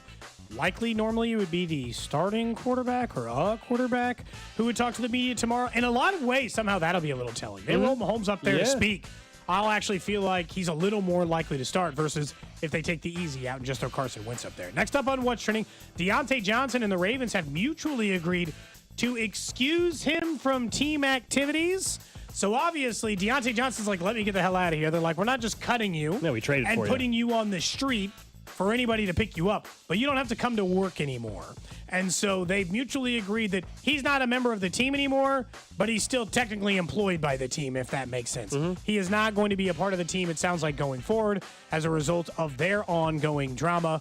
Deontay Johnson, what would look like a pretty decent mid-season addition by the Baltimore Ravens, has gone absolutely nowhere. Yeah, nothing. Remember, everybody was stunned by the compensation they got him for and all this. He only wanted to reportedly go to an East Coast team. Now we know. Did not work out, and the Chiefs avoided this one. I wanted him here. Like, he was one of the names we talked about. I'm glad the Chiefs avoided that. They obviously get DeAndre Hopkins, who has turned out way better than DeAndre Johnson, makes who has more just money done than us. nothing. Yeah, He gets the job. that's very true. Next up on What's Trending, Arrowhead's going to host some college football next year, not just like they did this year with KU, but Nebraska, Cincinnati, next August. It'll be on a Thursday night, like the 28th or so, I think it is, of August. Nebraska fans are in the area. We know there's plenty of them, plus not a bad drive from Lincoln down here. That'll be a pretty good atmosphere, I would imagine, for a Nebraska team that'll be coming off a bowl game appearance, and they'll have some momentum. Plus, Patrick Mahomes' cousin. That's not really his cousin. Will be playing quarterback. The guy that was signing autographs? Did you see him on the sideline signing autographs? He was signing autographs. He looked like Patrick Mahomes signing autographs. Did you think there were people in the stands that thought Mahomes was signing autographs? By the way, there's no way. I like that in the Wild West, it is college football. It doesn't really matter, so who cares? It hadn't even been, he technically couldn't even have gotten through the portal. Did you see he was with Raiola? Who? Nawari, the player from Missouri. He was with the Nebraska football player he already committed to Nebraska. No, he had not committed At that point in time? At that time, he had not technically committed to Nebraska. He had not even technically entered the portal from Missouri. He was just with them on the other end. Yeah. Nobody cares. College football is kind of a Wild West in that regard. That's cool. I think it'll be fun for Nebraska fans. Plus, I like decent level. Nebraska should have a pretty decent team next year based on the recruiting. I don't know how good Cincinnati's going to be or anything like that. I don't know if it's, but it's the one of those week 0 games very early on. I did not brush up on K-State's in Ireland, so Nebraska will be at Nebraska will be at Arrowhead, and then K-State will be in Ireland. Could be decent. Next up on What's Trending, the Lions lost 3 more starters in their game yesterday after already being absolutely riddled with injuries. It is. David Montgomery is now officially out indefinitely with an MCL sprain. Not sure when he'll be available to play. They lost defensive lineman Lee McNeil for the season due to his year, and Carlton Davis broke his jaw, so they're not sure about how long he's out. He's out indefinitely as well. They have placed now 12 defensive players on the injured list this season on the IR for them, for Detroit, and now just lost a starting offensive player. They might have taken on too much water. Detroit has inarguably been one of the 3 best teams in the NFL all year long. I'm worried they're going to get bounced in their first playoff game. Well, I don't want to be dramatic, but they are taking on so many injuries. Their defense is playing so much worse than it was. If they're not the 1 year. seed, they would play the Commanders right now, right? That's correct. Yep. Yeah, this is another reminder that championships are not won in the regular season. There's no regular season trophy that you get in the NFL. They've been the best team what we think is start to finish. We'll find out if they finish, but that's not what it looks like now. I mean, this is a team, if they have to go on the road, a much different scenario. They're used to playing in the dome.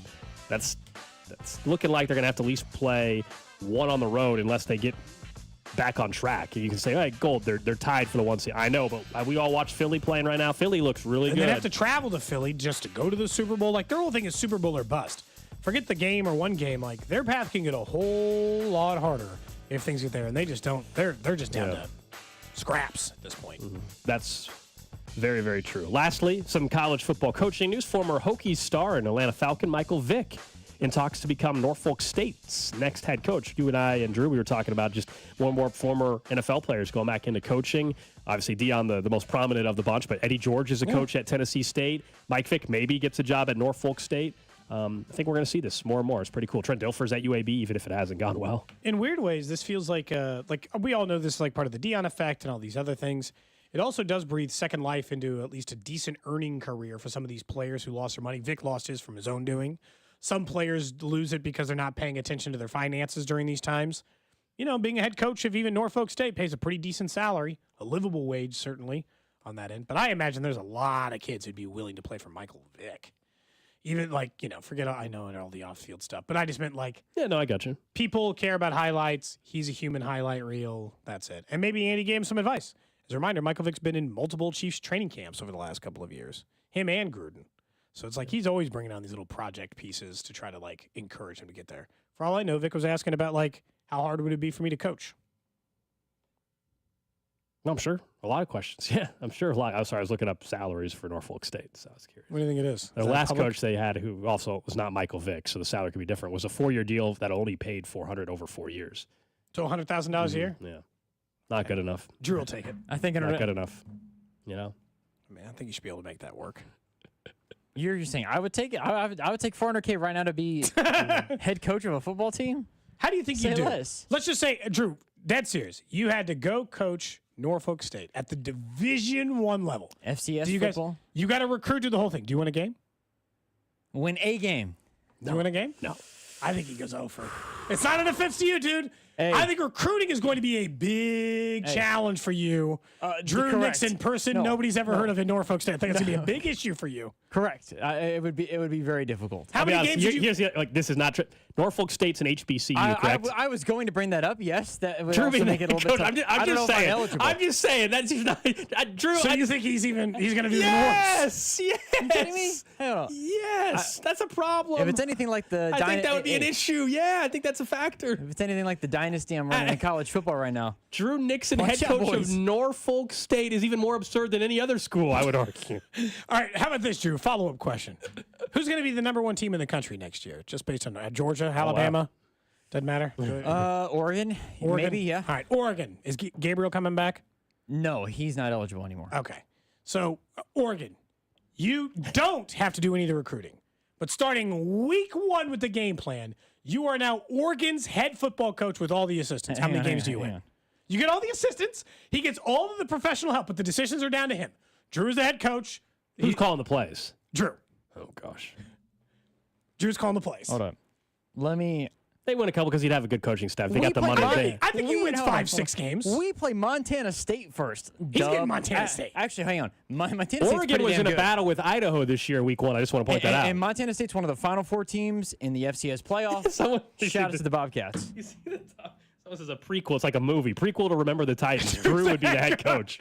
He's getting kicked offensive coordinator. I think give Drew some credit, man. I think we'd be able to win at least one game as Oregon head coach. I think I'd be able to get a game. I think you win 4. If I give you all the assistants, somebody's got to be giving you good advice even before the play calling. Hold on. Maybe you do a scripted 40 because you don't want to be trying to You know what my first duty would be as head coach? Oh gosh. I'm assigning play calling to the offensive coordinator. No. I'm just hanging out. And hypothetically, you have to call the plays. I have to call the plays. Yeah. Because otherwise, you could delegate your way to 7 wins at Oregon. The amount of research, just everybody does a job, and I just sit in meetings. Do I get the playbook that is there? Do I get the playbook that they currently have in system? Yes. Oh, I think I'd be able to win a game. You get Oregon's Madden playbook or NCAA college football playbook. No. I'm talking about the real playbook. I'm not going off a video game. Hey guys, I want you to run a jet toss. All right. Simple as that.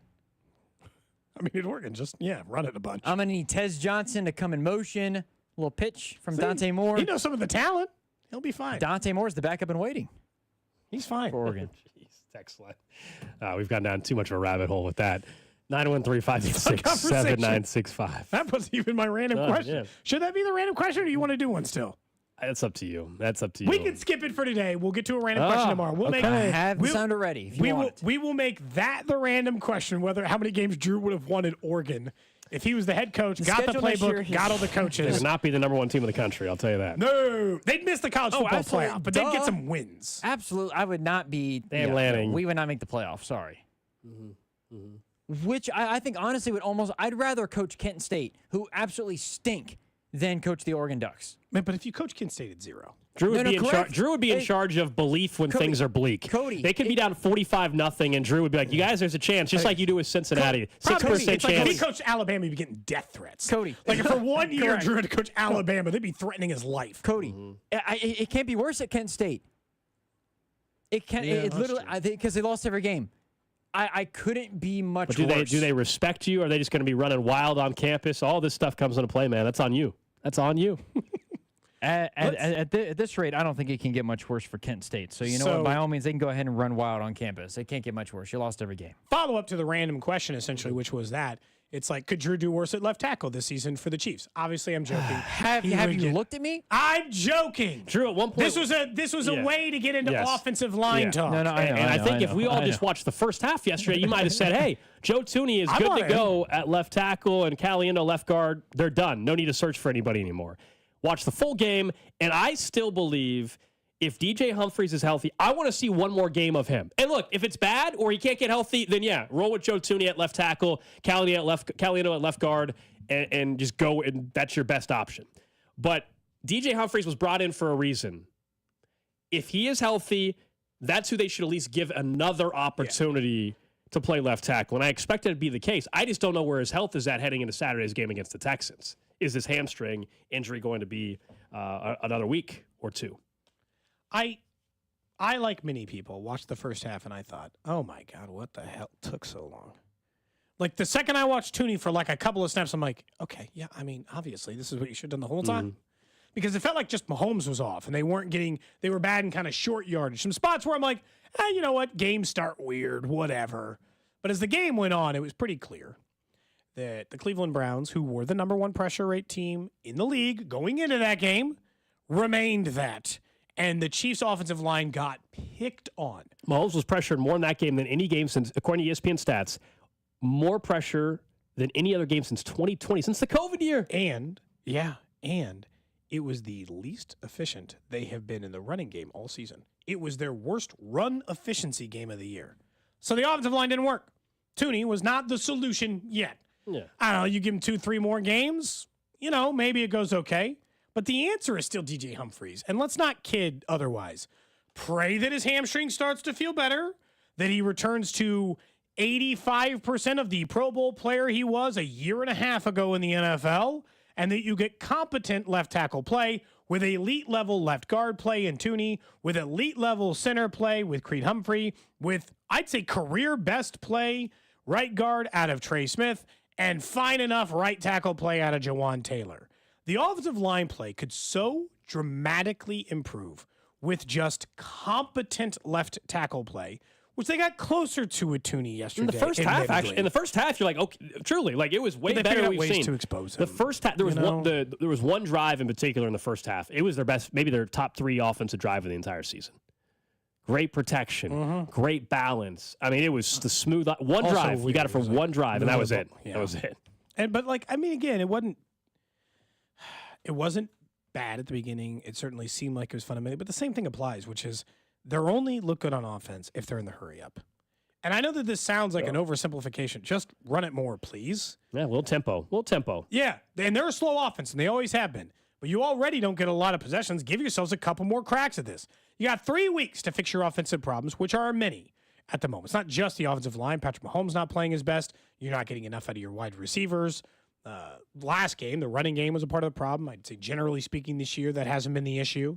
But you got 3 weeks to kind of right the offensive ship as you were. And with Patrick Mahomes, I'll never rule that out. Start running some tempo. Yeah, and now he's got a bad ankle, though. That complicates all of this even more. And that's caused by bad offensive line play. I understand he's not immune to criticism, but that injury was both on the play caller and the fact that your offensive line was not protecting him. It was only a matter of time. We've been seeing Mahomes get beat up time and time again this season. And it's kind of actually remarkable that it took until week 15 for him to have an ankle injury that ultimately kept him out of the rest of the game, although they have already acknowledged that if he had to go back in, he probably could have. So it wasn't like a definitive thing. It's not like he went to the locker room immediately. He didn't have to get carted off or anything. But it was a serious enough injury that his playing status is in doubt for Saturday. And the offensive line has not protected him this year, plain and simple. And that is what ultimately led to an injury. Like, if we're curious if he's going to continue to get tested in that department, I mean, yeah. We know the Steelers and the Broncos are two of the best defensive lines in football. They're two of the best pressure rate teams in football. They are facing 3 playoff teams over the next 3 games, all of which defenses, 2 of them rank in the top 6 in the NFL in points per game allowed and in pressure rate. And the Houston Texans one, which when Will Anderson's hot, they certainly can cause problems of their own.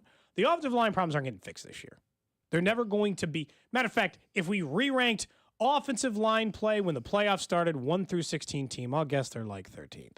Right? They're going to have one of the worst offensive lines in the game. They'll have the best quarterback and a million other things. If this team, they're going to have to overcome that. They're going to have to win in spite of that. If this team doesn't get to a Super Bowl again, if they don't win a Super Bowl again, ultimately we're going to step back and say, hey, the issues with the flawed roster / injuries, because there's flaws on the roster, they weren't able to patch them. And they've done everything possible to patch it. It's not like the effort hasn't been there. Yeah, not from a lack of trying. But you've had 4 different left tackles start games this year for you. You've been down number 1, number 2 receivers at times this year. You know, your number 1 back was down at times this year. Your number 2 corner has been out. Like it'll be very easy to tell, like, hey, in a 3-peat season, you didn't have enough. You just flat out did not have enough, whether it was injury or poor construction of roster. And I'm specifically really talking about left tackle. Other than that, I don't think the roster was poorly constructed other than left tackle. That's it. They obviously, at least immediate impact, they thought Kingsley could provide that, and he didn't. I don't think the rest of the roster is a poorly constructed roster. Their number 2 corner, Jalen Watson, got hurt. He was playing great football. I mean, at some point, you get tested. This happens for every single team. It's why you just said what you said about the Lions during what's trending. They might have now finally reached a point where the injuries are going to be really tough. It wasn't poor roster construction. They just got hurt. And the Chiefs, here's the thing. Brett Veach had like a 2-year run of 0 misses. Firing on all cylinders, man. Every single person he signed was working. I would even argue this offseason. Pretty successful. Hollywood Brown got hurt. There's nothing you can do about that. Xavier Worthy is a qualified NFL wide receiver. We're going to talk more about him tomorrow. That wasn't a miss. What he missed on was left tackle. He chose a left tackle and Kingsley Suamataia in the draft, who he thought could start for him, and he's not good. That's it. He's not good. Maybe he'll be good one day, but he's not good right now. Right. He's like unqualified to be on an NFL football field. And now they've used They've used 3 kickers, and they brought back Butker, and who knows what's really going on there. That's a little bizarre in terms of how he continues to plant his foot. Yeah, the only offseason plan that failed was they thought they had a starting left tackle in either Wanya or Kingsley, and they didn't. And as a result of that, they missed. They didn't have enough depth. Every other position in which there's maybe been some issue this offseason could easily just be tied back to injury, not poor roster management, just injury. Yeah, they should have taken somebody else at left tackle in the draft, or they should have traded for a left tackle or signed whatever different free agent left tackle, whoever, right? Maybe should have brought Donovan Smith in day 1 and started him. Now, and maybe that would have gone differently than now, where they obviously chose DJ Humphries, but they're trying. It just wasn't overly impressive, that's all. We're back at it tomorrow. Our VNFL insider, Vinny Pasquantino, going to join us. We might have to ask a question about Bobby Wood Jr.'s wedding. You guys saw some of the photos on Instagram. Bobby Wood Jr., they had at the reception, a pop-up Whataburger, but it was a Whataburger, because you get it? Yeah, you got it? You following that? Yeah, I got it. Pretty cool stuff. It was a who's who, it looked like, that was at the wedding. You were not invited, shockingly. Looked very classy. He was wearing like a classic black tux, bow tie. I like the classic look. That was a classic look. So we'll talk to Vinny about the wedding and, of course, the NFL. Plus, Nate Taylor, our Chiefs insider, I'm sure will have the latest on Patrick Mahomes' health. That's coming up tomorrow right here on 96.5 The Fan. Up next, C-Dot and Rob.